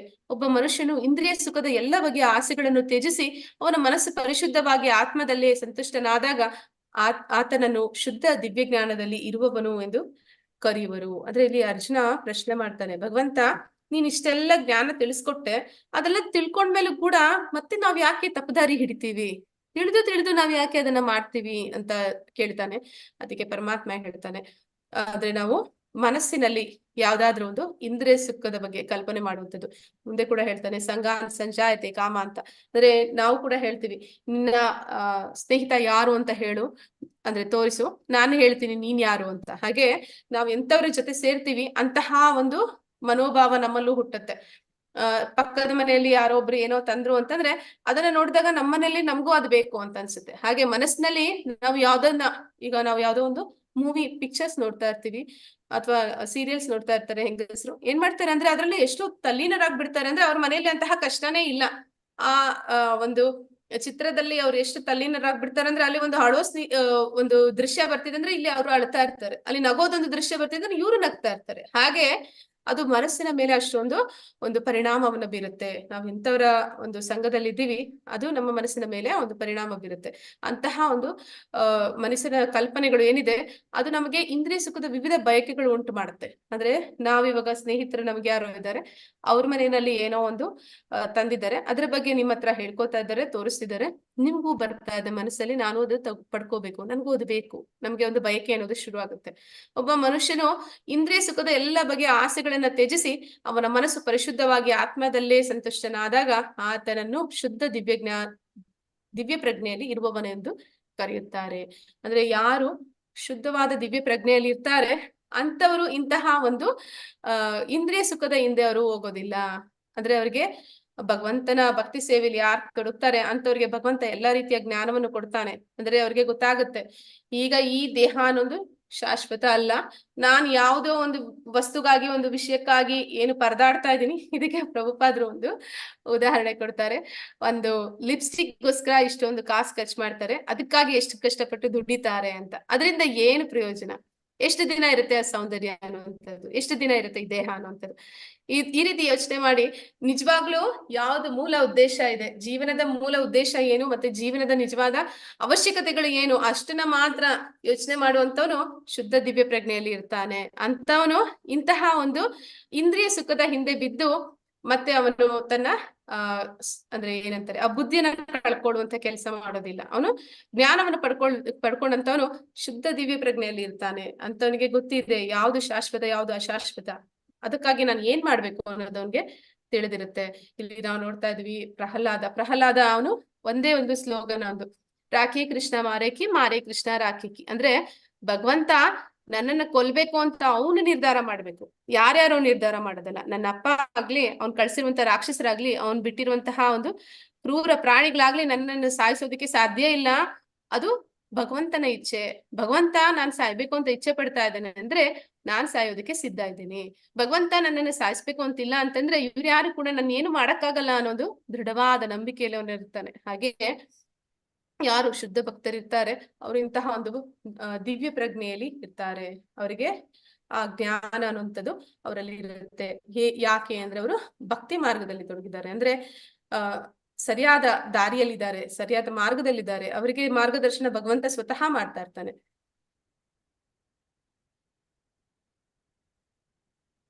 ಇಲ್ಲಿ ಪ್ರಭುಪಾದರದ್ದು ಕೂಡ ಕೊಟ್ಟಿದ್ದಾರೆ ಒಂದು, ಅಂದ್ರೆ ಅವರು ಕೂಡ ಹೇಗೆ ಅವ್ರಿಗೆ ಯಾವುದೇ ಇಂದ್ರಿಯ ಸುಖದ ಹಿಂದೆ ಅವ್ರು ಇರ್ಲಿಲ್ಲ. ಅವ್ರು ಹೇಳ್ತಾರೆ ಮಾಯೆ ನನ್ನನ್ನ ಮುಟ್ಲಿಕ್ಕೆ ಸಾಧ್ಯ ಇಲ್ಲ, ಯಾಕೆ ಅಂದ್ರೆ ನಾನು ಇಡೀ ಜೀವಮಾನದಲ್ಲಿ ಯಾವತ್ತೂ ಇಂದ್ರಿಯ ಸುಖವನ್ನ ಮಾಡಿದ್ದಿಲ್ಲ. ನಾ ಪ್ರತಿಯೊಂದು ಭಗವಂತನ ಒಂದು ಸೇವೆ ಅಂತಾನೆ ಜೀವನವನ್ನ ನಡೆಸಿರುವ ಕಾರಣ ಅವರು ಕೂಡ ಒಂದು ದಿವ್ಯ ಪ್ರಜ್ಞೆಯಲ್ಲಿ ಇದ್ರು. ಆದ ಕಾರಣ ನಮ್ಮೆಲ್ಲರಿಗೂ ಕೂಡ ಅವರ ಮೂಲಕ ಈ ದಿವ್ಯ ಜ್ಞಾನವನ್ನ ನೀಡ್ಲಿಕ್ಕೆ ಸಾಧ್ಯ ಆಯ್ತು. ಸಾಮಾನ್ಯ ಎಂದು ಭಾವಿಸುವ ಚಿಂತನೆಯು ಅತೃಪ್ತ ಕಾಮ ಮತ್ತು ಕೋಪವಾಗಿ ಹೇಗೆ ಬದಲಾಗುತ್ತದೆ ಮತ್ತು ಒಬ್ಬರ ಅವನತಿಗೆ ಕಾರಣವಾಗಬಹುದು. ಅಂದ್ರೆ ಮುಂದೆ ನಾವು ನೋಡ್ತೀವಿ ಕಾಮ, ಕ್ರೋಧ, ಲೋಭ ಈ ಮೂರು ನರಕಕ್ಕೆ ದಾರಿಗಳು ಅಂತ ನಾವು. ಹಾಗೆ ಇಲ್ಲಿ ಹೇಳ್ತಾ ಇದ್ದಾರೆ ಅತೃಪ್ತ ಕಾಮ, ಮತ್ತೆ ಅದು ಕೋಪವಾಗುತ್ತೆ. ಯಾವಾಗ ಆಸೆ ಬರುತ್ತೆ, ಆ ಆಸೆ ಈಡೇರದೆ ಹೋದಾಗ ನಮಗದು ಕೋಪವಾಗುತ್ತೆ. ಅದು ನಮ್ಮನ್ನ ಹೇಗೆ ಅವನತಿಗೆ ಕರ್ಕೊಂಡು ಹೋಗುತ್ತೆ ಅನ್ನೋದನ್ನಲ್ಲಿ ತಿಳಿಸ್ತಾ ಇದ್ದಾರೆ. ಕ್ಷಮಿಸಿ, ಇದು ಸ್ವಲ್ಪ ದೊಡ್ಡ ಲೆಂತಿ ಚಾಪ್ಟರ್, ಮುಗಿಸ್ಬಿಡ್ತೇನೆ. ಇನ್ನೊಂದ್ 2-3 ಶ್ಲೋಕ ಅಷ್ಟೇ. ಧ್ಯಾಯತೋ ವಿಷಯಾನ್ ಪಂಸ ಸಂಗಸ್ತೇಷು ಉಪಜಾಯತೆ ಸಂಗಾತ್ ಸಂಜಯತೆ ಕಾಮಾತ್ ಕ್ರೋಧೋ ಅಭಿಜಾಯತೆ. ಅನುವಾದ: ಇಂದ್ರಿಯ ವಸ್ತುಗಳನ್ನು ಕುರಿತು ಚಿಂತಿಸುವ ಮನುಷ್ಯನಿಗೆ ಅವುಗಳಲ್ಲಿ ಆಸಕ್ತಿ ಹುಟ್ಟುತ್ತದೆ. ಇಂತಹ ಆಸಕ್ತಿಯಿಂದ ಕಾಮವು ಹುಟ್ಟುತ್ತದೆ, ಕಾಮದಿಂದ ಕ್ರೋಧವು ಉದ್ಭವವಾಗುತ್ತದೆ. ಅಂದ್ರೆ ಮನುಷ್ಯ ಯಾವಾಗ ಅವನು ಇಂದ್ರಿಯ ವಸ್ತುಗಳನ್ನು ಕುರಿತು ಚಿಂತಿಸ್ತಾನೆ, ಯಾವಾಗ ಚಿಂತಿಸ್ತಾನೆ ಸಂಗಾನ್ ಸಂಜಾಯತೆ ಕಾಮ, ಅಂದ್ರೆ ನಾವು ಎಂತವರ ಜೊತೆ ಸೇರ್ತೀವಿ ಅವರಲ್ಲಿರುವ ಎಲ್ಲ ಗುಣಗಳು, ಒಳ್ಳೆ ಗುಣಗಳು, ಅವಗುಣಗಳು ಎಲ್ಲ ನಮ್ಮಲ್ಲೂ ಬಂದು ಬಿಡುತ್ತೆ. ಹಾಗೆ ಅವಾಗ ನಮ್ಗೆ ಅವ್ರು ಯಾವ ಒಂದು ವಿಷಯಗಳಲ್ಲಿ ಆಸಕ್ತಿನ ಹೊಂದಿರ್ತಾರೆ ಅಂತದೇ ಒಂದು ಆಸಕ್ತಿ ನಮ್ಮಲ್ಲೂ ಇರುತ್ತೆ. ಆ ಆಸಕ್ತಿ ಅದು ಹೋಗ್ತಾ ಹೋಗ್ತಾ ಏನಾಗುತ್ತೆ, ಅದು ಕಾಮ ಆಗುತ್ತೆ. ಕಾಮ ಅಂತಂದ್ರೆ ಆ ಒಂದು ತೀವ್ರವಾದ ಇಚ್ಛೆ, ಅದನ್ನ ಈಡೇರಿಸ್ಕೊಳ್ಬೇಕು ಅನ್ನುವಂತ ಒಂದು ತವಕ ನಮ್ಮಲ್ಲಿ ಉಂಟಾಗುತ್ತೆ. ಮತ್ತೆ ಆ ಇಚ್ಛೆನ ಪೂರೈಸ್ಕೊಳ್ಳಿಕ್ಕೆ ಸಾಧ್ಯ ಆಗದೆ ಹೋದಾಗ ನಮಗೆ ಹತಾಶೆ, ಅದು ನಮ್ಮನ್ನ ಕೋಪಕ್ಕೆ ಕರ್ಕೊಂಡು ಹೋಗುತ್ತೆ. ಕ್ರೋಧಾತ್ ಭವತಿ ಸಮೋಹ, ಸಮೋಹಾತ್ ಸ್ಮೃತಿ ಭ್ರಮಃ, ಸ್ಮೃತಿ ಭ್ರಂಶಾತ್ ಬುದ್ಧಿನಾಶೋ, ಬುದ್ಧಿನಾಶಾತ್ ಪ್ರಣಶ್ಯತಿ. ಅನುವಾದ: ಕ್ರೋಧದಿಂದ ಸಮೋಹವೂ ಉಂಟಾಗುತ್ತದೆ, ಸಮೋಹದಿಂದ ಸ್ಮೃತಿಯ ಭ್ರಮೆ ಉಂಟಾಗುತ್ತದೆ, ಸ್ಮೃತಿ ಭ್ರಮೆಯಿಂದ ಬುದ್ಧಿನಾಶವಾಗುತ್ತದೆ, ಬುದ್ಧಿನಾಶವಾದಾಗ ಮನುಷ್ಯನು ಮತ್ತೆ ಐಹಿಕ ಪ್ರಪಂಚದಲ್ಲಿ ಮುಳುಗುತ್ತಾನೆ. ಅಂದ್ರೆ ಹೇಗೆ ಒಂದು ಕಾಮ ಅನ್ನುವಂಥದ್ದು, ಆಸಕ್ತಿ ಅನ್ನುವಂಥದ್ದು, ನಮ್ಮ ಒಂದು ಕೆಟ್ಟ ಸಂಘ ಅನ್ನುವಂಥದ್ದು ನಮ್ಮನ್ನ ಅವನತಿಗೆ ಕೊಂಡೊಯ್ಯುತ್ತೆ ಅನ್ನೋದನ್ನ ಇಲ್ಲಿ ಈ 2 ಶ್ಲೋಕಗಳಲ್ಲಿ ತಿಳಿಸ್ತಾ ಇದ್ದಾರೆ. ಈಗ ನಮ್ಗೆ ಏನೋ ಒಂದು ಇಚ್ಛೆ, ತೀವ್ರವಾದ ಇಚ್ಛೆ ಆಗಿದೆ, ಅದು ಸಿಗದೆ ಹೋದಾಗ ಕೋಪ ಬಂದಿದೆ. ಕೋಪ ಬಂದಾಗ ನಾವು ಯಾವ ರೀತಿ ವರ್ತನೆ ಮಾಡ್ತೀವಿ ಅನ್ನೋದನ್ನ ಹೇಳ್ತಾ ಇದ್ದಾರೆ. ಕೋಪ ಬಂದಾಗ ಸಮೋಹ ಉಂಟಾಗುತ್ತೆ, ಅಂದ್ರೆ ನಾವು ಬುದ್ಧಿ ಕೆಲಸ ಮಾಡೋದಿಲ್ಲ, ಸ್ಮೃತಿ ಭ್ರಮೆ ಉಂಟಾಗುತ್ತದೆ, ಸರಿ ತಪ್ಪು ಅನ್ನೋದನ್ನ ವಿವೇಚನೆ ಮಾಡೋದಿಲ್ಲ. ಅದರಿಂದ ಏನಾಗುತ್ತೆ, ಆ ಬುದ್ಧಿ ನಾಶ ಆಗುತ್ತೆ. ಬುದ್ಧಿ ನಾಶ ಆದಾಗ ಏನ್ ಮಾಡ್ತೀವಿ, ತಪ್ಪು ನಿರ್ಧಾರಗಳನ್ನ ತಗೋತೀವಿ. ತಪ್ಪಾದ ನಿರ್ಧಾರ ತಗೊಂಡಾಗ, ಅಂದ್ರೆ ಇಲ್ಲಿ ನಾವು ನೋಡ್ತೀವಿ, ಅಂದ್ರೆ ಅರ್ಜುನನಿಗೂ ಕೂಡ ಈ ತರ ಒಂದು ಹೋಲಿಸಿ ನೋಡ್ಬೋದು. ಅವನಿಗೆ ಏನು, ತನ್ನ ಪಿತಾಮಹ, ಗುರುಗಳು, ತನ್ನ ಬಂಧು ಬಾಂಧವರು, ಅವರ ಮೇಲೆ ಅವನಿಗೆ ಒಂದು ಆಸೆ, ಅವರನ್ನ ಕಳ್ಕೋಬಾರ್ದು ಅನ್ನೋಂತ ಆಸೆ. ಆಗ ಒಂದ್ ವೇಳೆ ಯುದ್ಧದಲ್ಲಿ ಅವ್ರನ್ನ ಕಳ್ಕೊಂಡ್ಬಿಡ್ತೀನಿ ಅಂದಾಗ ಅವನ್ಗೆ ಹೆದರಿಕೆ. ಅವಾಗ ಅವನ್ಗೆ ಒಂದು ರೀತಿಯ ಒಂದು ತನ್ನ ಮೇಲೆ ತನಗೆ ಕೋಪ, ತನಗೋಸ್ಕರ ಇವ್ರನ್ನೆಲ್ಲ ಕೊಲ್ಲಬೇಕಾ ಅಂತ. ಆಮೇಲೆ ಅವನಿಗೆ ಆ ಬುದ್ಧಿನಾಶ, ಅವನಿಗೆ ಅಲ್ಲಿ ಗೊತ್ತಾಗ್ತಾ ಇಲ್ಲ, ನಾನ್ ಮಾಡ್ತಾರೆ ಸರಿನಾ ತಪ್ಪಾ, ಈಗ ನಾನು ಯುದ್ಧ ಮಾಡ್ಬೇಕಾ ಮಾಡ್ಬಾರ್ದ, ಆ ರೀತಿ ಒಂದು ಮನಸ್ಥಿತಿ. ಹಾಗೆ ನಾವು ಕೂಡ ಕಾಮ ಕ್ರೋಧಗಳಿಗೆ ಸಿಕ್ಕಾಕೊಂಡ್ವಿ ಅಂದ್ರೆ ನಮ್ಮ ಬುದ್ಧಿನಾಶ ಆಗುತ್ತೆ. ಆಗ ನಾವು ಸರಿಯಾದ ರೀತಿಯಲ್ಲಿ ನಿರ್ಣಯಗಳನ್ನ ಮಾಡ್ಲಿಕ್ಕೆ ಸಾಧ್ಯ ಆಗಲ್ಲ. ಆಗ ನಾವು ತಗೊಳ್ಳುವಂತ ನಿರ್ಣಯಗಳು ನಮ್ಮನ್ನ ಒಂದು ಕರ್ಮ ಫಲಕ್ಕೆ ನಮ್ಮನ್ನ ಬಂಧಿಸುತ್ತೆ. ಅಂದ್ರೆ ನಾವು ಹೆಚ್ಚಾಗಿ ಕೋಪದಲ್ಲಿ ಮಾಡುವಂತ ಕೆಲಸಗಳೆಲ್ಲ ನಮ್ಮ ಪಾಪದ ಒಂದು ಅಕೌಂಟ್ ಅದು ಹೆಚ್ಚಿಸ್ತಾ ಹೋಗುತ್ತೆ. ಆಗ ನಾವೇನ್ ಮಾಡ್ತೀವಿ, ಆ ಕರ್ಮವನ್ನ ಕಳ್ಕೊಳ್ಳಿಕ್ಕೆ ಮತ್ತೆ ಮತ್ತೆ ಈ ಭೂಮಿ ಮೇಲೆ ಹುಟ್ಟುತ್ತೀವಿ. ಅಂದ್ರೆ ಈ ಪ್ರಪಂಚದಲ್ಲಿ, ಈ ಭವಸಾಗರದಲ್ಲಿ ಮತ್ತೆ ಮತ್ತೆ ನಾವು ಮುಳುಗಿ ಎದ್ದೊಳ್ತೀವಿ. ಆ ರೀತಿ ಅದಕ್ಕೆ ಇವೆಲ್ಲವೂ ಕೂಡ ಮೂಲ ಆಗುತ್ತೆ ಅನ್ನೋದನ್ನ ಪರಮಾತ್ಮ ತಿಳಿಸ್ತಾ ಇದ್ದಾನೆ. ಇಂದ್ರಿಯ ವಸ್ತು ಯಾವುದೋ ಒಂದು ವಿಷಯವನ್ನ ನೋಡ್ತೀವಿ, ಅದನ್ನ ನೋಡಿದಾಗ ನಮ್ಗೆ ಅದರಲ್ಲಿ ಆಸಕ್ತಿ ಉಂಟಾಗುತ್ತೆ. ಆ ಆಸಕ್ತಿ ಹೋಗ್ತಾ ಅದು ಕಾಮವಾಗಿ ಪರಿವರ್ತಿಸಿ, ಆ ಕಾಮ ಈಡೇರದೆ ಹೋದಾಗ ಕ್ರೋಧವಾಗುತ್ತೆ. ಕ್ರೋಧ ಅನ್ನುವಂಥದ್ದು ನಮ್ಮನ್ನ ಭ್ರಮೆಗೆ ಸಿಕ್ಕಿಸುತ್ತೆ. ಅಂದ್ರೆ ನಮ್ಮ ಬುದ್ಧಿ ಕೆಲಸ ಮಾಡದೇ ಇರೋ ಹಾಗೆ ಅದು ಮಾಡುತ್ತೆ.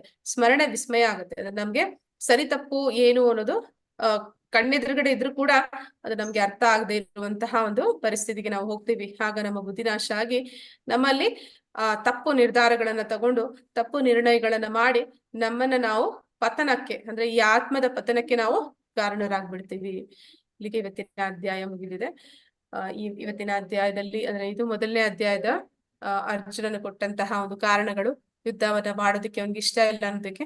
ಅದಕ್ಕೆ ಭಗವಂತ ಇಡೀ ಅಧ್ಯಾಯ, 2ನೇ ಅಧ್ಯಾಯದಲ್ಲಿ ಏನೆಲ್ಲ ಒಂದು ಅವನಿಗೆ ಉತ್ತರಗಳನ್ನ ಕೊಡ್ತಾನೆ, ಸಮಾಧಾನವನ್ನ ಕೊಡ್ತಾನೆ, ಒಂದು ಪರಿಹಾರವನ್ನ ಕೊಡ್ತಾನೆ ಅನ್ನೋದನ್ನ ನಾವು ನೋಡಿದ್ವಿ. ಮೊದಲಿಗೆ ಪಾಪ ಪ್ರಜ್ಞೆ, ಅವನಿಗೆ ಸಹಾನುಭೂತಿ, ಅನುಕಂಪ. ಅದಕ್ಕೆ ಅವನು ಹೇಳ್ತಾನೆ, ನೀನ್ ಅನುಕಂಪ ಪಡೋದಕ್ಕೆ ಇವ್ರು ಯಾರು ಕೂಡ ನಾಶ ಆಗೋದಿಲ್ಲ, ಇವ್ರು ದೇಹ ಬದಲಾವಣೆ ಆಗುತ್ತೆ. ಅದನ್ನ ನಾವು ಮುಂದೆ ನೋಡ್ತೀವಿ.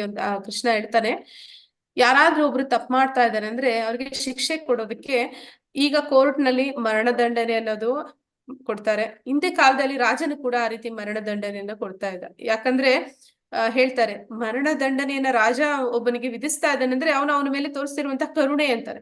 ಹೇಗೆ ಕರುಣೆ ಆಗುತ್ತೆ? ಮರಣದಂಡನೆ ಕರುಣೆ ಆಗತ್ತಾ?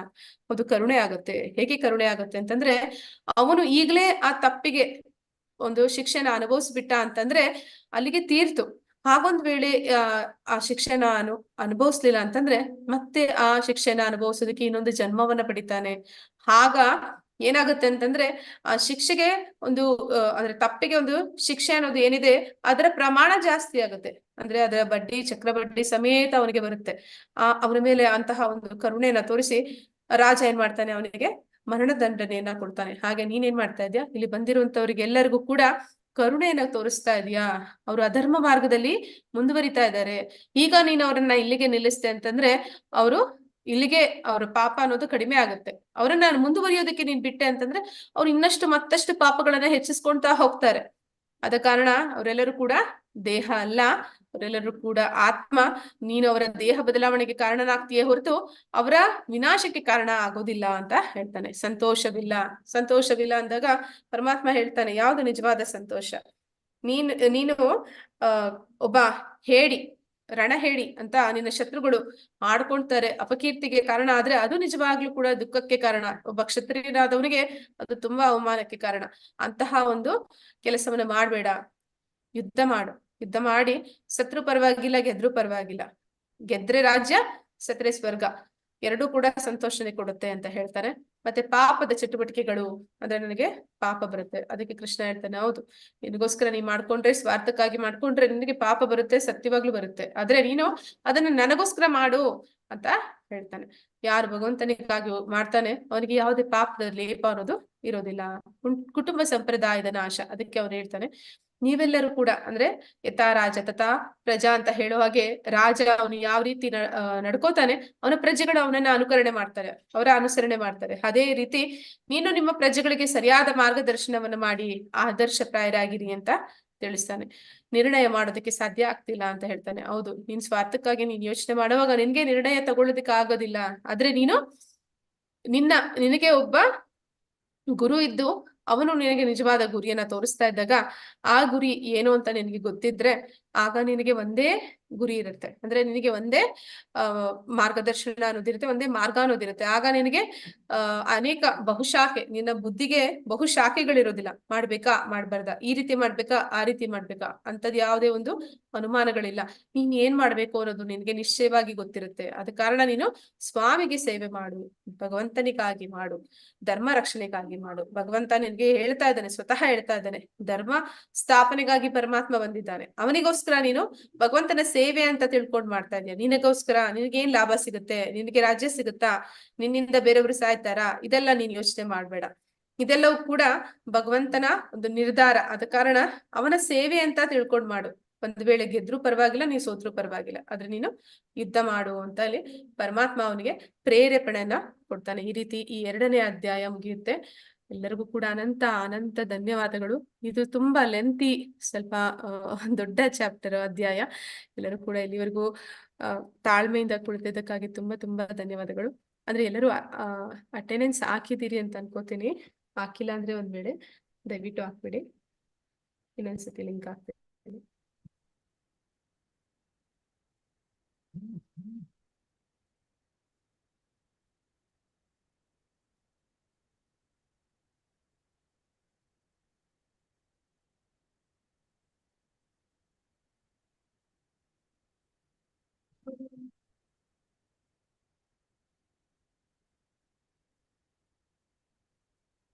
ಹರೇ ಕೃಷ್ಣ. ಯಾರಿಗಾದ್ರೂ ಪ್ರಶ್ನೆಗಳಿದ್ದಲ್ಲಿ ದಯವಿಟ್ಟು ಕೇಳ್ಬೋದು. ಹರೇ ಕೃಷ್ಣ.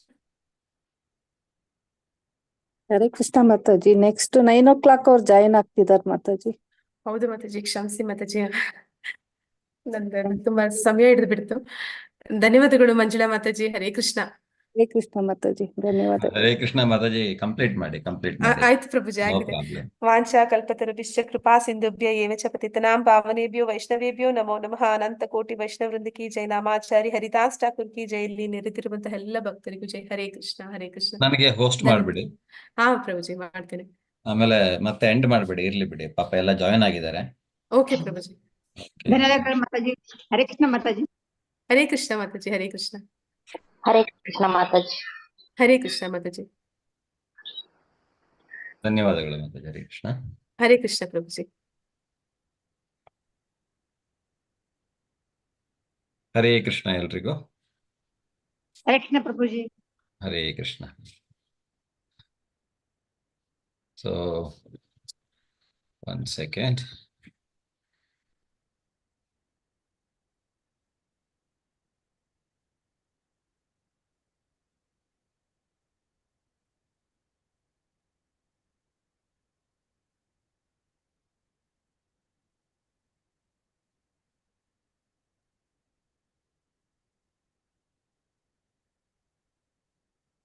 ಹರೇ ಕೃಷ್ಣ.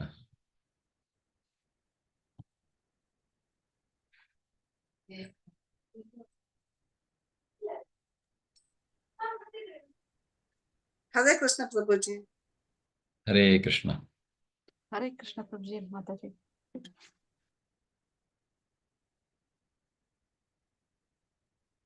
द्वितीयोऽध्यायः संजय उवाच तं तथा कृपयाविष्टम् अश्रुपूर्णाकुलेक्षणम् विषीदन्तम् इदं वाक्यम् उवाच ಮಧುಸೂದನಃ.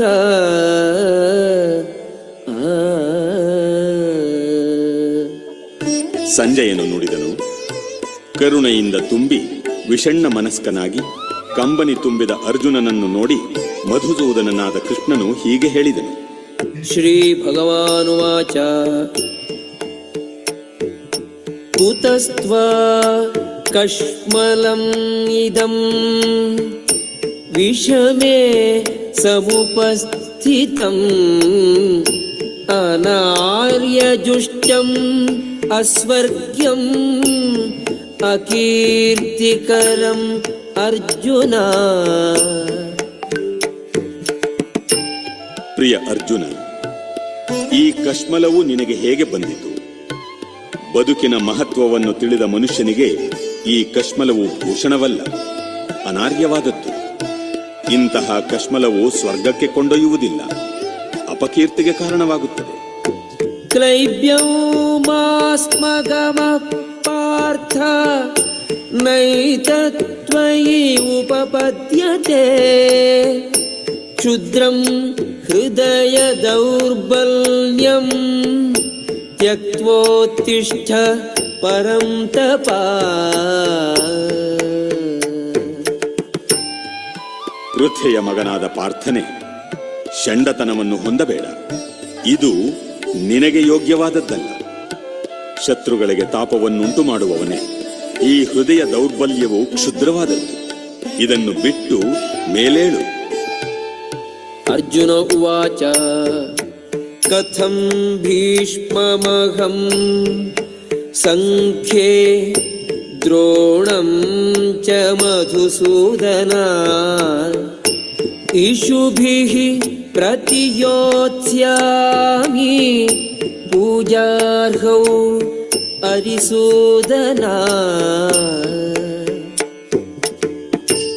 ಅರ್ಜುನನು ಕೇಳಿದನು, ಶತ್ರು ಸಂಹಾರಕನೇ, ಮಧುವನ್ನು ಕೊಂದವನೇ, ಪೂಜಾರ್ಹರಾದ ಭೀಷ್ಮ, ದ್ರೋಣ ಮೊದಲಾದವರನ್ನು ಯುದ್ಧದಲ್ಲಿ ಬಾಣಗಳಿಂದ ಹೇಗೆ ಹೊಡೆಯಲಿ? ಗುರೂನ ಹತ್ವಾ ಹಿ ಮಹಾನುಭಾವಾನ್ ಶ್ರೇಯೋ ಭೋಕ್ತುಂ ಭೈಕ್ಷ್ಯಮಪೀಹ ಲೋಕೆ ಹತ್ವಾರ್ಥಕಾಮಾಂಸ್ತು ಗುರೂನಿಹೈವ ಭುಂಜೀಯ ಭೋಗಾನ್ ರುಧಿರ ಪ್ರದಿಗ್ಧಾನ್. ನನ್ನ ಗುರುಗಳಂತಹ ಮಹಾನುಭಾವರನ್ನು ಕೊಂದು ಜೀವಿಸುವುದಕ್ಕಿಂತ ಈ ಜಗತ್ತಿನಲ್ಲಿ ಭಿಕ್ಷೆಯನ್ನು ಬೇಡಿ ಬದುಕುವುದು ಉತ್ತಮ. ಐಹಿಕ ಜೀವನದಲ್ಲಿ ಐಶ್ವರ್ಯವನ್ನು ಬಯಸುವೆನಾದರೂ ಅವರು ಗುರುಗಳು. ಅವರನ್ನು ಕೊಂದರೆ ನಾವು ಅನುಭವಿಸುವ ಎಲ್ಲ ಭೋಗಗಳಿಗೂ ರಕ್ತವೂ ಅಂಟಿಕೊಂಡಿರುತ್ತದೆ. ನ ಚೈತದ್ವಿದ್ಮಃ ಕತರನ್ನೋ ಗರೀಯೋ ಯದ್ವಾ ಜಯೇಮ ಯದಿ ಬಾನೋ ಜಯೇಯುಃ ಯಾನೇವ ಹತ್ವಾ ನ ಜಿಜೀವಿಷಾಮಃ ತೇವ ಸ್ಥಿತಾ ಪ್ರಮುಖೇ ಧಾರ್ತರಾಷ್ಟ್ರಾಃ. ಅವರನ್ನು ಸೋಲಿಸುವುದು ಅಥವಾ ಅವರಿಂದ ಸೋಲುವುದು, ಎರಡರಲ್ಲಿ ಯಾವುದು ಉತ್ತಮ ಎಂದೂ ನಮಗೆ ತಿಳಿಯದು. ನಾವು ಧೃತರಾಷ್ಟ್ರನ ಮಕ್ಕಳನ್ನು ಕೊಂದರೆ ನಮಗೆ ಜೀವಿಸಬೇಕೆಂಬ ಆಸೆ ಇರುವುದಿಲ್ಲ. ಆದರೂ ರಣರಂಗದಲ್ಲಿ ಅವರೆಲ್ಲ ನಮ್ಮ ಮುಂದೆ ನಿಂತಿದ್ದಾರೆ. ಕಾರ್ಪಣ್ಯ ದೋಷೋಪಗತ ಸ್ವಭಾವಃ ಪೃಚ್ಛಾಮಿ ತ್ವಾಂ ಧರ್ಮ ಸಮ್ಮೂಢ ಚೇತಾಃ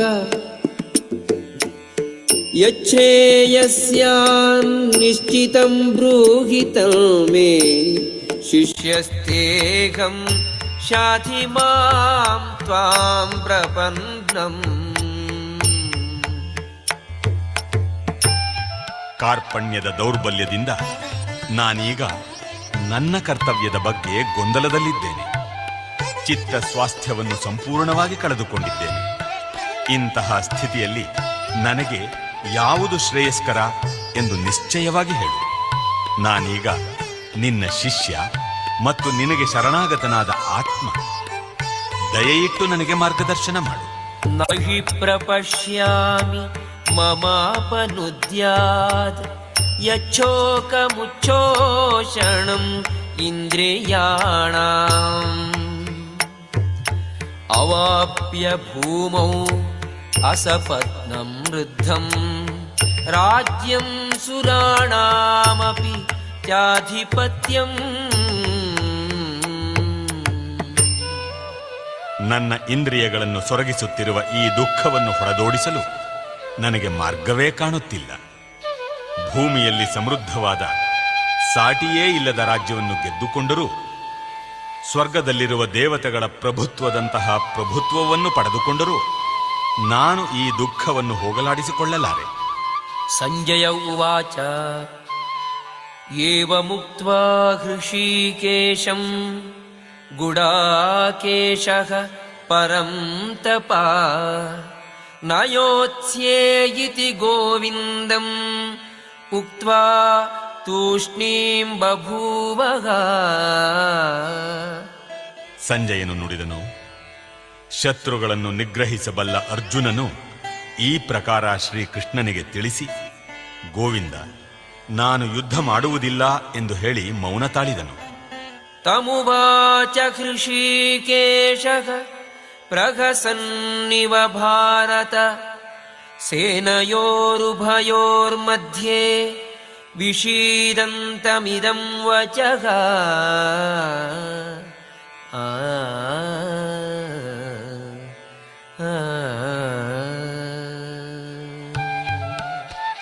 ಭರತನ ವಂಶಜನಾದ ಧೃತರಾಷ್ಟ್ರನೇ, ಆಗ ಎರಡು ಸೈನ್ಯಗಳ ಮಧ್ಯೆ ವಿಷಾದದಲ್ಲಿ ಮುಳುಗಿದ ಅರ್ಜುನನನ್ನು ಕುರಿತು ಕೃಷ್ಣನು ನಸುನಗುತ್ತ ಈ ಮಾತುಗಳನ್ನು ಹೇಳಿದನು. ಶ್ರೀ ಭಗವಾನುವಾಚ ಅಶೋಚ್ಯಾನನ್ವಶೋಚಸ್ತ್ವಂ ಪ್ರಜ್ಞಾವಾದಾಂಶ್ಚ ಭಾಷಸೆ ಗತಾಸೂನ್ ಅಗತಾಸೂಂಶ್ಚ ನಾನುಶೋಚಂತಿ ಪಂಡಿತಾಃ.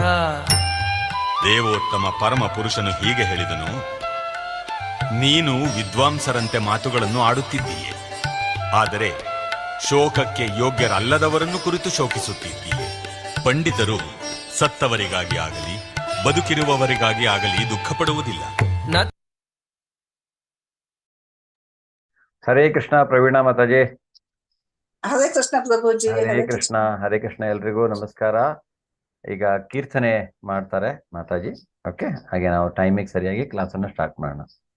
ಹರೇ ಕೃಷ್ಣ. ಶ್ರೀಲ ಪ್ರಭುಪಾದ್ ಕಿ ಜೈ. ನಮಃ ಓಂ ಕೃಷ್ಣ ಪಾದಾಯ ಕೃಷ್ಣ ಪೃಷ್ಠಾಯ ಭೂತಲೇ ಶ್ರೀಮತೆ ಭಕ್ತಿ ವೇದಾಂತ ಸ್ವಾಮಿನೇ ಇತಿ ನಾಮಿನೇ. ನಮಃ ಓಂ ವಿಷ್ಣು ಪಾದಾಯ ಕೃಷ್ಣ ಪೃಷ್ಠಾಯ ಭೂತಲೇ ಶ್ರೀಮತೆ ಭಕ್ತಿ ವೇದಾಂತ ಸ್ವಾಮಿನೇ ಇತಿ ನಾಮಿನೇ. ನಮಸ್ತೆ ಸರಸ್ವತಿ ದೇವಿ ಗೌರವಾಣಿ ಪ್ರಚಾರಿಣೆ ನಿರ್ವಿಶೇಷ ಶೂನ್ಯವಾದಿ ಪಾಶ್ಚಾತ್ಯ ದೇಶ ಸಾರಿಣೆ. ನಮಸ್ತೆ ಸರಸ್ವತಿ ದೇವಿ ಗೌರವಾಣಿ ಪ್ರಚಾರಿಣೆ ನಿರ್ವಿಶೇಷ ಶೂನ್ಯವಾದಿ ಪಾಶ್ಚಾತ್ಯ ದೇಶ ಸಾರಿಣೆ. ಜಯೋ ಶ್ರೀ ಕೃಷ್ಣ ಚೈತನ್ಯ ಪ್ರಭು ನಿತ್ಯಾನಂದ ಶ್ರೀ ಅದ್ವೈತ ಗದಾಧರ ಶ್ರೀವಾಸಾದಿ ಭಕ್ತ ಗೌರ ಭಕ್ತವೃಂದ ಜಯ ಶ್ರೀ ಕೃಷ್ಣ ಚೈತನ್ಯ ಪ್ರಭು ನಿತ್ಯಾನಂದ ಶ್ರೀ ಅದ್ವೈತ ಗದಾಧರ ಶ್ರೀ ವಾಸಾದಿ ಗೌರ ಭಕ್ತವೃಂದ ಹರೇ ಕೃಷ್ಣ ಕೃಷ್ಣ ಕೃಷ್ಣ ಹರೇ ಹರೇ ಹರೇ ರಾಮ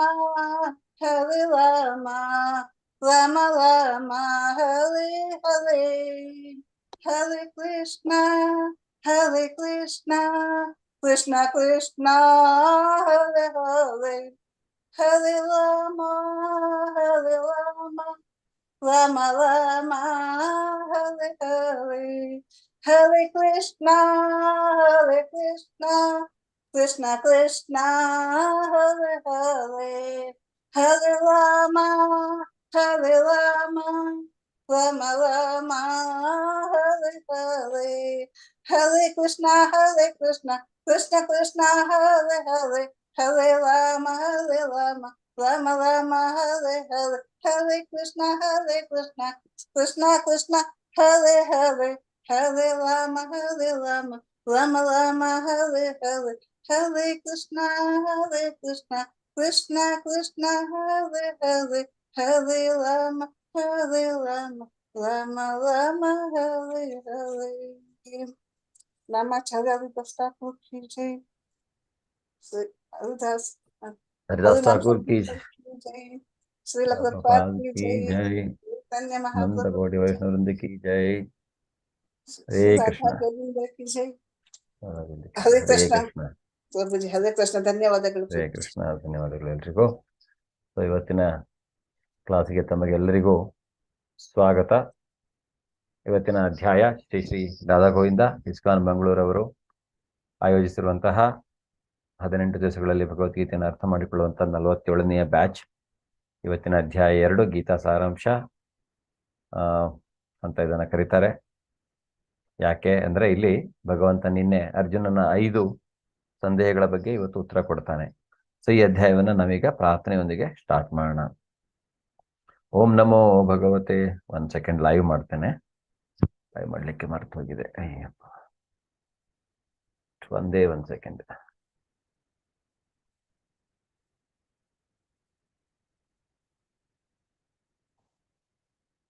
ಲೈವ್ ಆನ್ ಯೂಟ್ಯೂಬ್ ಎಲ್ಲಿದೆ?